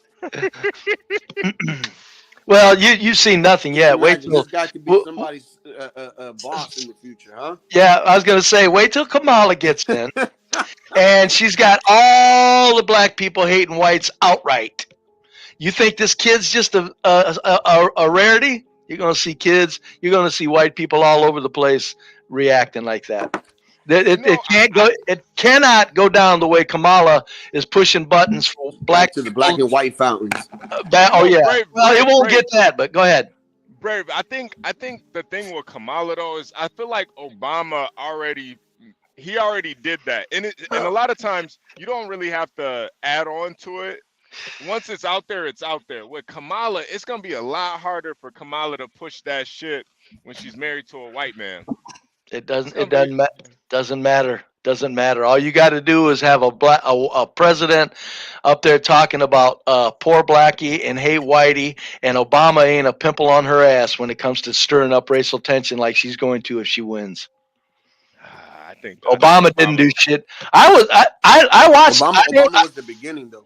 Yeah, I don't pay attention to politics much, but Obama, I was impressed with his neutrality. So I'm giving credit for neutrality. I know people say the way he could talk. No, I'm saying, of course. I like the way he presented himself as president. I think he was one of the best. Better than Trump, I can tell you that. Oh, he just speaks more in a dignified manner. He gives the position more dignity than Trump does. Trump's like a high school kid that needs his mouth smacked. Nah, Trump Obama didn't do that. Trump is like that dude that you hang out in the bar and he just tells you straight how it is. Nah, like, Trump. your wife is cheating on you with Ben. Right, no, I understand that, but Trump is more like the guy that's sitting at a bar and somebody smacks him and says, "Get the fuck out of here, idiot." No, they ain't gonna listen to this guy. Trump is talking like a damn fool every chance he gets. He's nothing but insults. There's no policy talk. There's no formation of culture. There's nothing. There's nothing. But I don't think Obama did it that bad though. I still give Obama. But you don't have that with Kamala Harris. She doesn't talk about nothing. Yes, that's what I'm saying. Well, I know. And that's my point. And that's what I don't understand with people is like when people always talk about how Trump he talks like this. It's like Kamala is saying she literally says nothing but laughs. Right, but that's the point. She's still appealing. She's still appealing to the hate whitey syndrome in this country. If you guys don't see it, I don't know what to tell you. I don't see it, Big Brave. You'll see it if she wins. I don't see You'll it. see it if she wins. Okay. I don't see it. She ain't gonna win as of yesterday. Leads in 3 out of the 5. I was reading an article. I was reading an article a couple years ago. It was about an old white woman who lived in the UK somewhere. And she had gotten old, and all around her were migrants, people from Africa, places like that. And she felt like a stranger in a town that she lived all her life. Mm-hmm. And she was damned if she do, damned if she don't. because if she sold, where was she going to go? Prices are high as hell everywhere. Yeah. Right? And if you stay, the migrants might kill you, right? And you hear the typical tale, people leave a small town and the old small town dies. But in this case, the town isn't dying. It's being rejuvenated with a new culture of people. And anyone left behind, well, they're going to be more or less a stranger in their own country. And so we've talked a lot about Charleroi and all of that. And so here's a guy in Charleroi. And kind of, hinges on kind of what I've been predicting, is that people are going to have to sell their houses. And the immigrants are going to be there, just like what the guy said, ready to buy. Ready to buy it. Because that neighborhood, which may not be comfortable to him, because of the schools now teaching Creole, as the guy said yesterday, it's going to be right in line with what somebody from Haiti would accept, probably even better than they would even expect to get. So let's take a look at this tweet here from a guy who lives in Charleroi. Remember, we talked to someone from Charleroi. Yeah.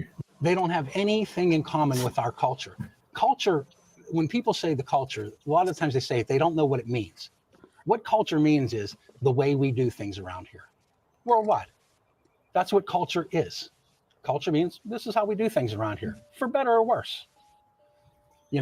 And what I've seen in the last 5 years since the influx has started is they have no interest in our culture, this culture. Why would they? But their culture here. If you go look at the main drag of town here, you'll see, they have their groceries, and they have their storefronts, and, the message is fairly clear, and that is, this is for us. Okay. Message received. People understand. So what I don't believe that argument of they had to bring that population here to save Charleroi has any validity. We aren't prepared for it. We don't have the tax base for it. This is a town of 4,000 people hanging on the best they can. So whoever is responsible for putting them here, that is an act of negligence. And when it's found out who directly decided that this was a good place to do this, they should be held accountable fully. Their feet should be held to the fire long term.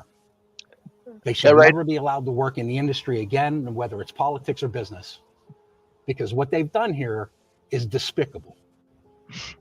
And they know that because, again, nobody cares about Charleroi, Pennsylvania. The 4,000 people that lived here care about it, and we're doing their level best to make it a place to live and want to be. He said 4,000. I'm putting my house on the market. Yeah. I've pulled my kid out of the school. My kid plays baseball on that field right there. There's a game there Thursday night. Come down and watch if you're here. He's a good third baseman. So John, it's town is 6,000. for somebody who is born and raised in this valley and understands it from stem to stern. When I moved here in 2017, if you told me after all of the other garbage that has been heaped on this community since the early 80s, that this would be the denouement, I would have mortgaged my house and bet you were wrong. But here we are. See, now that's what makes me sick to my goddamn guts about white people. Sick to my goddamn guts. That dumb bastard sat there and used the word neglect. Okay? He ain't there yet, Brave. He ain't there yet. But his eyes have been open. No, the point is still, no, John, you're too nice.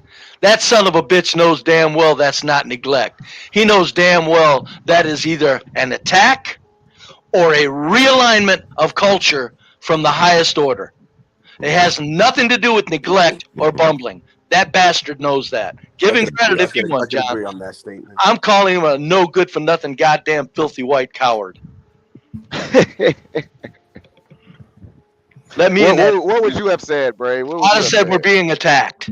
We're being attacked from the global machine. They're switching our culture around at 90 miles an hour. Nobody can stop it. Where else would they start but strongholds? I'm going to tell you what, Bray. Hold on. Where else would they start but strongholds of white culture? Small towns. Bam! Blow them up. That's what I've been saying all along, Bray. Yeah. The thing about that is that it's easier for us to understand that. But let's say if you was to tell that guy that was interviewing him that, he would look at you or anybody that would say that in a different type of way. Doesn't matter. Well, I don't think so, man. I don't think so because he mentioned culture. When they start mentioning culture, watch out, bro. Right? Yeah, that opens the we've been hearing that word. Yeah, nah, John. Huh? He knows exactly what's going on. He's just like Skip Bayless. He can't really say what it is. That's right. Scared. Well, he said for better. Well, no, I think he walked up to the line. He said, for better or worse, this is what the culture is. Like all these people, like the guy yesterday, they said, well, they rejuvenated the town and made it better. And I kept saying, you know, and I've been saying, economics ain't everything. To lose your culture and gain financially, I don't think that's a good trade-off. You know what I mean? Isn't that the same thing that they complain about with gentrification? Yeah, and I talked about that yesterday. The same blacks that are against gentrification. Hell, right here in my neighborhood. Like the walking or for the gentrification of these 4,000 person town because the gentrification is their color. That's not gonna work out well because, again, as the man said, they brought their own grocery stores. They're not assimilating into black culture. Well, the blacks are gonna. Wait, what culture do we have right now? AM, PM, 7-Elevens, owned by Pajeets and Patels. What culture does America have now? Tell me that. I see all y'all eating a bunch of junk food, waking up, complaining and shit. Fuck that shit. I do think in small towns, man, you know, like what that man is talking about. Like, you notice he mentioned baseball. Come out here, my son played baseball. You know, I grew up in a small town, a little bit bigger than that one, but little things like that where you had the park to go play baseball. Now there's going to be people playing soccer on that park. And, you know, that's where the types of conflicts come in. Play soccer. And this guy's up and leaving, but, you know, for the people left behind, you know, we're American. Life would be interesting. Well, hey, John, they're going to be in the park playing cricket. Yeah, there's tons of Patels playing cricket now. Yeah. They take over the baseball. They take over the baseball field, put up cricket. Like, look, what the fuck is this shit? Bro, you ain't lying. No, they're everywhere now, dude. All the baseball fields are full of them playing cricket. Hey, no, that was a good try though, John. Because really, John was just trying to think of like a sport that's weaker than baseball. And I was trying to think on two other than soccer. So that cricket, that was perfect. Like, that's a culture change. That's a culture change right there. It's just a cultural thing. Like, I think American culture will never accept soccer. I think we would rather listen. We rather watch a WNBA game before we watch volleyball. What a take! I promise you. I promise you. He's telling the truth. He's telling the truth. Oh man. That's why But we you call know, it soccer. but when you go down to the soccer field in your neighborhood, or to We don't call it football. when you go to the football field in your neighborhood, and you got the Hispanic guys out there playing soccer, or the Haitian guys out there playing soccer, then y'all gonna have to figure out how to share that field. Like, it's a football field. So I'm playing soccer on it. Right, you know what I mean? And so those are the type of things that, you know, will be interesting to watch going forward. Yeah. I'm gonna get out of here, but let me say this: when you hear a white punk ass chicken shit man talk about neglect, bumbling, or calling the politicians dumb, that's because he's afraid to say what the hell's on his filthy goddamn cowardly ass mind. He knows what the hell he wants to say. Everybody knows this ain't neglect, it ain't bumbling, and it ain't nobody making any mistakes. There's buttons being pushed, and ain't none of us stopping it. But I'll talk to you fellas later. Later. All right. What you got for us, Crack? I'm just gonna tell HB, hey, you know, Palantir's right up to the resistance line up here. Wait. Hold on 1 second. Hold on 1 second.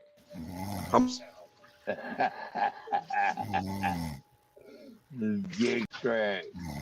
Wake up, motherfucker. How much is that stock right now? It's 36, 38. So resistance line's it about went $3 was 37. the last time we talked. So HB bought it down here at 21. So that's about 70% gain. If Powell doesn't say the right things and it starts dropping like crazy, you better get the fuck out. Yeah. I already got my my limit sell set at like 30, 34, 35. So if it starts to dip, It's 36 right now. Yeah, So- that's why I got it. That's why I got it set. He said sell order. Yeah, So I if got a it sell starts order dropping, already get set. out. But if it Yeah, breaks yeah. out, if it breaks out, that's gonna be new highs, man. Because the last time it was this high was about 45 or something. It'll probably like shoot right to 50. At that point, man, you did a great job buying here. That was an excellent trade. Excellent trade. I gotta thank you and John, man. You and John, maybe. You and John Does it have options? Yeah, no. Yeah, you it and has John plenty of really- options, I'm sure. You Power guys to you. really made me understand what it was. I'm like, Jesus Christ. I think that's the real problem. Most people just don't know what the fuck Palantir is. Who cares what it is? Just look at the chart. Yeah, You don't need to know People what it don't is, know honestly. what any stocks are. Yeah, no, that's true too. That's true. And see, this is why I advocate chart reading, is because most people don't have the time. They're not going to read financial statements. They're not even going to bother knowing what a company is. If you just look at the chart, it's just basically looking at drawings. Like, you as a human can do a better job looking at a drawing than anything else. So I wanted you to can ask you absorb. something, correct? Do you have any, how can I say it, a web page or? No, I was thinking about doing that like this year, but since I started joining you guys on the stream, I'm just gonna talk about it on for stream. startup companies. You get what I'm saying? Like you mean like looking for Like IPOs? companies that are brand new and fresh. Like Oh no, I don't follow you don't them go too into much that type of stuff. because it used to be good to do those things, but not no more. Yeah. Now a lot of people just scam the new investors with that shit. The bell yeah. rang and we're selling, and that's good for me because I like to go long. So I hope we sell hard. Public? Yeah, it's PDD. I was in that stock. Yeah, I'm yeah. See, I was around here when they had the Super Bowl shit and they started aggressively trying to get into the American market. It was like the only Chinese stock that was actually going up while the rest of the Chinese stocks were going down because they were selling to Americans, you know. Chinese. But yeah, I'm waiting for another dip, maybe get back into it. We'll see. Yeah, if it start, because earnings is next November, that might be a good time to get in. If Trump wins and all the Chinese stocks like start dropping, that's probably a good time to buy them. Yeah. Let me see. What's the Hang Seng doing? Yeah, I don't know. Chinese stocks kind of overall the Chinese market. It might have made a bottom here. You see that? There's a lot of volume at this bottom. So yeah, let's wait until after elections to think about China.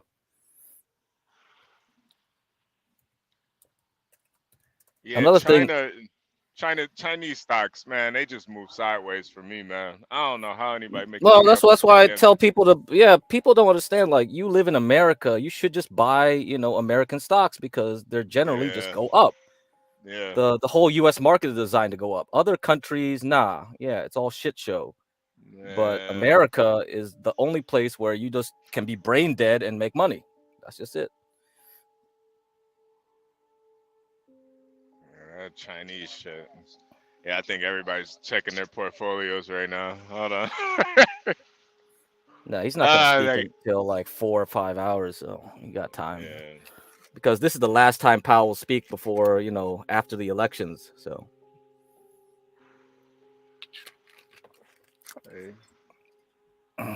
bonds is another good place to hide out in for temporary.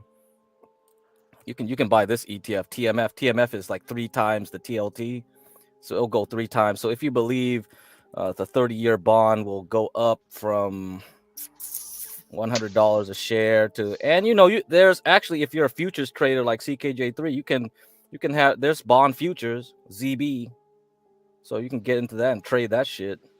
Yeah, I don't know. it moves too slow for me. I need Too slow. Nasdaq. Oh, after Powell, Yeah, it it's might too not move. slow. It might not be very I slow mean, for yeah, next but month. It might be quite interesting to play it for the whole October, man. no. So if you look at like the per tick, it's like I think want to say it's like $32 per tick. That's why it moves so slow. So if you think about But you wouldn't like do long Nasdaq, term. Like let's say you could swing trade that for a whole month. yeah, but I'm not swing trading. You know what I'm saying? So like You the won't. You wouldn't Nasdaq, consider doing that. You wouldn't consider doing that because I'll tell you this. I'll tell you, there's going to be a lot of economic reports between now and the elections, and I bet you, they're going to start saying the economy is collapsing. Everything is going to be collapsing. It's going to be bad news after bad news after bad news. The volatility in bonds will start increasing, and bonds will start shooting up at the same time. Stocks will be crashing down. So if you can't short, I know you don't like shorting, right? So if you can't short, might as well be long bonds because that's pretty much the same game. yeah, but see, I don't short nothing. I just wait for a pullback. I get my And that's entry why and you I would be and I long in and I scalp bonds. it Bonds for would be going up a though. couple points. I just scalp it for a Because couple points. I may look at it like a swing, like I well, need to if look you at don't like that, that then you could just ETF and do like an option trade just do this and see if then. I Do can an options trade on swing with an TLT. option. There's a ton of options on Yeah, TLT. TOT. Yeah. I'm gonna look into that today when I go to Okay, lunch. yeah. And The swing on that. and if for people that don't do options, you can just do 3x ETF TMF Be right back. and Be you right can back, do guys. that. Yeah. What I'm gonna do, crack. I'm gonna later on today. I'm gonna look at it and I'm gonna give out some numbers for a swing. Okay. All right. I gotta look at the charts first. Okay. You said TOT? Yeah, TLT. That's a very liquid bond ETF. Okay. So Yeah, I'm gonna it look at should have that. tons of I'll options show on out some that too. numbers. Yeah, I'm gonna show out some numbers later on. I gotta look at the chart first. But yeah, that's what I'll probably do. But yeah, I never looked at ZB. Like I said, it moves real slow. Like I said, I can get 100 points in. I mean, I'm not going for 100, but I can get 100 points in one candle What with do y'all Nasdaq. think the S&P is gonna do at 2 p.m.? I don't know. I just let it. I'll let the chart tell me. What I think is gonna happen is gonna trade one way until 2, and then soon as Jerome starts talking, it's gonna swing the other way. And Yeah, then it may dramatically, violently, and then it's gonna violently return. Yep. Turtle. We call it turtle soup. So you have to understand that I this. think that's what's gonna happen too.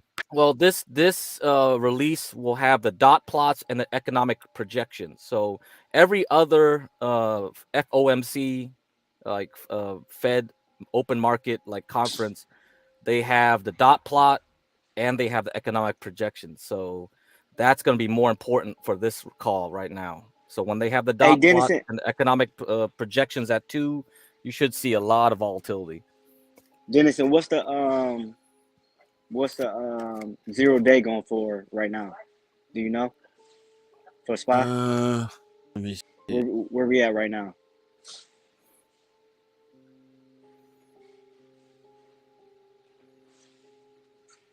SPY. Yeah, I can't pull it up right now on my phone.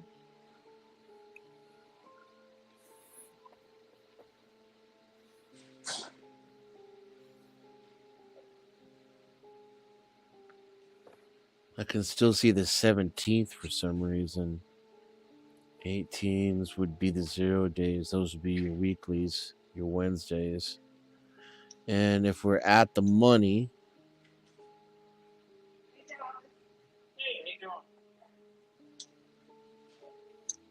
about 255. It's the premium at the money. That's in the money is 308. That's a call or put. Oh, that's just. That's a call. Call. Puts are 323 at the money and 274 in the. Well, no, sorry, I'm reading that backwards. 274 at the money and 322 in the money. So it's about the same. The premium's a little higher on the puts right now, and that's because it's dropping as I'm talking. Right. So you want to try to, anybody that does option want to try to get that as low as possible.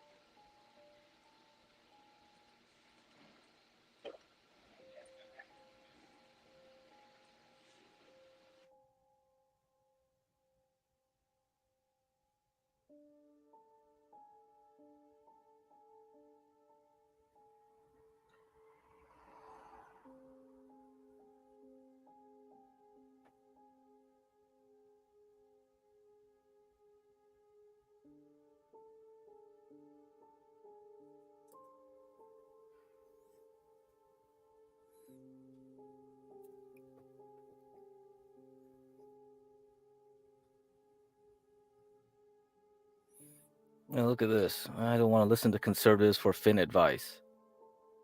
Are we conservatives though?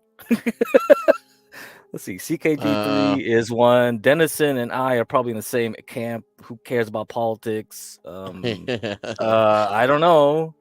I don't think it matters who you take it from. Yeah, I'm not Advice is just conservative in advice. any way. Man, I'm all about getting that. I'm all about. I don't getting that fit into any boxes, but to the person who says I don't take advice from conservatives, I'm probably a Marxist socialist. Yeah, probably. He sounds like one. I'm like way on the other side of the spectrum that you think you're seeing me through. If I were dictator, I would literally seize Jeff Bezos' assets and redistribute them among poor people. So, yeah, I don't think I'm a conservative in any way. Hey, CKJ3, have you heard of dollars futures, like the dollar index future? I think the ticker is Dixie. Yeah. Yeah. Yeah, I don't trade that. That's like more like forex, I think. Yeah, but it's interesting, right? They have futures on it. Yeah. You could do I think forex they combine them with like the euro, like the Yes, the Japanese basket is yen the and stuff like euro, that. the yen, I the never pound. got into it, but I was listening to a guy. He was saying like it's not a good time to trade forex because But yeah, that's why I'm curious to see, like, he was you have a saying futures that for forex, so that market might be more interesting because then you could have contracts way far out. You could be trading like November 2026 dollar futures, and it'll be a lot different than but see, Craig, the thing about futures, you gotta have so much liquid if you're trying to swing, because So you can lose. It's not like that. like options. It's not like options. Like you don't lose what you put up. You can lose way more than what you put up. Okay. So if you don't have enough liquid, I wouldn't suggest nobody to swing. Hey, Craig, I just scalped Dual real quick. Oh, Duolingo? Yeah, Duolingo made a quick one. Hey, you know, we mentioned Duolingo like a week before. You know that? I know. Did you know that? We talked way before, and then you guys brought it up again yesterday for some reason, and just interesting. I missed it. I just made like $120 in a quick little Oh, scalp. okay, real cool. Nice. Real quick, So you think did we move the market? Did people listen to us like yesterday and they all started buying that shit? I don't know. Nah. I don't know. I don't know what's wrong with the stock though. It's moving kind of weird. Like Well, yeah, Duolingo. of course. I mean, it's not really. Yeah, it's janky as shit, but it had earnings like about since. What platform are you using, Weeble? Yeah. I'm using Weeble. Yeah. Is there an update for Weeble or something right now? I don't know. I haven't used it in years. Yeah. But probably, right? I would think. Well, if you're using your phone, then I really don't know. If you're using the... Yeah, dude, why you let these porn bombers up, man? They're obviously porn bombers. Yeah. You never You know. had a guy named Carlo up here, and then now you have that. Like, come on, those are porn bombers, man. Obviously. Hey, come on, man! I got a cousin named Carlo. What the fuck? Hey, come on, get cracked. What the fuck over here? Hey, CKJ3, you can look at JNK ETF, junk bond ETF. So maybe if you look at the options on that, maybe there's something interesting there. But even if you don't trade it, I would look at it as an indicator. So you can pair it with TLT. So government bonds moving up at the same time as corporate junk bonds moving up. It's kind of strange. Because if you think the market assumes that the economy is going down and they're pushing up TLT, why would they also push up JNK? That kind of tells me that the whole hype around the recession is going to fade pretty quickly. So I think if the smart money is actually buying junk bonds, it's telling me that the morons are going to sell off stocks. They're going to load up on junk bonds at the same time as government bonds, and they're just gonna do a fake out, and then the stock market will zoom back up after the elections. That's my thinking about it. So, yep. So that's why even if you don't play stocks, you should look at important ETFs, important tickers to give you clues and hints about where the truth lies. And So never let the yeah. the financial news people tell you what Powell's thinking. Exactly. Let Powell tell you what Powell's thinking, because they lie just as much as the regular media does about politics. They lie about math and numbers. They just tell the opposite of the truth. It's not any less corrupt on the Fin News side. Yeah, Duolingo's. If anybody is looking at Duolingo right now, it's probably gonna meet that 251 again before it goes back down. I just wanted to It's test already at something. resistance. It's already at resistance. Yeah, See, that's the last high. You see that? Oh, what is it? Wait a second. Are you looking at it right now? Yeah. I mean, look at it. The last high is like 251. Right. Where is it at That's right it. now? It's 248. Right. That's what I'm saying. I'm thinking it's gonna meet that that that's resistance, and that's it. So if you guys wanna you guys wanna No, scalp it but I mean, if Powell talks really nice shit, this is gonna break out, dude. This is gonna break out completely. So it has nothing to do with Duolingo. It's just gonna be like because What the do way you think the would chart. be nice for Duolingo for Powell to say? That the economy is doing well, or that it's doing poorly? I mean, it's just gonna be like, because for a lot of these smaller companies that require low like interest debt, as long as he says nice things, he's gonna lower the interest rate gradually. There's no economic crash. Then yes, all types of So small you think cap. soft landing is the only real optimistic play? Yes, right. For small cap, like stuff like this. Look at this, because this is the same thing as these pharma stocks. So the small cap pharma stocks, the trashiest of the trashiest companies, because these companies are fully reliant on having good loan terms. They really depend on getting low interest loans. So if they can't get that, all these small guys will just start crashing again. The way this chart looks like, it's set up to break out. So I would think Duolingo, things like this, any type of trashy small cap company. You think it's gonna break out Duolingo past 251? If Powell says the right thing, it's set up that way. The way the chart is, people are buying it up ahead of Powell. What are they doing that for? Yeah. Oh, okay. I see what you're saying. Why are they doing that? Oh. There's no news. There's no news right now. What the fuck is they doing that for? Well, I mean, you could look at it too. Schools just starting back up, so no, it's not that, bro. That's not enough for that. Schools run on contracts. They're not making new contracts anymore. So the only reason they're buying it up now from here to here was because they're setting it up for Powell like a breakout. It's Powell Day. It's Powell Day, baby. Because it was moving up yesterday too. Trading futures, wait. You see why he's my Pope now, HB? Yeah, nah, it makes sense. Jesus Christ. Yeah, you really gotta. He comes out, and if he sees his shadow, we got 6 more weeks of making money. Yeah. I'll give it to y'all later. I'll be in the chat. All right, see us.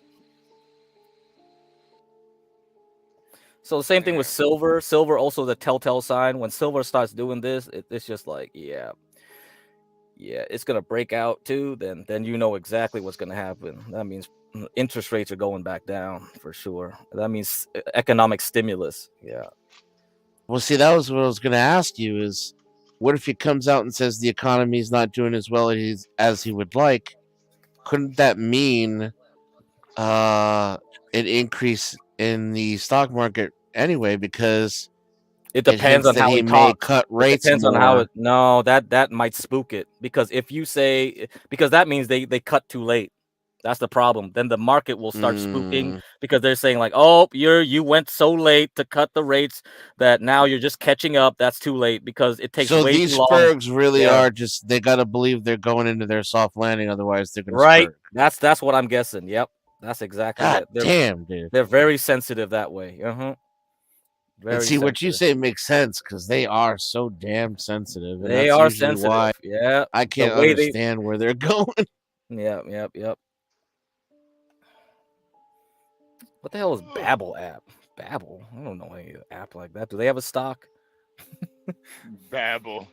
I know Bumble. That's a dating stock. Let's see how Bumble's doing. Bumble's probably shit right now. It is probably shit. I know it is. I've saw. See, yeah. look at that. Nobody's dating on Bumble. All you incels ain't getting no pussy. I didn't need to know. I just assumed it was going down. Yep. Imperious comes on here, bitch on women, this, that. Okay, I know what's going down. Yeah. This No is pussy. Nobody's getting pussy. It's crashing. Shorted. Where did it start out at? Where did Bumble start out at? Let's see the beginning of Bumble. IPO'd at 75.97 or something like that. Wait. What date or what year was IPO? That was February 2021, and it just went down all the way since then. Yep. That's when Red Pill really got lit. See, there you go. You could have shorted Red Pill. Been like, Red Pill. That means short Bumble. Fuck. That's like you go from 65 all the way to $6. That's a killing, man. If you just shorted this stock. Yo, that's There's actually some truth to that. My like the male friends I have that are still young enough to be dating all the time, they're turning their backs on those apps. Yeah, man. The apps are really the trap. The apps will trap you every single time. The apps are really the worst case scenario because you're not really building any relationship. You're just fucking. It's just really just fucking. You know, it's just fucking. See, I keep telling you, everything you say on this panel, you can just translate to actual money. You know, and it's just like you just come on. It's like fucking easy. You just see a bunch of angry guys complaining. Short dating apps. Damn, you're not lying though. You're not lying. But yeah, I think the real crazy part. This is the kicker. Once you get 2 dating apps and you start to see all the same chicks on the same dating app as the other one, you're like, all right, let me just get up off of this thing, man. Be the shepherd. Be the shepherd. Yeah, so Duale asked about halal food companies and stuff like, Claris, had a problem with getting. Like thinking that's a halal to open up a brokerage account because he gets interest, any kind of interest. But it's haram. But some of those imams or whatever said it's okay because you didn't ask for the interest rate. Even if you're getting it, you didn't ask for it, so it's cool. You get a pass. Not only that, but it specifically says that they can live under the rules of whatever culture that they eventually overthrow to Islam. Oh, you mean taqiyya? They call it taqiyya, where you pretend to be chill, and then wait until the time to jihad. Yeah, exactly. Oh, see, okay. You know. I know that shit. Yeah, I know that shit. I'm quite expert at the Islamic jurisprudence. I know Sharia. Yeah, hell yeah. The best thing out of that is the 72 virgins that are waiting for you. Actually, that's why a lot of Muslim girls do anal. A lot of them. Oh, hey, can we? Okay, stop this for now. Have you guys talked about those pagers? Have you talked about those pagers exploding? Yeah, we did. Yeah. So did you talk about it was a Taiwanese company that owned the pagers? Yes. So Gold Apollo is the company. Yeah, we need to talk about that part. Correct. Go ahead. So that's more important. The thing is that you have a Taiwanese company that supposedly made those pagers, but now Gold Apollo, the CEO, is going to sue Israel because they're saying no, we actually subcontracted the building of those pagers to some company in Hungary, and that Hungarian company is run by a woman CEO. This is insanity, man. So you got pagers exploding all across Lebanon, injuring 3,000 people, killing 4 people. Who the hell uses even pagers anymore? That's the big question. I'm really confused now. This is really international terrorists. That's who. The last time I used a pager was 97, bro. I know some doctors might still use them, but doctors, seriously, man. But that's they gotta go off grid, man. Yeah, but I think that was the whole. That's how they lined them up. They told them, they were like, "Hey, man, y'all gonna have to get rid of these cell phones. Get some pagers." Not knowing that they had the contract to the pager company. Like, yeah, man, get these pagers from Taiwan. But see, this is why we have to control our supply chains. We allow like Israel, Germany, Taiwan, China, all these countries to build and manufacture, assemble chips and stuff, and they're going into your nukes.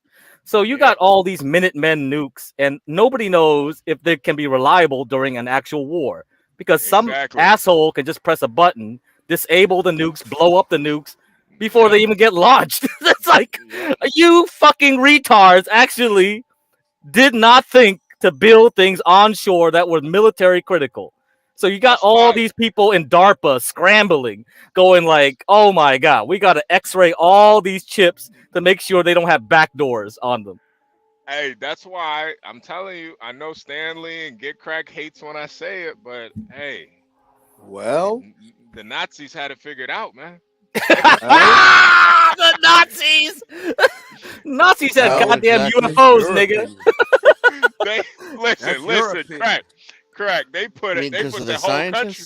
No. How they manufactured everything. They said, "Fuck outsourcing." Oh, well, every country did that before Nixon sold the West out. Well, yeah, that's true too. But I think he put it in the overdrive though. He really and plus Adolf. He really took. He really like he. He had Germany plus. Right. He turned Germany. He like changed Germany. Yeah. He really cranked he turned it to 11. He did. I mean, he built the whole interstate just so he could build more shit to fight a war. Roosevelt did that too. At that point. But that's what you. Or was it Eisenhower? Eisenhower. It's Eisenhower. Yeah. But that's what you gotta think like that, and I think man. Eisenhower was a boss. But with Crack's theory, honestly, I'm starting to see it now. Bringing all these migrants, let them work in the factories. Hey, we could be but they're not gonna do it though, HB. They're not gonna do it. They're just flooding the current system. You know, like Toyota stock. Nah, they'll do it. They'll do it. Those migrants, they're gonna shit. If you pay them $15 an hour, man. I want to know what's Toyota. Those transnational corporations aren't gonna come back. We got those migrants working in Ohio. I want to know. So what you want to know about some stock? Toyota stock, because Toyota. You mean Honda stock, right? Well, Honda and Toyota. I think Honda. I mean, I don't know if Toyota. Is it a Toyota factory that's in Ohio? No, it was Honda. They said Honda. Okay. Yesterday was Honda. Yeah. Okay. Most car company stocks are trash, though. I wouldn't buy them. They don't go anywhere. Yeah, you don't really even hear about them. And then what happens if there's a recall? You know? Yeah, they just suck too much. Yeah, I wouldn't recommend them.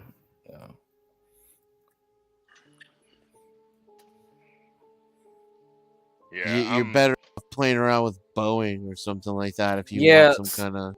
So to me, like airline stocks, like United, American Airlines, JetBlue, car company stocks, they tend to go nowhere. The reason why is that their growth is always pretty weak, and they're so dependent on margins. It's so thin, so it's like it's easy for them to have bad quarters, and then they just lose all their gains. And so as an investment, they suck. You can trade them, but investing, no. Yeah, they suck. Never, yeah. They go sideways. They go nowhere. Yeah. See, when one of the planes falls out of the sky, there's a trade opportunity. I think the only car company I've ever traded was Tesla, and that's not even. Really but that's not a real car company. That's why it grows because it's a tech company more than a car company. It's also an Elon meme company, so you get your Elon investment too. Yeah, I probably my dumbest trade was that DJT trade.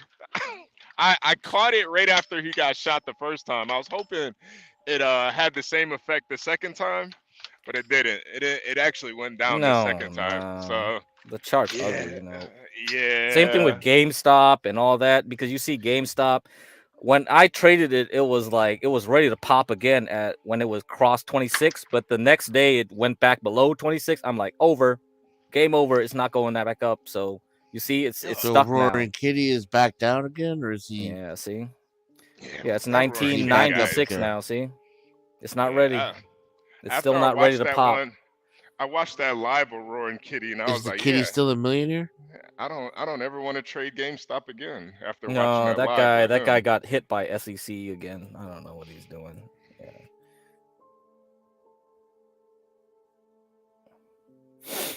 Yeah, most people. Really, the SEC is going after him?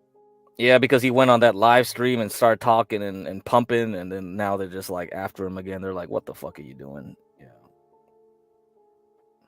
Tesla is a halal company. What the heck is this Hershey's company? Are you talking about Hershey's chocolate Duale? I don't know what the hell you're talking about. Hershey's. Talking about Hershey. They own parks, hotels, chocolate factory, a whole town, man. So when is the S&P a good buy?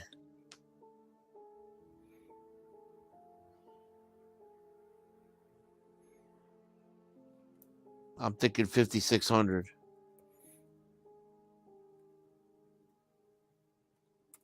Let me see Just what I hang on. got. Let me see what I got. Say 5,600 now. We'll see. I don't know. It really depends on October. Once we passed Jewish New Year's, we'll see what happens. So Jewish New Year's, Rosh Hashanah is about October 2nd. So I'm waiting then. Once we got to October 2nd, we'll see what happens through the weekend to October 7th into Election Day. Yeah.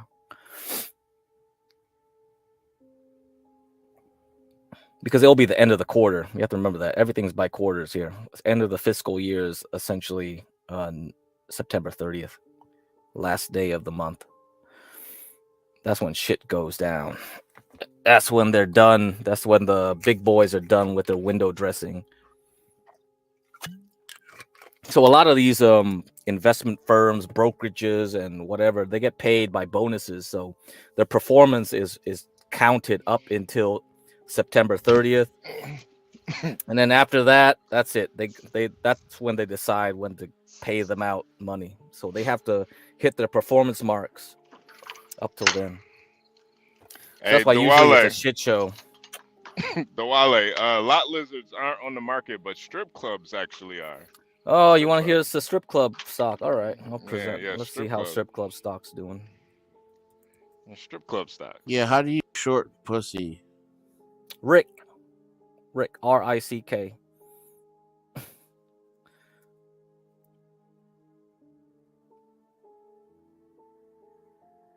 I honestly think it's probably a good time to short pussy. I think right here. So yeah. This is pussy stock. Right It's here. about to plummet. So we're gonna see how pussy does. If simps can't afford pussy, we'll see. Yeah, there you go. That's the thing, is I don't think the simps are gonna be able to hold the price up. Yeah, I think the simps are being broken right now. Yeah, guys and don't we're going understand, into man. these new economic times. Nah, bro, you guys are not seeing it. What I'm seeing. What you're seeing, increased simpery? Now listen, 30% of Americans only have passports. That's up to 65% today. Man, Yeah, I think it's so global now, though. Like, even if you go to fucking the Philippines, you're gonna meet a girl just as fucking money hungry as they are over here. Yeah, but it's a different cost. Yeah, but it's not as saturated and not as westernized as here. Like, yeah, bro. The women But here even- aren't but- even women anymore, bro. They're just men.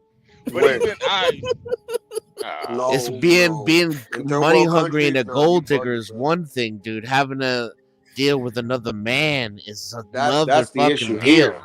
That's the issue here. Yeah, they're men, bro. They're men. Yeah, they're they men, bro. talk like men. They act they're like men, bro. men. Yes. Nah, You're 100% bro. right. As soon as you get out of places like the United States, it's immediately different. It's Bro, look. Have you ever seen those videos where the guy's just walking around Korea and he's just talking to the people, and all you see is the ladies, and they're just like, "Hi, yeah, hi." yeah. The They same talk thing in and act Japan. like ladies. The same thing in the Taiwan. Hi. The same thing, whatever, or anywhere in Asia. What the fuck? I'm just trying to tell Yeah. you, bro. Like they I know exactly what he's talking Hey, about. so if you're bullish on transvestites, buy Teva. Teva is a Israeli pharmaceutical company, so a lot of the hormone treatments are made by this company. So you see right here, 2023, pay it goes attention. $7 to $17. Gary. So if hell you're no. bullish on transvestites, buy a lot of Teva. There you Jesus go. Christ. So there's a stock for everything, guys. That's the stock. I mean, I am kind of bullish on trannies, no lie. Like if you think about it, you know, it's probably going to start increasing, right? So is. yeah, I mean, so they that have to means get Do you think treatment and stuff, we're right? not at the top yet? Yeah, Pun so intended. probably a lot of the reasons why Israel can fight Hezbollah and the Hamas right now is because of transvestites. So if you're bullish, it made a double bottom here and it's ready to move up. Continue to maybe it goes from $20 to 60. That's a 3x right there, and you got options on it. Then hell yeah. Yeah. I'd like to see a triple bottom or a confirmation first, though. But yeah, yeah, we'll see. They're making one tranny a day. So instead of complaining about transvestites, make money on the transvestites. This is my line of thinking. You see what I'm saying? We got beepers blowing off dicks and shit, man. Come on.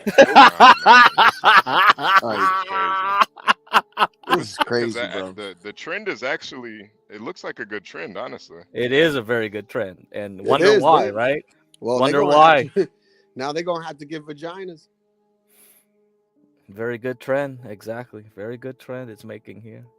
You can't keep your cock and balls. Yeah, I don't know. That's one of the advantages to becoming a tranny. I could never do it, but technically, you can go full tranny, right? Keep your cock and balls and bang hot chicks. And, it's Word like of advice? and you're like a lesbian or some shit. Disgusting. That's some Baphomet shit. Yeah, that's crazy. That's crazy. Hey, you would just be technically you would just be a lesbian. Listen, word of advice for the guys: wherever there's an apple, there's always a banana. Okay. They get that shit shaved off now, you know. Did you know about that? Oh, get the hell out of here, dude. Oh, you didn't know about that. Dude. They shaved the Adam's apple off, My grandma told me these times were Oh, coming. So you guys don't know that Imperious could be a tranny. So here we go. They're thinking that's This is the clip you guys should be watching. Tends to be anyone else. There was no earlier, maybe imperialism or something like that. I called in earlier, but I was on camera again, and I was. Yeah, well, not again. I mean, nice that you said again. I just have to question about this because this is the way we run shit around here. You wouldn't happen to know somebody called imperialism? No, I don't know what you're talking about.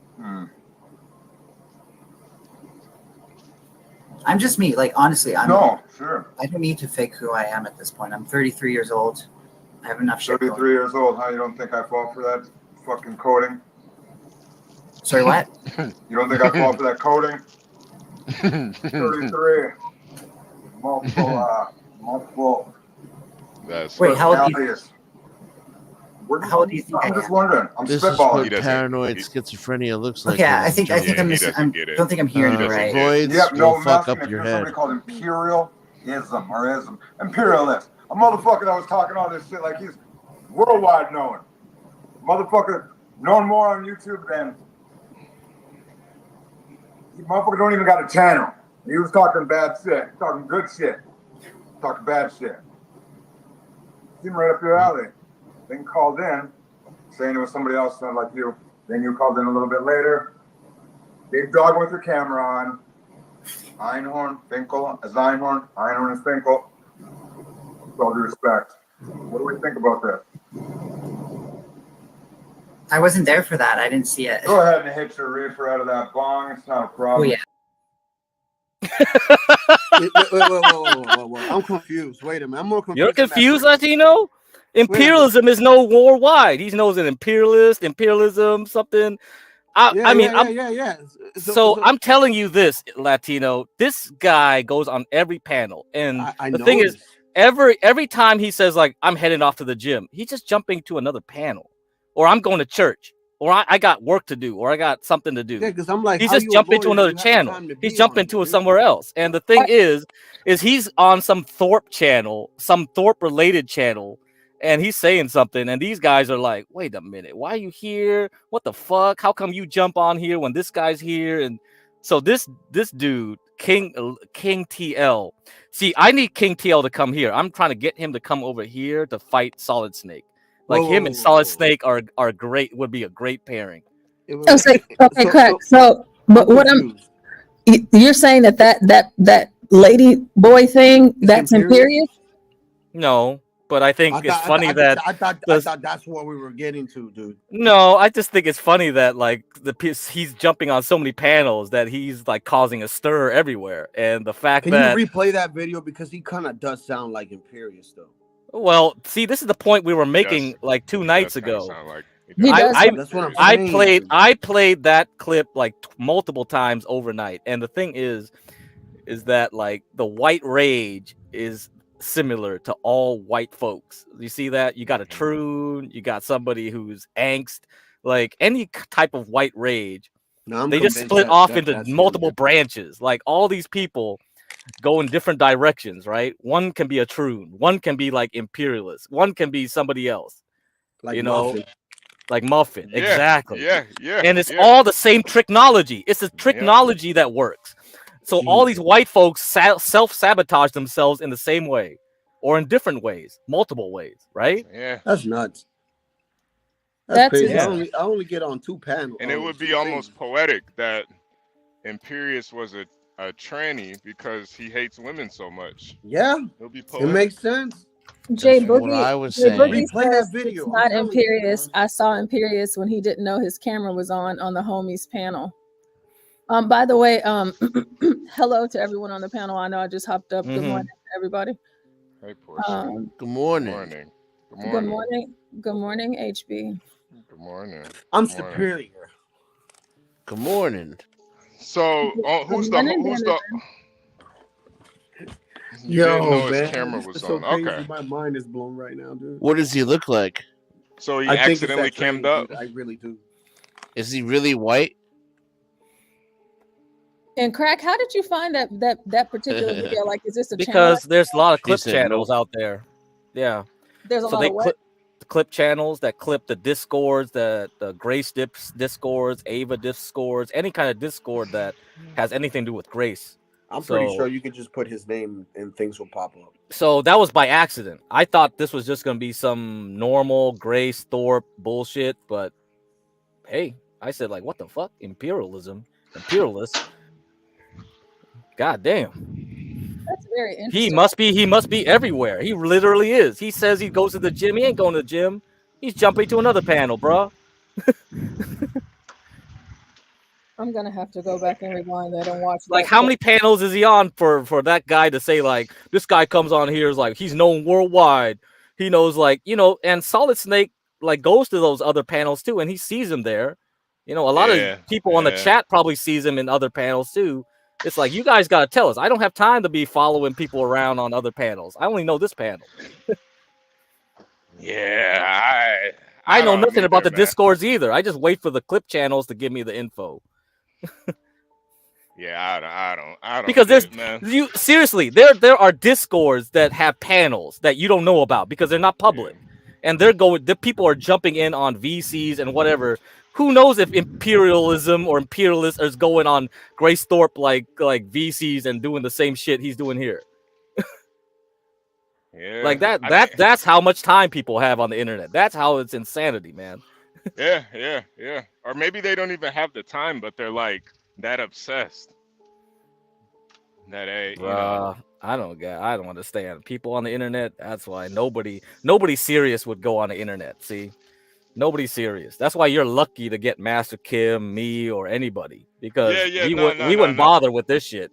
I have nothing to gain by coming here. I have everything to lose. That's crazy. I 100% Right? Because there's agree. people that have nothing better to do than try to fuck with your life because they have no life. And that's why nobody serious would come. Yeah, nobody would seriously have any serious business coming on the internet telling you anything. You know, I don't even know if it's necessarily that they have no life. I think a lot of times they have a complete life. They just hate their life.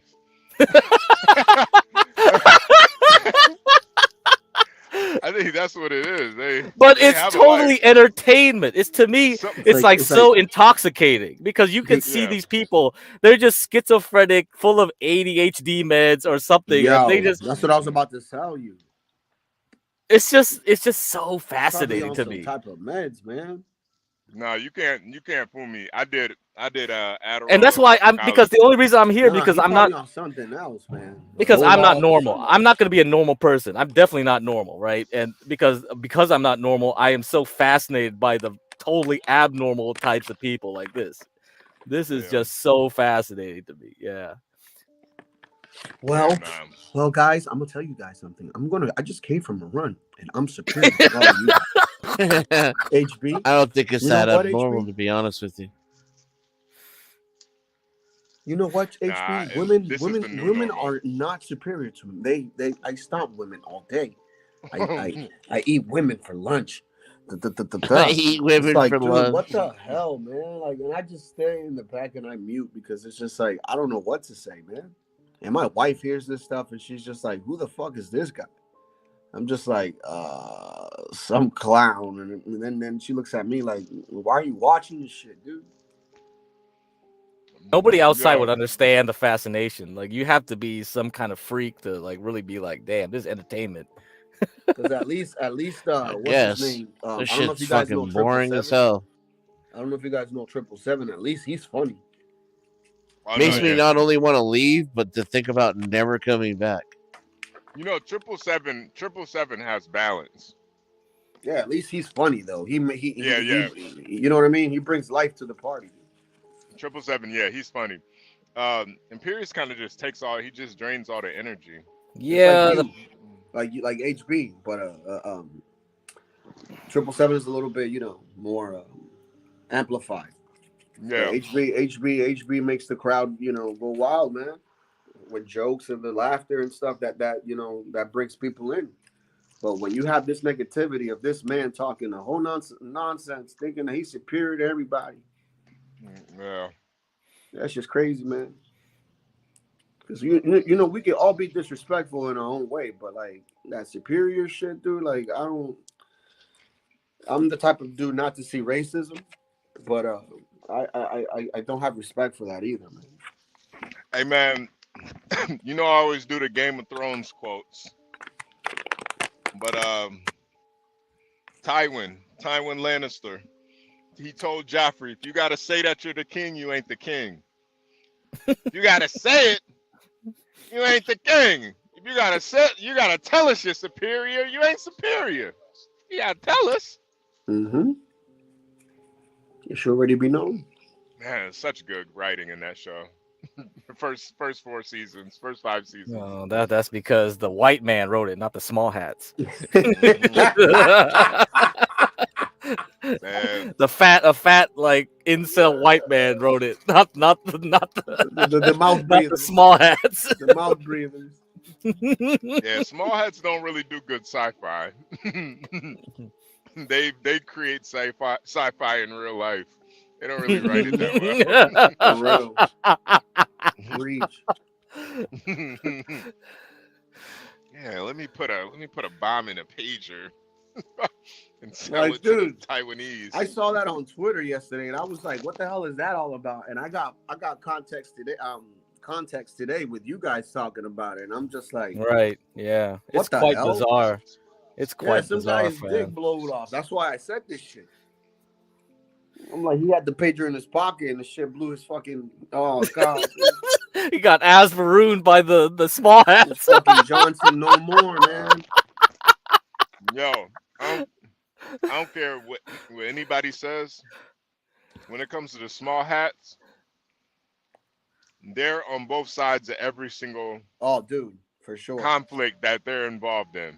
I'm not gonna go as far as saying they're behind every war. Well, yeah. So you guys should look up Unit 8200. That's the small hat version of cybersecurity. Like, so they're the part of the Israeli army. So they basically do all the espionage using high tech means.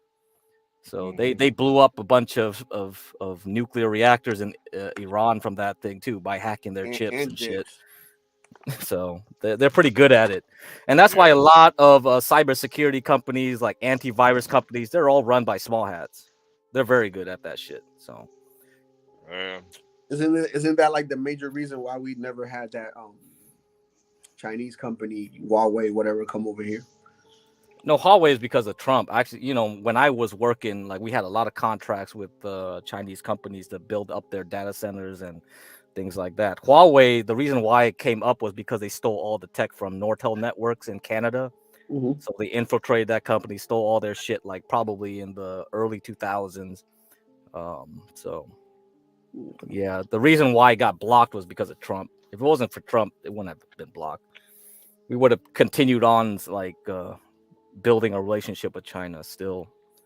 It's only because it's so indirectly Trump by disconnecting from China, getting China whatever. Russia saw that, and Russia probably at that point was like, nah, fuck it, we'll just go on our own. And then China, also said like, well, we'll just team up with Russia now, and that's it.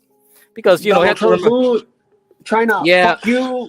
Because you have to remember, like, the reason why Nixon made like a deal with China was to get China away from the Soviets, because at that time the Soviets and the Chinese Communist Party split, and they started having disagreements with ideology, so that the US was like, okay. And that's the real reason the Vietnam War ended, was because like there was no need for the Vietnam War if China was on our side, right? So they didn't care if Vietnam was still with Russia. China would contain them. So that's why right after the Vietnam War there was a China Vietnam War on the border. You know what I mean? See, you have to understand that too. So, yeah. Damn. Yeah, I don't. You guys don't fully understand the big picture here. You guys keep worrying about politics, and I give you the big picture. And the same thing with China is the big picture is that, and there's a bigger picture to everything. Well, mother, dude. I literally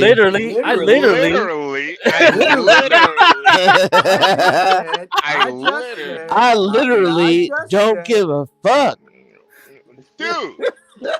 You should play that shit, dude. Oh yeah, play that shit. Here, that shit. Dude, I want you to be as smart as I am. Motherfucker, give me a specific book. Dude, do you know history? Dude, motherfucker, give me the book. Let me drive my point home. Dude, nope. Motherfucker, you're wrong. Hey, I know exactly where that video you clipped it from. It was basically like the South Korea and like the US have like a competition for dancing and shit. Yeah, they have a dance-off competition with each other. So I saw that video before, like maybe many years ago. Dude, motherfucker. I can't. And Koreans love to dance and shit, so that's why it's a fun competition. You ever see that video, chicken wing with the fried rice? I wish you were as smart as I was. You don't really wish. He doesn't even mean that. He doesn't want anybody to be as smart as him. Well, I talk with resources and facts. Who do you think is the smartest? Who do you think is the smartest Asian? Who do you think is the smartest Asian, crack? Like race, like ethnicity? Race? Oh no, not smartest, Who's like race? Asian? No, my bad. I didn't mean to say smartest. I was reading the chat while I was thinking. What race of Asian dance the best? Oh, dance the best. Oh, the Korean. Yeah, probably Koreans. Koreans, dude. I gotta say so? Yeah, the Koreans. What are the Jabberwockies? What are they? What the hell is a Jabberwocky? They're Koreans. Are they Koreans? I met them down. Yeah, in Vegas they're one all time, but different colors of the rainbow. You know, that's the thing about dance. I met them down in Vegas before, but they had their mask on, so I couldn't really tell what kind of Asians they were. I know they're Asians though. I don't know how I know it. No, there's a bunch of black dudes in Jabberwocky. No, there's not. No, there's There not. is. There is. Are you serious? Yeah. If you don't go to, you're not sub to their channel. If you're sub to their channel, there's lots of them without the helmets. Really? No, I'm not. I'm not. You get to see there's like different groups. They have more than just one troop. Like it's a large troop, and some of them are black. Way. Whoa, Yeah. whoa. Yo, that's just kind of like how we do this channel.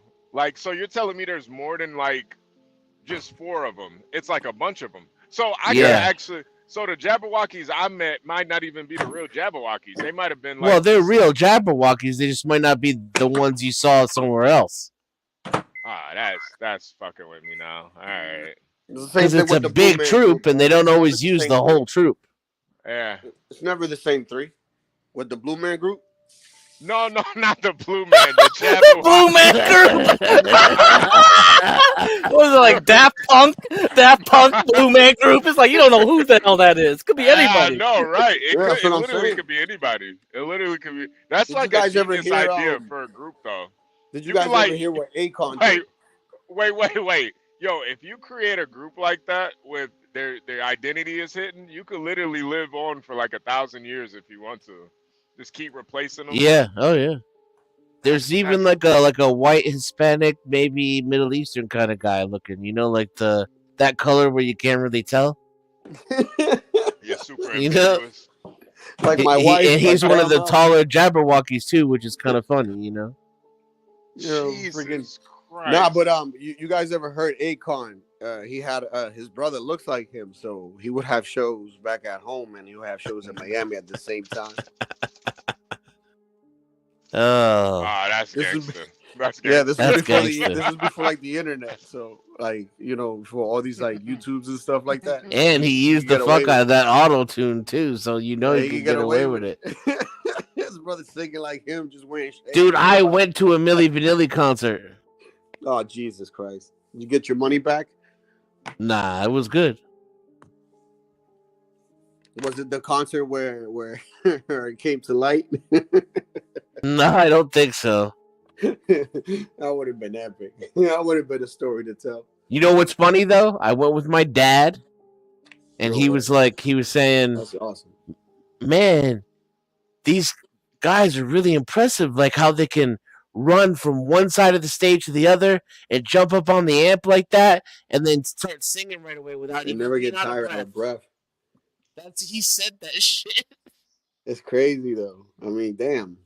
Your father saw it right through it. After it came out that they weren't singing, I had never looked at my dad the same way. I was like, damn, Dad sees some shit. Yeah. Observer. He didn't know what he saw, but he was very Right. observant. He was didn't know observant what he as fuck. He didn't know what he saw. He He's was like, you- putting 2 and 2 together.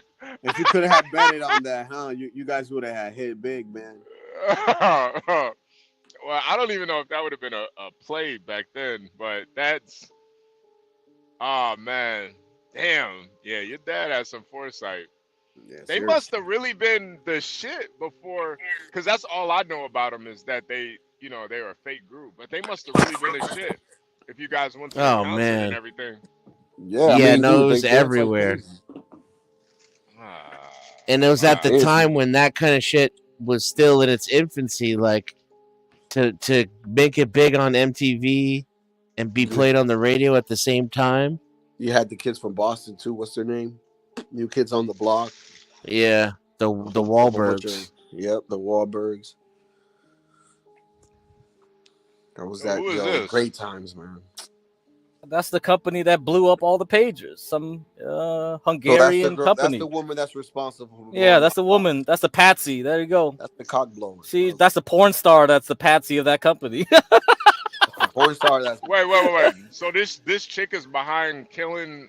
Yeah, so a bunch she's of- in charge of BAC Consulting. I don't know what BAC is. Might as well BBC or whatever. So They fucking manufactured it. So the Taiwanese are getting pissed because they're like, what the hell? We didn't do this.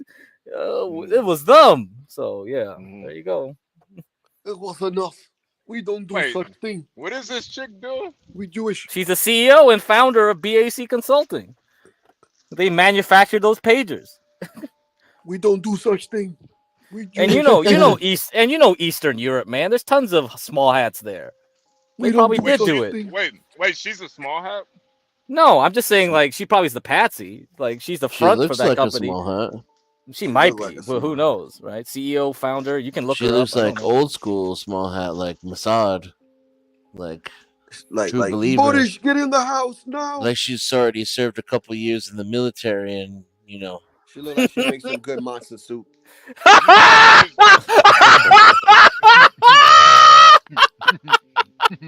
Jesus Christ, Jesus. Mazel tov. Mazel tov. Hava, Nagila, Hava, Nagila, Hava. Anyway, yeah. I always wanted to do that damn dance, though. Oh, you want to do that? Yeah, it's fun, right? You're telling me this chick is just the face, pretty much. You don't think maybe bitchy says she looks like Dutchy. Can you do some research on her name so we can know some? Well, someone else should. I'm so tired right now. I gotta. She looks kind of like Ava a little bit. Oh, Ava. Yeah. Ava's an alien. Ava's an alien. Ava got that Aztec structure face. Oh, Ava. Like Angel, like she could be Native American. Oh, you know, I a couple of nights ago, I was like on Ava's stream, that whole stream, and she was like, yeah, she felt bad for not coming back on here, but I was like, you know, you do your own My thing. matzo balls are both Do your own kosher thing. and halal. Yeah, tell her to come back, man. What the hell? Yeah. After you let her press What's up? Hello, Duale. Hello, Duale. Hey, what's up, bro? What's up? Duale, Habibi. I have two babies. Yeah. I have a white baby and a black baby. Amazing. Oh. Malaka Nubia. Malaka Nubia. Say hello. Hello. Hello. She's so cute. Oh. America. Say hello, Uncle HB. Hello. I want to come to Uncle HB. Hello. With the baby, look at this guy, white baby. Baby. Black baby. Get her black baby. They don't sell those Okay, anymore. Baba. They don't sell well. No, we have a black baby. They don't. It's funny. No, she has a two baby. They're on clearance. They're on clearance at Target. It's funny that you guys say that. My kids always pick the black babies over the white ones. Oh, really? Oh, that's yeah. rare. Since they were little, I just always let them pick, and they always pick the black. That's rare. Usually the white babies sell better. I think it's because they see her grandfather as a dark skin, that they see also her little. Oh, cousin. okay. Probably wrong. No, I think Get Cracker's just saying overall. Yeah, ain't nobody really buying. Okay, Papa. Nah, they really don't though. You must. Okay, Papa. Ich rede hier, okay? My HB is busy, okay? I'm busy, baby. No, goodness. Hey, baby. Hey, yo, baby. Hey, yo, baby. Hey, go get a baby bottle. Hey, say Malaka. Hey, why don't you go get your shine box? Don't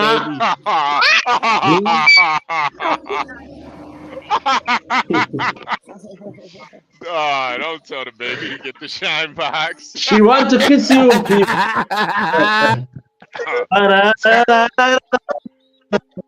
We gotta go. All right. This is Bye. That's the best thing. No. Bye, Tu as baby. très jolie. Tu as très jolie. Bye. Bye. I told a baby on the internet to go get its shine box, and then it started to cry. Baby. Don't cry. Wipe your eyes.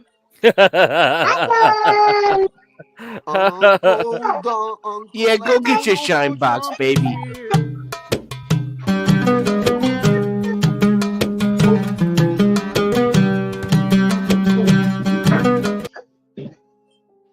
I swear I belly dance every time that song Or what is with the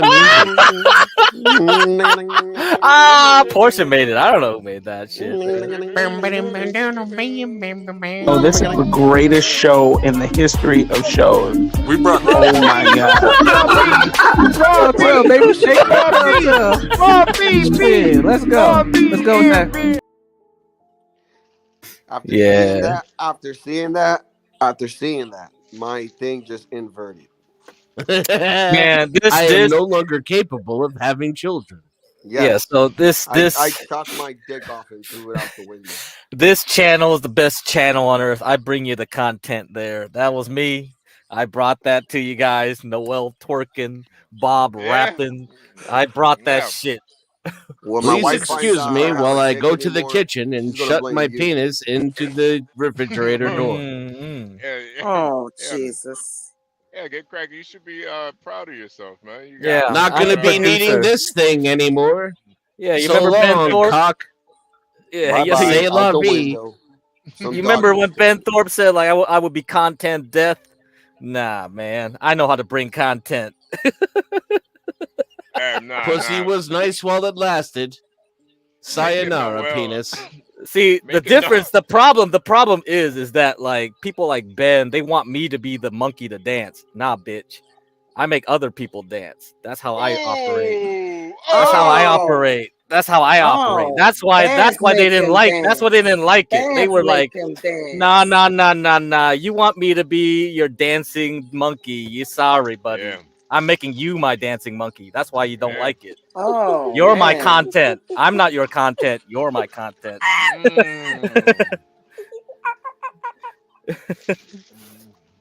I mean, if I can get King TL to come over here, it's gonna be amazing. Amazing. Oh man. get that guy that was talking about Oh, dude, what's He his name? is pure Kino, man. Yo, what's his name? So I can write it down so I can help King you King find it. TL. King TL. Yep. King TL. Okay, got it. See, it's still Doing my dumb to get. research right Nah, bruh. You don't get it. Like, that money is nothing to me. You see how much I make? Like, that is shit. That is absolutely pennies to me, bro. It's like me dropping a dime in some homeless guy's money, crackheads, like little cup. That's what you don't understand. You guys, I'm trying to help you guys get to the next level here. So you better be listening to the trades. Look at HB. I didn't even tell him to trade that. He did it on his own. I'm proud of him. You know, I'm proud of him. Anyway, guys, here's the real news. Who the heck is this Christina Barsony? What the fuck? Who the heck is that? We got to get down to the business here. Where are we going? Where are we going? Shoshana.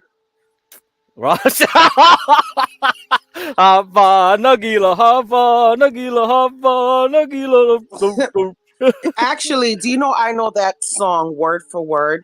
And I am gonna really? You got all the lyrics. Okay, can you sing it for karaoke? Dedicate it to you on Friday. Oh, awesome. I am gonna dedicate it to you. I would be so happy. And I am gonna turn you into a Jew. Huh? Awesome. It's just 2 words. No, it is more than that. I'm tired. I'm plugged. I'm thinking I'm plugged. Lasagna, I'm thinking spaghetti, I'm thinking mozzarella. Hey, Miss Maha. Yeah, I know the whole song. Hey, so that website, hey guys, made that shit up. Hey, the website, the BAC Consulting just got locked down. You said I made that song up. You just made that shit up. So it's about to really go down. I'll be back. I'm gonna go do some research.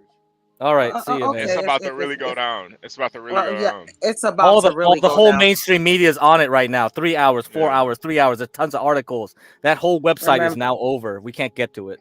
Wow. Oh, Remember, I studied linguistics. What you're showing on the screen right now, is this like a particular link showing this, or did you put this together? I just put it together. Oh. Do you have a link about her at all? No, it's over. I went to the website. It's locked down. It's completely locked now. There's no way to access. But whatever company that they blame the Taiwanese doing, the Taiwanese are pointing the finger at her right now. That whole website's gone. Yeah. Portia, are you looking this woman up right now? I'm Hello? Hello? Hello? Can y'all hear me? Yeah. Yeah, I'm trying. Can y'all hear what? Hello? You might be a little lagging a little, but we can hear I think you. you're lagging. Yeah, we can hear you. You're lagging though. Okay, I'm trying to look up stuff on her because I need any article or any video that we show, I have to add it to the description box. So that's why I was asking. So yeah. Oh my god. I'm looking up stuff and I'll find something, and if I feel like it's worthy enough to pull up, I will. But yeah, that's the only thing I wanted. Sorry. Yeah, you're gonna have to go to Reddit or 4chan to get anything now. Whoever archived it's probably in there. Yeah, Portia, what have you found out about her? She seems like a double agent of some sort. I don't know. Either that Christiana. Either that or OnlyFans model, porn star. Yeah, she's got a PhD, London School of Economics and Political Science Consulting. Yeah, all a PhD nowadays means is pussy, hard dick.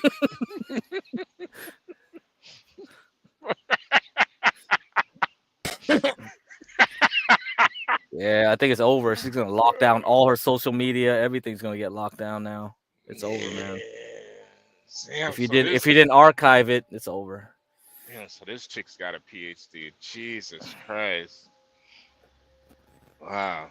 No, it's all the plan. It's all part of the plan, dude. You guys don't know how deep this game goes. This game gets deep. Damn, so Portia just left. Jesus Christ. All right. Shout out to Portia.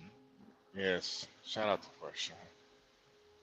She just left. I was in the middle of asking her a goddamn question.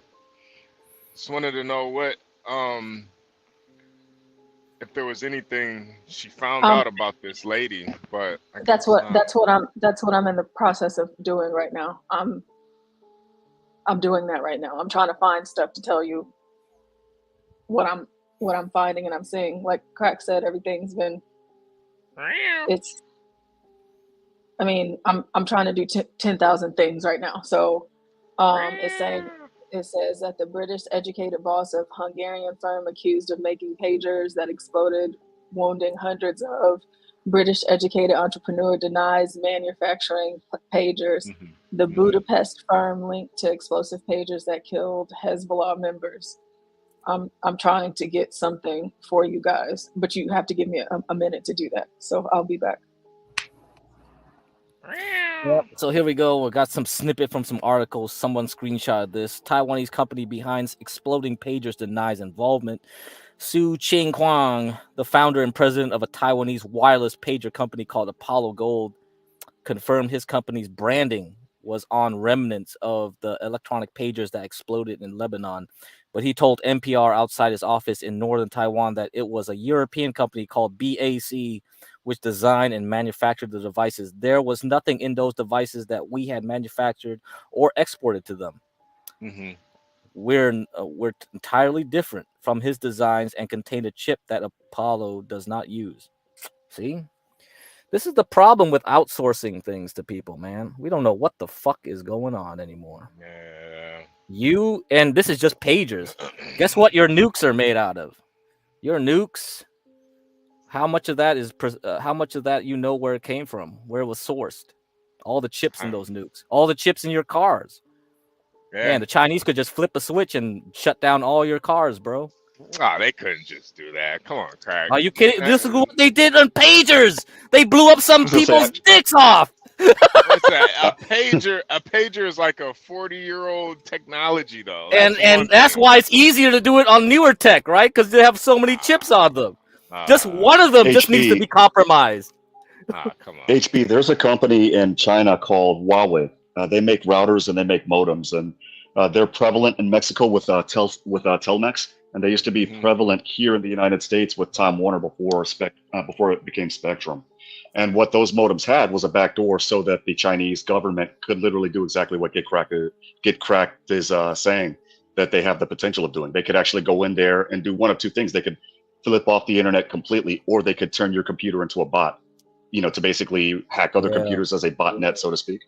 So that's another reason why you should be very wary about people telling you to buy EV cars. They have the most electronics. Yeah. So you better keep those gas engines running, bro. You better keep those gas engines running. That was like a plot point in some movie that I forgot what it was. Some Barack Obama produced movie. It was trash. But in the movie, all the Teslas like stopped in the middle of the road and shit. I don't know what they were trying to say in the movie. Imagine they make a bullet. That movie was not trash. That movie was actually good. The movie is called Leave the World Behind. Yeah. Imagine if they make Teslas that are. Imagine if they make Teslas that are bulletproof, and you program the Tesla to take you to Walmart as an autonomous car, but instead it takes you to a concentration camp because we're conservative leaning on this particular chat. Well, no. I found an article. If you guys want to go through it, and it's go ahead. Yeah. Pretty thorough. I mean, from my quick trying to pull it up. Make sure I have She's probably a porn star, as far as we know. Yeah, I mean, lots of Hungarian and Czech porn stars. Yeah, she's got the archetype for one.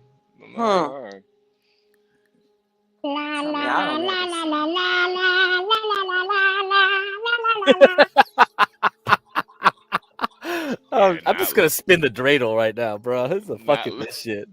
Yeah, spin the dreidel. dreidel. Do you know the Hebrew alphabet? Come on, guys. Aleph, Bet, Aleph, Bet, Gemma. What else? Which one's the next one? Shit. Let's let Portia get in here because I know she doesn't have all day. Come on, Portia. Let's get to it. I want to find out about this PhD murderer, porn star. Man, she wears a lot of hats. I wanted to say thank you to Beak for the Cash App. Thank you so much. Thank you. Oh, we appreciate that, Beak. Wow. Sean John is here. Hey, Sean John, no Diddy. How are you? This article. Sean, is that Diddy? Excuse me. It's no Diddy. No Diddy. Okay, so going in jail. I have the Hungarian firm in focus of the Hezbollah pager explosions. The Taiwanese company whose name appeared on the pagers that detonated across Lebanon has denied manufacturing the devices. That has put a lesser-known Budapest-based consulting firm in focus. So here's a picture of one of the pagers. Wait, Portia, does the pager still work? It doesn't look like it from this photo. It looks destroyed. Get Crack to fix it. That looks like just a battery. A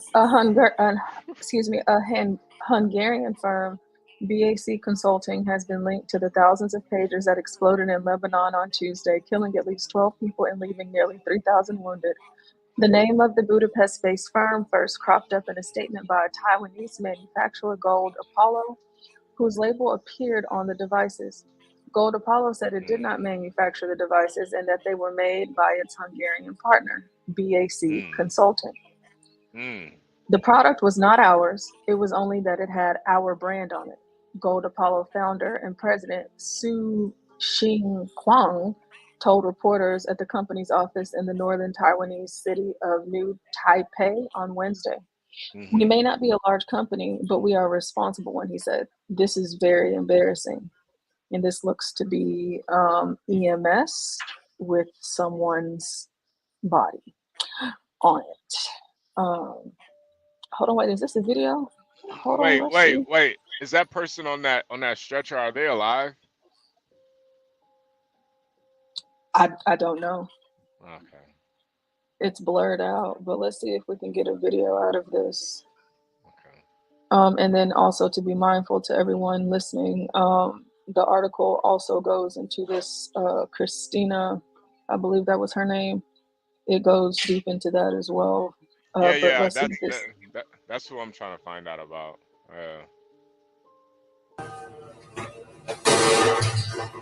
Chaotic scenes like this played out hundreds of times throughout Lebanon and Syria. Behind the chaos, pagers used by the militia group Hezbollah to communicate with its operatives and supporters. Hundreds of the devices exploded over a period of about an hour. Defense experts say Israel's spy agency Mossad likely infiltrated the supply chain and packed the devices with explosives before Hezbollah obtained them.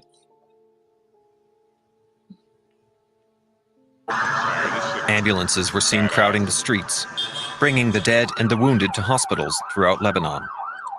The country's health minister has confirmed thousands were injured in the unprecedented attack, including Iran's ambassador to Lebanon.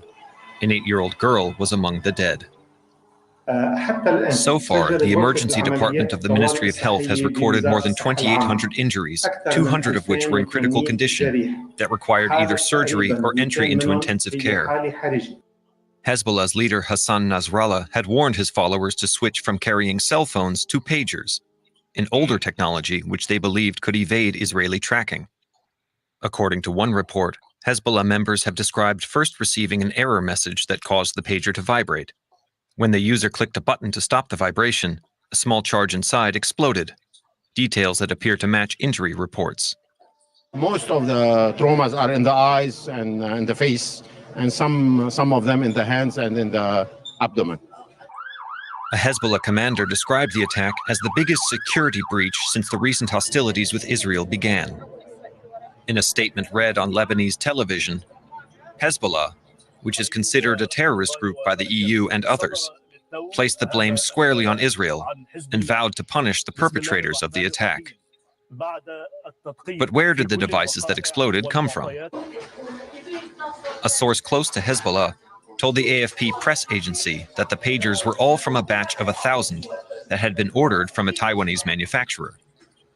The company whose logo was found on the pagers says the model involved was made in Europe under a license and denies any involvement. This product is not Apollo's product, but a product that I authorized to use our trademark for another company to brand.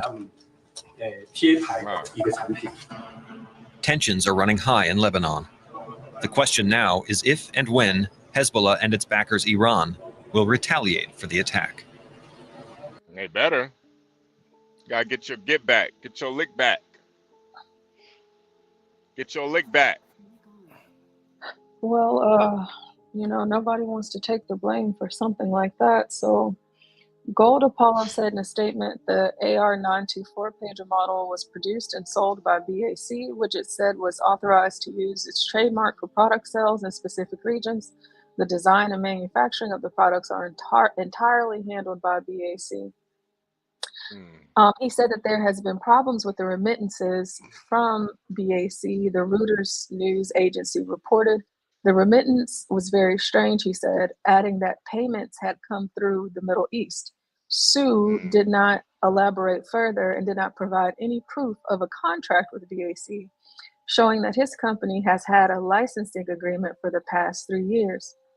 Now, what does BAC Consulting do? And this is where we're going to get into the young woman that we saw, Christina, and we will see a photo of her again. According to BAC Consulting's website, the firm develops international technology cooperation among countries for the sale of telecommunication products. It adds that the cooperation involves scaling up a business from Asia to new markets, developing countries. The company, which claims to have over a decade of consulting experience, lists telecommunication as one of its key areas of expertise and says it integrates the best past technological lessons and practices from different geographical areas. And so this is their website, and I believe that this is the website that PRAC was mentioning earlier, but it's now gone off the interwebs. BAC Consulting also lists the Nelcal Gold Jewel collection as one of its businesses, saying it assists in the branding and marketing of the jewelry line. According to the official company register in Hungary, BAC is involved in activities ranging from the manufacture of electronic medical devices and electronic components to the extraction of natural gas and crude oil. Is it a shell company? DW visited BAC's official address in Budapest but didn't meet or see any employee from the firm. Nobody responded to the doorbell. An A4 sheet of paper with BAC's name printed on it is the only proof of the company's existence. Residents of the house told DW that they don't know this company and that they rarely see any correspondence sent to the address. And in this image here, this looks like this is the address where they claim to be out of, but other neighbors said they ain't seen nothing. They ain't seen nothing. According to the data on the company Wall Business, which classifies and analyzes financial information and business information on firms, BAC Consulting posted a profit after tax of 18.3 million Hungarian forint on revenue of 215 million Hungarian forint in 2023. The company posted a profit after tax of 5.8 million Hungarian forint in 2022. On Wednesday, BAC's website first showed a login screen instead of the home page, and then eventually showed an error message stating that you don't have permission to access this resource. And I'm believing that isn't that that's what Crack was saying, right? Yep, that's what Crack was saying. Jesus So Christ. here's the lady. Oh yeah. The company's CEO. Is she even? Wait. Is she even real? That could be an AI picture. Do we even know if she's real? I guess somebody else can. What'd you say, Push? It doesn't look like AI to me. Oh, okay. Okay, so that's Christina Barsony. I can't say her last name. So they said that this photo comes from her LinkedIn page. Okay. So the company's CEO is Christina Barsony, whose CV describes her as a scientist using my very diverse background to work on interdisciplinary projects for strategic decision-making. She has been with BAC since March 2016 and lists business development, sustainability strategies, and capacity development among her areas of expertise. So she's a sales girl. Right. The official company register mentions 49-year-old Barsony as the sole owner of the company. DW has reached out to BAC and its CEO, Barsony, for comment on the company's links to the pages in Lebanon. Calls to the register phone numbers were not answered. DW also visited Barsony's apartment at her registered address, but nobody opened the door. DW reporter Zalt Bogar contributed to this report from Budapest. So there y'all have it. You and got for those of you that would like catfished. to source, for those of you that would like to source this, please check out our description box, and you will be able to find the links to everything that we're talking about today. So, are you saying?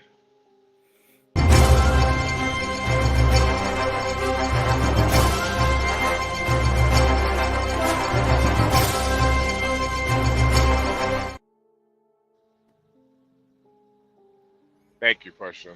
So are you saying? It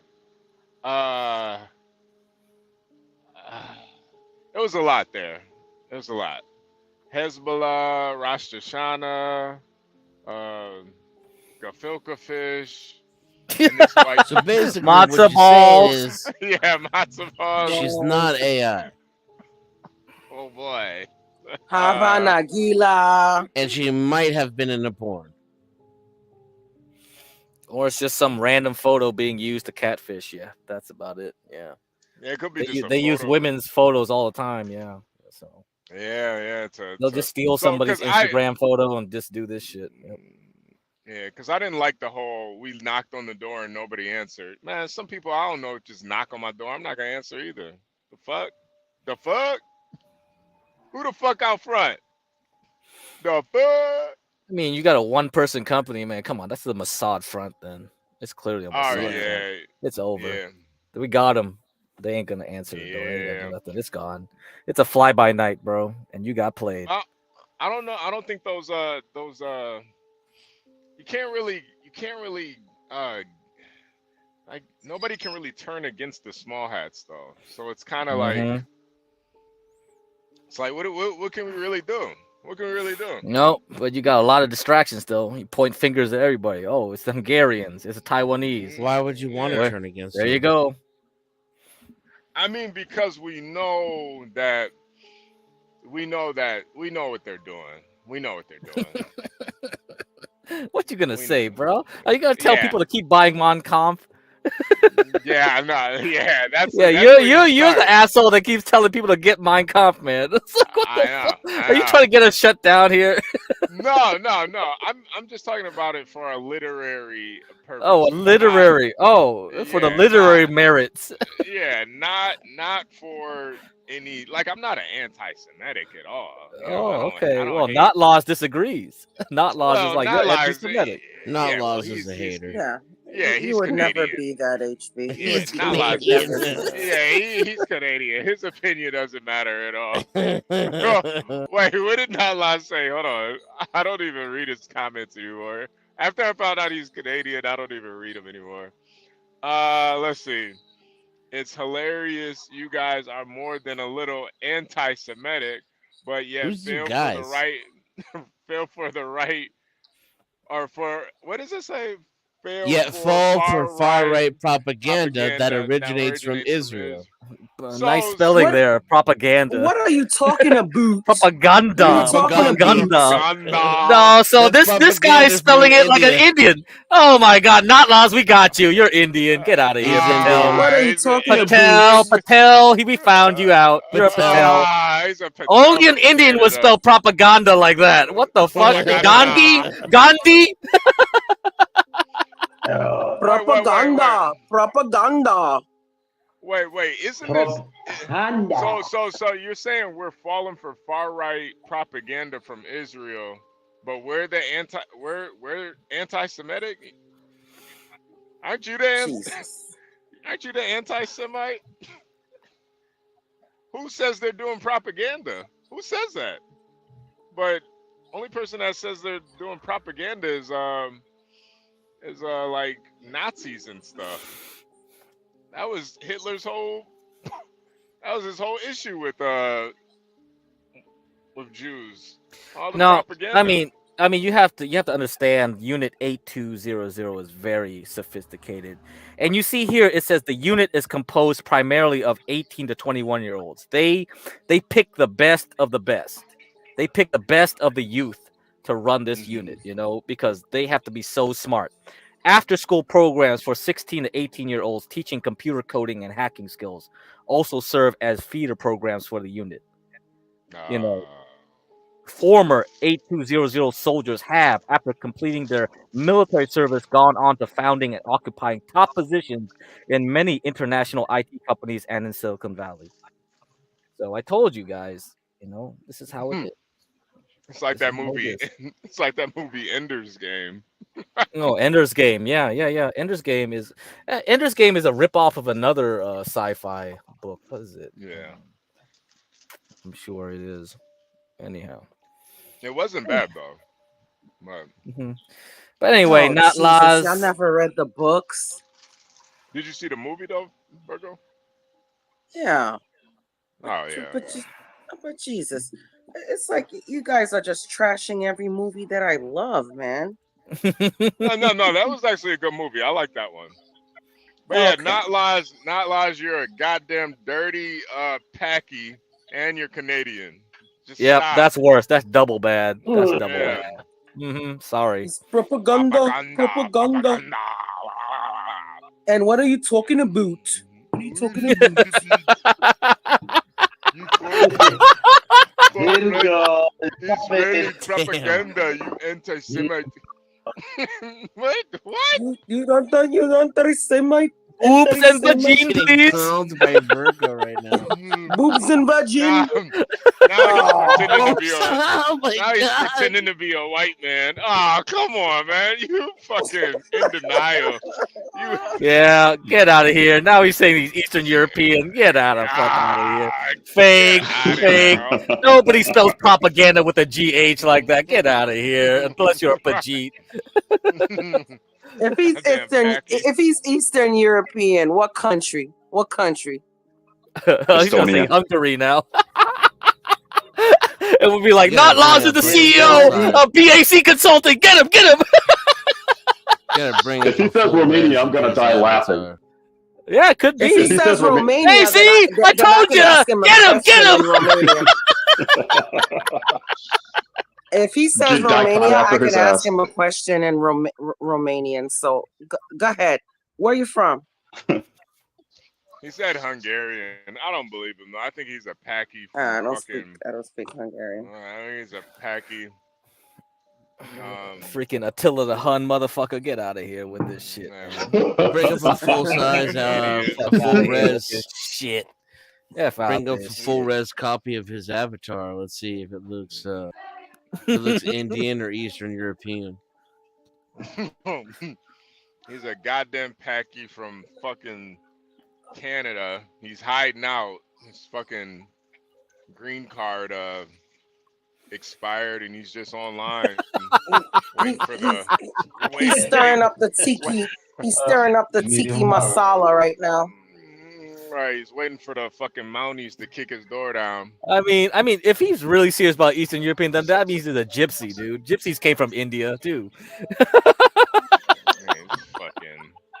Well, I think gypsies are more. I think they're Turkish. Yeah, because the theory is that the gypsies came from India. They got kicked out, and they ran through Egypt. That's why we call them gypsies, because Egyptian. Yeah. And then they got ran to Turkey, and then they got ran up to the Balkans. Yeah. Yeah, I think they were like nomads. Yeah, they're nomads, basically. Yeah. Sir, this is Jean Galt from the Canadian Border Services Agency. Your temporary residence permit has seemed to have expired. Would you please come with us? Oh, the RCMP's here. Get out of here with this shit.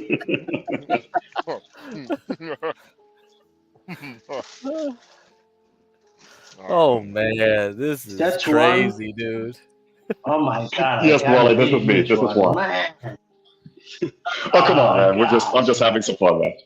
You can get at me as well. No worries, buddy. So are we to that point? Are we to that point? I knew this day was gonna come where we'd have to get rid of all our electronics out of fear of it. I think so. Yeah. Dude, I'll be quite honest. We should have known this a long time ago. Remember when the Sidekicks and the Trio 650s were the thing, and those batteries would get so freaking hot they would damn near burn your legs? Yeah, that's just. That should have been our clue. That should have been our clue 20 years ago. Might have been quality, but that. This is different, though, Juan. This is different. This is like. I told you we're living in a dystopian world. Y'all don't believe me, though. Yeah, because if they could put a bomb inside of a page, if they could put a bomb in, that will ruin your day, man. Motherfucker blew off your balls off. He'll be like, "What the fuck?" I know. And what's fucked up too is they really thought it was a great idea. Yeah, let's get them. Let's show them. We're gonna get pagers. They can't track us. Wrong. That's Completely exactly wrong. what they want. That's exactly what they wanted you to think. That's what they That's wanted you to think. It made it Yeah. easier. Yeah, it made it So way easier. HB, quick question, HB. Do you think that they were watching Prawn when those pagers exploded? What do you think that they were doing? Wait, prawn. What is that? You talking about process? No, Prawn. I can't say the actual. No, PORN. I can't say the actual word because this channel will get yeeted. Were they watching Prawn when the pagers blew up? Were they taking care of themselves when the pager blew up? Yeah, I mean that would suck. I would hope not. Jesus Christ, Juan. Jesus Christ. I would hope not. Yeah. I hope they finished before the pager blew up. Yeah, me too. Oh, they finished in more ways than one, probably. Get cracked. Wow. Come on.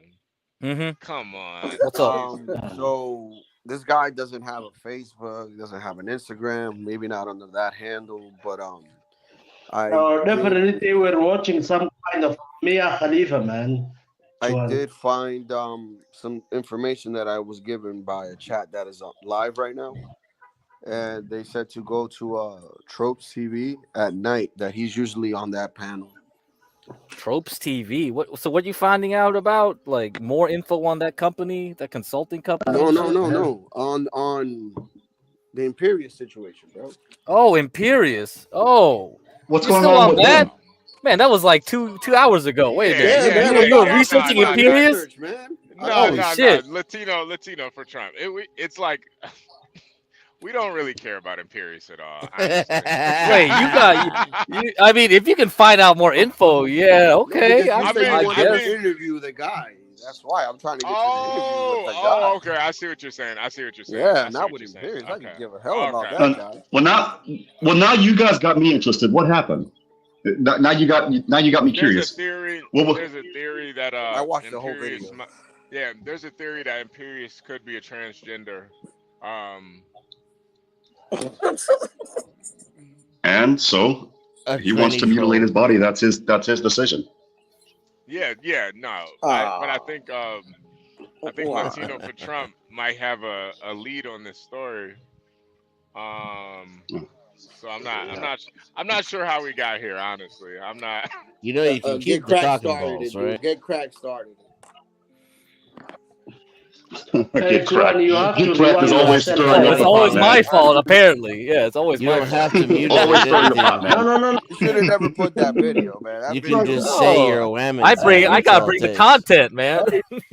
Bring the content again. Bring the Hey, content you're doing again. great. Clear Get your one up to whammons date. hood, Get one and up you to are the date. whammons. You don't have to slice anything. Get one up to date. Put that video up. You are doing. Oh man. Wishy bishy while we're doing that. No, you can't. Wishy bishy.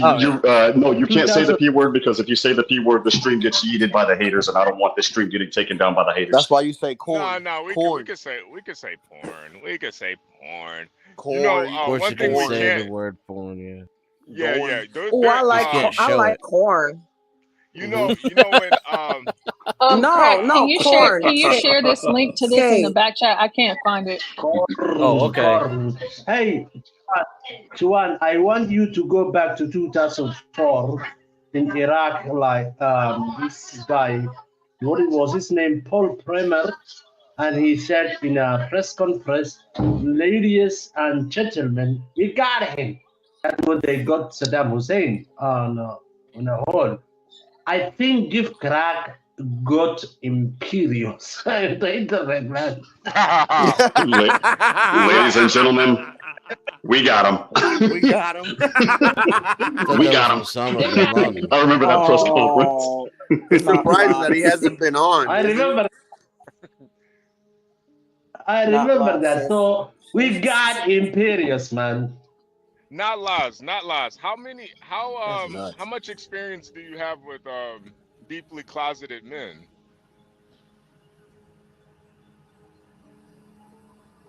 Not lies. Are you a deeply closeted male expert?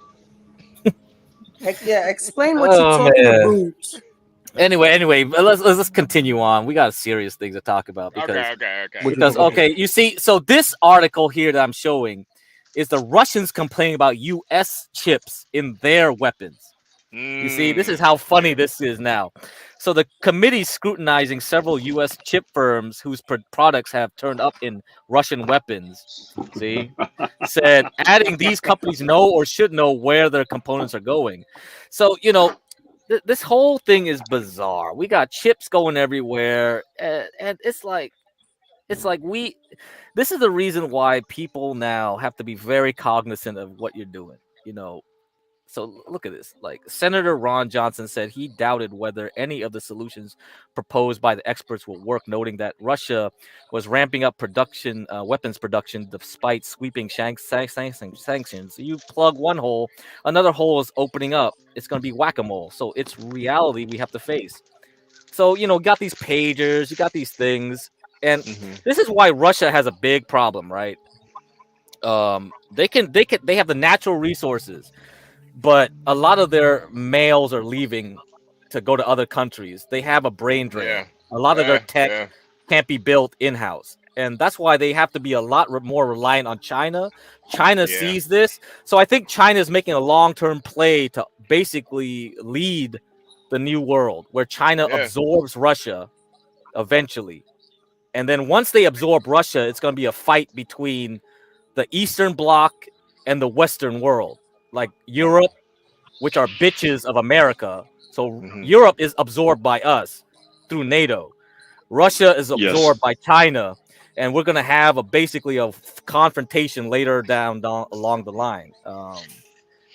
Which will probably end in nuclear warfare. Well, you know, it might not because I don't think that doesn't need to happen. I think what it could end in is economic collapse, which is what China's fighting for right now, because that's the easiest way to cause our governments to fall without, you know. Exactly. I honestly think somebody's gonna hit the nukes and it's gonna all be over. Nah. Yeah, I know. Fuck that, man. I know. So anyway, even if they hit the nukes, it wouldn't all be over. Hold on. That shit is like 100-year-old fucking technology. Such a terrible geopolitical analysis. Not lies. Why don't you come up here? And why don't you come up here then? Give us your take then. You fucking filthy faggot. No, he's a hater. Haters don't enter the foray. They don't come into the arena. I like wishy bitchy. What are you talking about? I like wishy bitchy's oxymoronic comment. Go poo in the loo, not laws. What are you talking about? You can't even figure out your toilet. How the heck you gonna tell us about anything?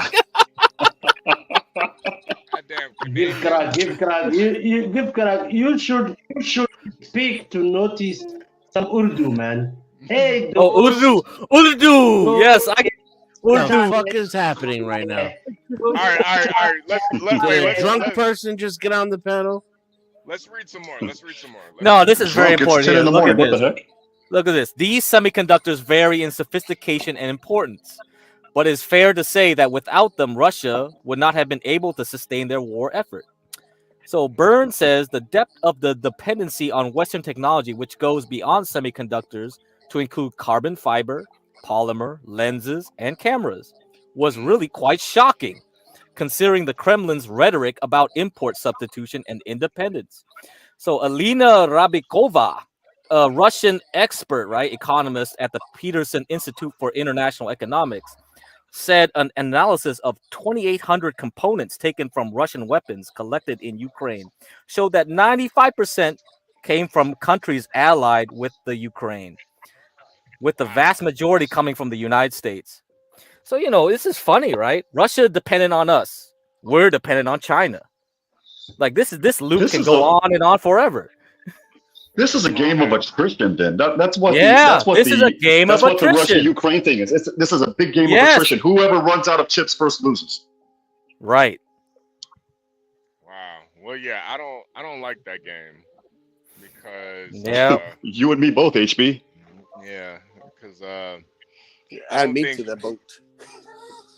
Yeah, because I think Russia's only got two options: either join up with China or hit the. But didn't they like have a like some type of NATO situation with Brazil, China, Iran. BRICS. No, it's BRICS. BRICS is more of an economic thing. It's not a that's economics than anything. That's not war related. I mean, I don't know if they want to turn it to that level yet, but because Brazil tries to play both sides, India will try to play both sides, South Africa plays both sides. Most of them don't want to align militarily. They'll play both sides. Yeah, but you know what? Get correct. As long as to possible. cut you off real quick. I'm sorry. They might be doing it behind the scenes because here's the thing. Yeah. I live in South Texas. What they're not telling you is that Russia, they have 2 Air Force bases. They have one in Venezuela, well, obviously, but they also have an Air Force base near Managua, Nicaragua. That's 21 hours from me. So they're closer than we give them credit for. And then, of course, India, they're getting involved militarily by sharing their naval ports with Brazil. So it might be happening under the table, but out in the open, not. No, but they need to build up their resources. Right now, they don't have the technology yet because they went too quickly. If Trump didn't do the tariffs on China first early on, they would have had more time. Now they have to try to consider their options now because everyone now, it doesn't matter who wins the elections, either the Democrats or Republicans, because both now don't like China. So they're both on the same side on that. That's why it's a problem. It's a big problem for them. If they could have done it sneakily longer, yeah, but they can't now. Now it's in the open. Everyone's against Haitians. The Haitians were going to make a deal with the Russians too, and then that fell through. And then we took out their president. You're absolutely right, Latino. I mean, and that's why COVID happened. I mean, they released the virus. That was it. That was the game plan because they couldn't get any headway with Trump, so they had to do it that way. So now everybody's. I agree with you. Yeah, because you see now Germany. Yeah, you see Merkel in Germany was very cozy with the Chinese. After Merkel, now you see the Germans are very skeptical of the Chinese because otherwise China had more time to infiltrate into the EU. And through the EU, they would have gotten weakened NATO. But that's because China, Germany. I wish Stanley were up here. He knows more about this than I do a little bit. But if I'm not mistaken, Germany was more like center-left when Angela Merkel was prime minister. And then after COVID or after the beer flu, they went way right. Like they even tried banning Alternative for Deutschland, and Alternative for Deutschland still took over the majority of their government. No, to me, the problem is that Germany wanted to have good trade relations with China. That gets more of the flow going because you have to look at the export potential of Germany and all that. The new consumers are Chinese, right? But once you see the Chinese are making their own car manufacturers and flooding like cheap EVs and stuff, like, okay, you can sell as many BMWs and Audis as you can to the luxury high-end market in China. But now the Chinese are going reverse and flooding your markets with cheap EVs because you're doing the Green New Deal. See, it was a Trojan horse. Exactly. And that's what happened. That's why they go. Yeah. So once they saw that, it was over. Yeah. Yeah, they're hitting you up with the Renaults, and what is the other car that they have? The Geely and the poor man's Lincoln Navigator from China. You're absolutely right, and they're flooding the market with those. They're flooding the market with cheap shit, and you see on Bloomberg TV, they always have the Chinese coming up there defending, like, oh, the Germans should just compete better. That's all. We're not trying to corner the markets. No, it's just the Germans just aren't innovative like us, and all this blah blah blah. The German are nothing more than big crybaby. They need to compete better. Yes. We look at our future for our granddaughter and grandmother. Oh, you see this EU and China's relationship? Oh, now I know this guy is just a goddamn Chinese spy. No, hell no. You're being paid by the Chinese government at this point. Oh, we got you, not laws. We got you. You are packy. You're a packy being paid by the CCP. This is even worse. Not only are you brown, you're being paid by the yellow man to troll us. We found you. We found you. We found you, bitch. We are the People's Republic of China.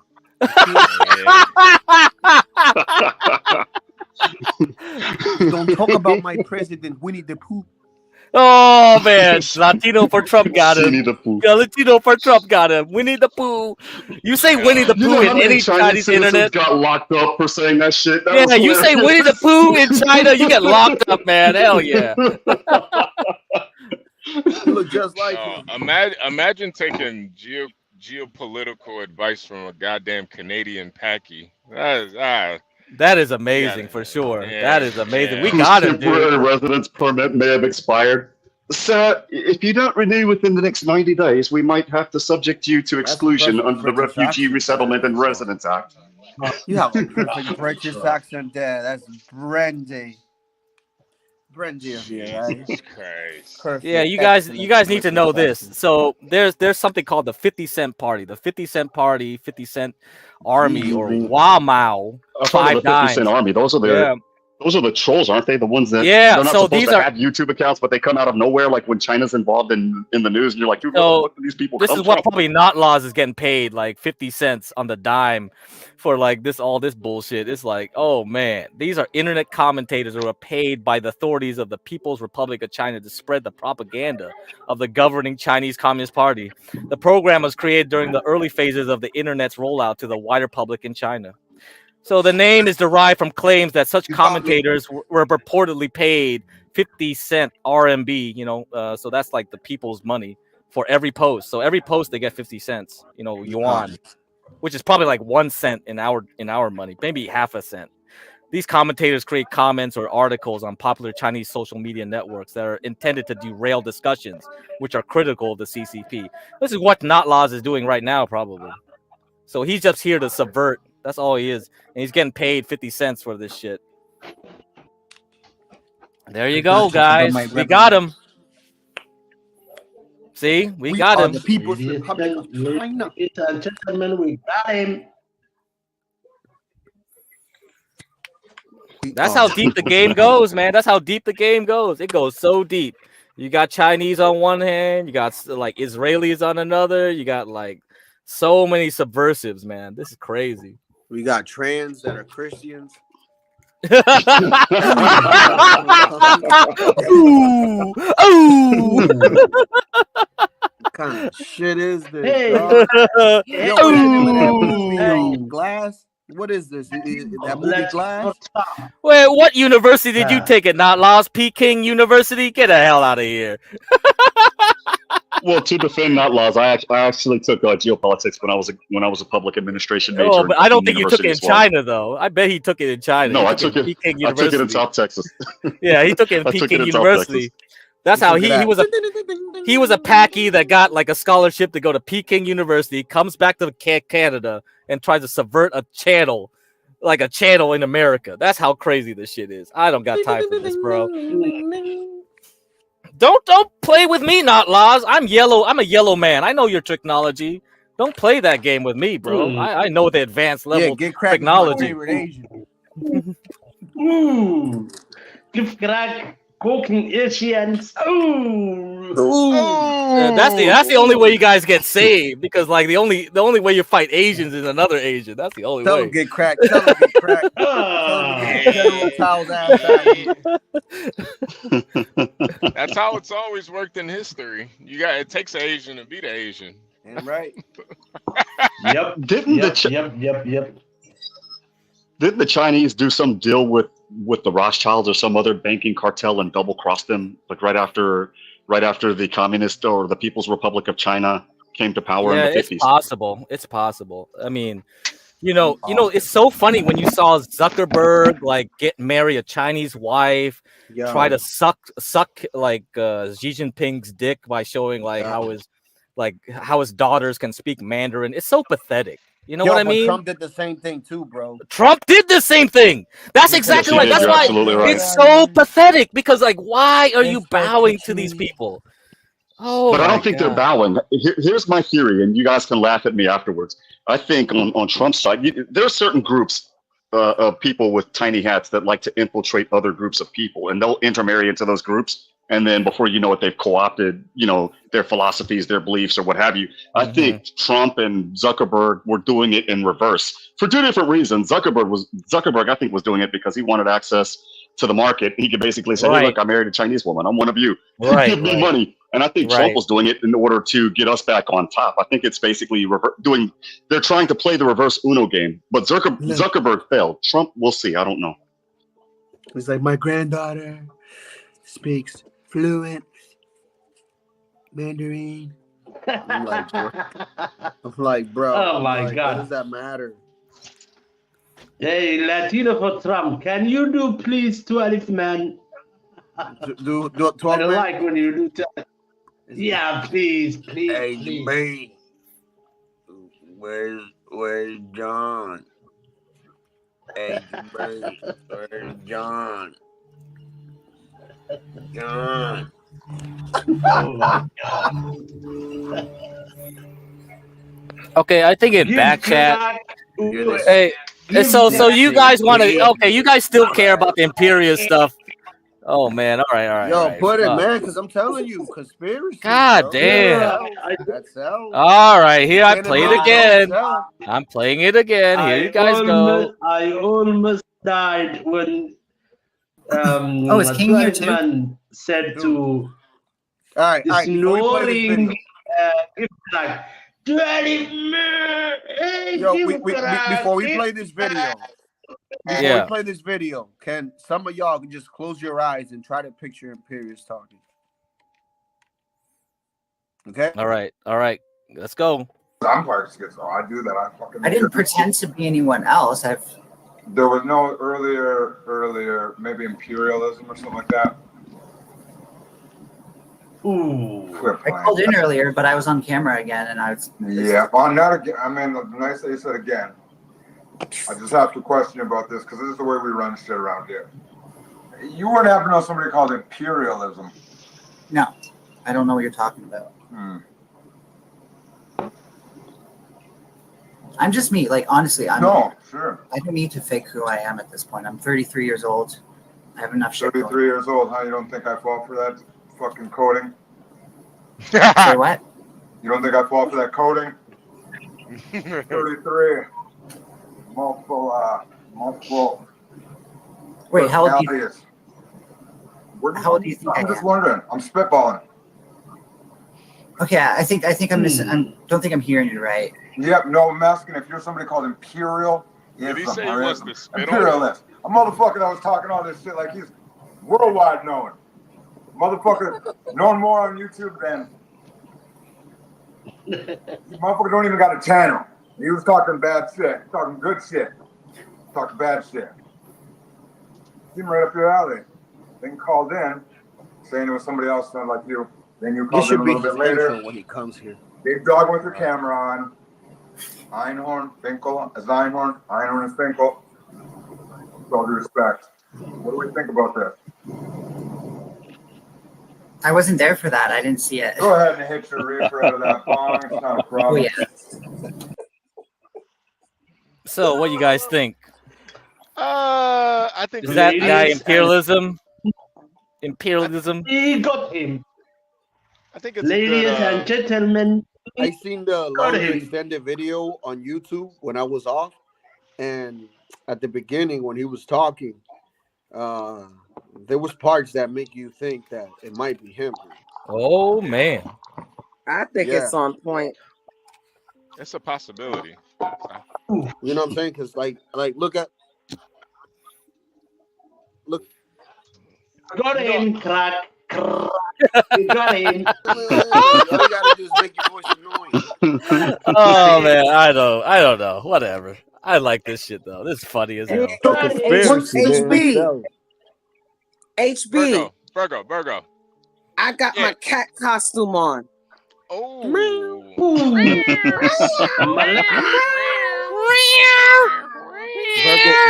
Virgo identifies as a cat today. Virgo, you identify as a cat today. Yes, why must I feel like that? Why must I chase the cat? Because it's the dog in me. Today's my day off, so I identify as a tree. You know how many people I pissed off because I put on those stupid forms that I identify as an Apache attack helicopter? They ask for my gender identity, and I'm like Apache attack copter, and they're like, that doesn't count. Actually, yeah, it does. It's a social construct according to you guys. When I pass gas, I just be like, hey, identify as air. Oh man, Jesus. He didn't say what type of air he identified as. It could be polluted air, you know? You never know. Wait. So what's going on with this? Portia's talking about something in the chat. A congressional hearing, home I don't know. security. I don't follow politics like you guys, so you guys got. Right. But boring, man. Very boring. I cannot wait when November comes, man, and the election is over. I want you to be human again, man. Fuck, man. This politics. They are very boring. Portia, just post it. Portia, just pull it up. Is it in? You got it in the back? Hold on. Let's see. Sure. Are you talking about the Donald Trump remarks? Those aren't going to be coming on until later tonight. What the hell? No, not this one. Not that one. Portia, just pull it up. That bitch got a lot of forehead. She's yeah, but her eyes are blank, man. That chick scares the hell out of me. She can do some stuff. No, man. You could draw. Quan, you don't know who she is? Play on that head. You missed all this discussion? She was the girl that owned a chip company, if I'm not mistaken, no? I remember seeing this picture before. Company, yes, because she's the one that blew consulting, up. Wink, wink. Wink, wink, yeah. She's that. Yeah, she got consulting. that Peyton Manny. She got that Peyton Manny head, man. If she would have said, Juan, I invite you to dinner. I buy the Kool-Aid. Yeah, nah, sweetie, I'm not drinking. I'm not drinking. I'm good. Oh, shit. Yeah, Portia, pull it up. Man, she got black in her eyes. Like Juan, don't make fun of your clients, man. She got black. Wow. Man, like a shark. Duale, we were supposed to be best buddies and stuff. Why you treat me like that? No, I'm just messing. Don't associate. Don't associate us with people that blow up dicks. But HB, what do you think this lady? Does she prefer missionary or does she prefer doggy? Man. Oh Lord. I think she prefers you stiff after the fact. What the hell? Man. I thought I heard machinery too. Then I was like, missionary? Machinery? What the hell is machinery position? No, he said. Are you fucking her like a CNC machine? Like what the fuck? Or is it a printer? He clearly said dog.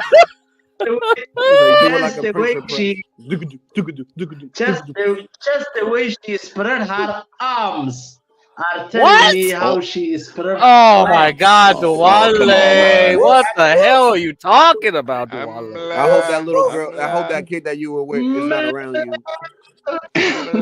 Duale, Habibi, come on, man. Somebody. I think that woman is more feminine than any other Western woman that I've seen. She likes missionary. She likes just to give it up and put the hands there and take the fucking knee, man. Your name, Habibi. My name, not Habibi. I tell you, I belly dance every time that song comes on. Portia, pull it up. My name, Habibi. Pull it up. Machinery position. Portia, pull it up. Jeez, yeah, I gotta see this also before I start my workday. Good Lord, man. I wanna see what I guess the Homeland Security is talking about, the migrant shit. I wanna see what's going on. Oh, that's a congressional hearing. With that Duale video we need to play the congressional hearing. We need to play it. I want to eat goat. Man. So HB and Latinos for Trump, I had a bad morning this morning by realizing that the price of biscuits went up again. Jesus, so I went to get some coffee and I went to get a sausage, egg, and cheese biscuit. Freaking $9. $12. 11 after taxes. Yeah, 11 with the coffee after taxes. Like $12, same thing. For a biscuit, a small ass biscuit. I'm like, dude. Juan, though, like, I'm gonna be eating grass before I know it, damn, man. Juan, I'm sorry. one thing I'm sorry, Quan. One thing I noticed though, gas has gone down significantly. Yeah, gas. Around here. Yeah, gas went down, but it's at an election year. $2.90 now. Not for California. Yeah, it ain't. Oh no, it's election season here in California's Texas. fucked forever. Dude, I went to California one time and I rented the worst vehicle, a Tahoe. Oh my And god! like gas was like $9, bro. I said, get the hell out of here, man. What is so Juan? Why don't you just buy your own eggs, Duale, buy your own sausage and your bagels or biscuits, and make it at home? It's better. Well, I'm doing that. It's just that today I had so much stuff to do. I figured why not go for the convenience of getting a sausage, egg, and cheese biscuit. And I cried all the way back to my house eating that thing. Yeah. Okay, I get it. Yeah. Portia, it's muted. It's muted. Yeah, it's muted, Portia. It looks like no, that's the congressional hearing. For asylum, ultimately get asylum, but it takes 7 to 10 years for that process to play out. This border security bill would have dramatically shortened the asylum process, such that it would be over in 6 months. And the incentive for someone who knows that they do not qualify for asylum to come across the border would be eliminated. And many of those 75 to 80% of people who are not eligible for asylum would not come here and would not be granted work permits.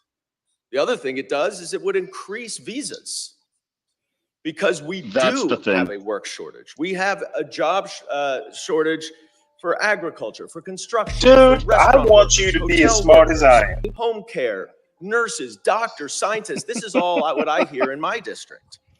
We need to increase those quotas. That bill would have done it. We need, as Mr. Heike said, to increase personnel at the border to these guys all look like doctors, lawyers, and scientists to me, man. Yeah, but here's what they're not telling you. But HB, here's what they're not telling you. He's saying that we need to extend the quota for example, doctors, scientists, and engineers. That's an EB. That's known as an employment-based 3 visa, an EB3 visa. I used to process those when I worked for an attorney out of my second job out of law school. There is no quota for those. Those are unlimited. That's the problem. The other problem is for that particular bill to pass, they wanted literally $90 billion to go to Ukraine. And the other thing is if there were 5,000 people at the border, then at that point, they wouldn't accept them. They would move them to a port of entry and process them there for parole. That's what they're not telling you about that bill. So of course that bill wasn't going to pass. And now that the bill didn't pass, they were going to let in, I believe, what was it, 50 a day at least? Wait, 5,000 a day. 5,000 a day. Portia, why is it muted? Why is it muted? Hold on. Well, because I had asked her to mute it so that I could comment. That's why. No. I muted it. I can mute it up here too. I can mute it. Oh, okay. I didn't know that. I'm sorry. Republicans do not want to solve the problem at the border. And so what has happened since Donald Trump killed this bill that would have dramatically addressed the solutions at the border? President Biden and Vice President Harris have had no choice but to implement executive actions to streamline this process so that people coming in have to come in through ports of entry. So that those 73,000 people who are stopped at the border, they're not getting in, they're stopped at the border, have to go through the points of entry so that we can vet them and check them for their criminal history. And that has reduced border crossings to a level not seen since 2019. That's also not true. 55%. But that's not the solution. The solution is legislation, and the Republicans will not meet in the middle. I yield back. Gentlemen, yield. How will you base somebody's record if they never have records in Here we are. Here in the reflection upon 3.5 years of incredible injury that's been brought upon. Is that 12th man? The chairman sounds border drunk. policies and actions. No, that's his cousin. That's his by the cousin. Biden administration White House. We had this thing under control, man. 2017, 2019, we learned a lot of lessons, but I tell you, that dang old stimulus money and put it on the, I was here, I was on this goes committee. new. Before COVID, we'll talk about COVID. 2020, we'll set that year aside. In 2019, we had this thing. Man, he's day drinking. Oh shit! He is day Oh drinking. my god, he's day. Congress is Oh fucking my dope. god, Congress is dope. Harris administration. The only place where you can drink on the job and not get the only place where you can drink on the job and not get fired. Day trading, man.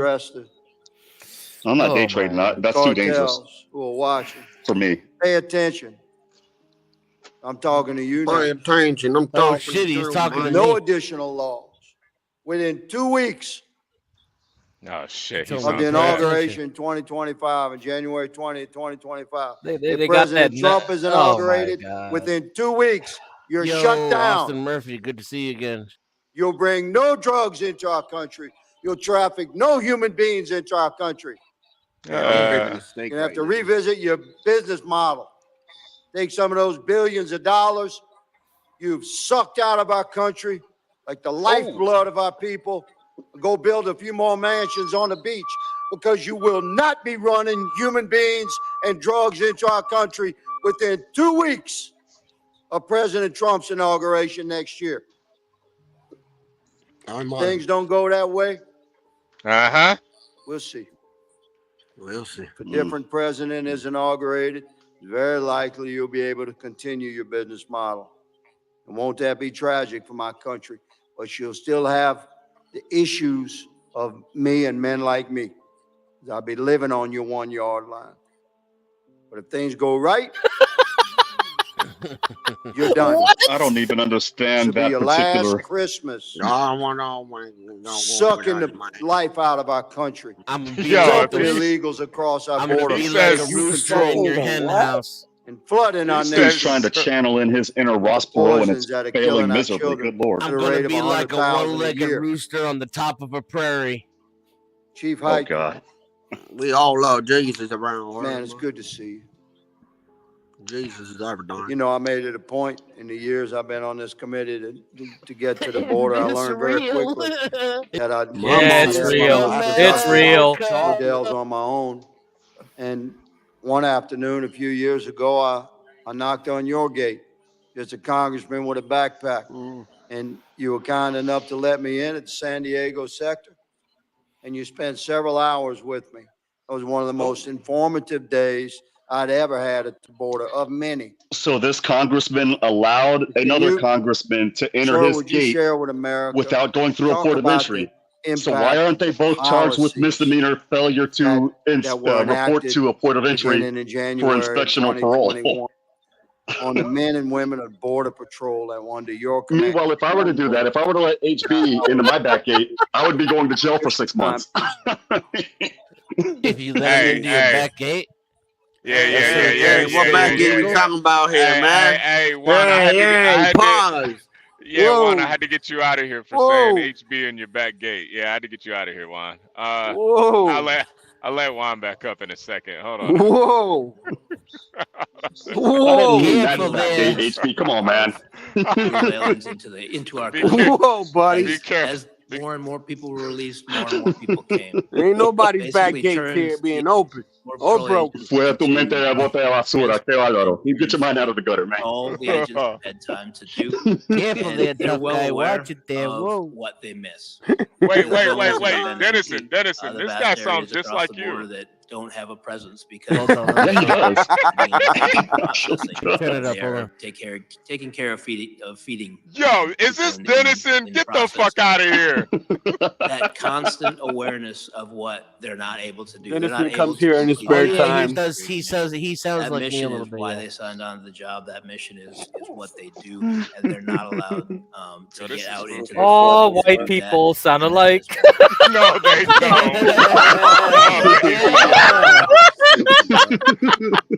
Yeah. Oh my God. Yeah, I want to thank all the panel. Don't make fun of the superior race. Drunk people. God bless you, man. We're sorry for your pain. We feel it with you. No, those pictures, real quick, while he's Sheriff, speaking, thank you for your that's service. actually at that's the I believe that's Gentlemen. the El Paso sector. My time has What expired. the heck? Who's that woman? My love for my country has not. Holy shit.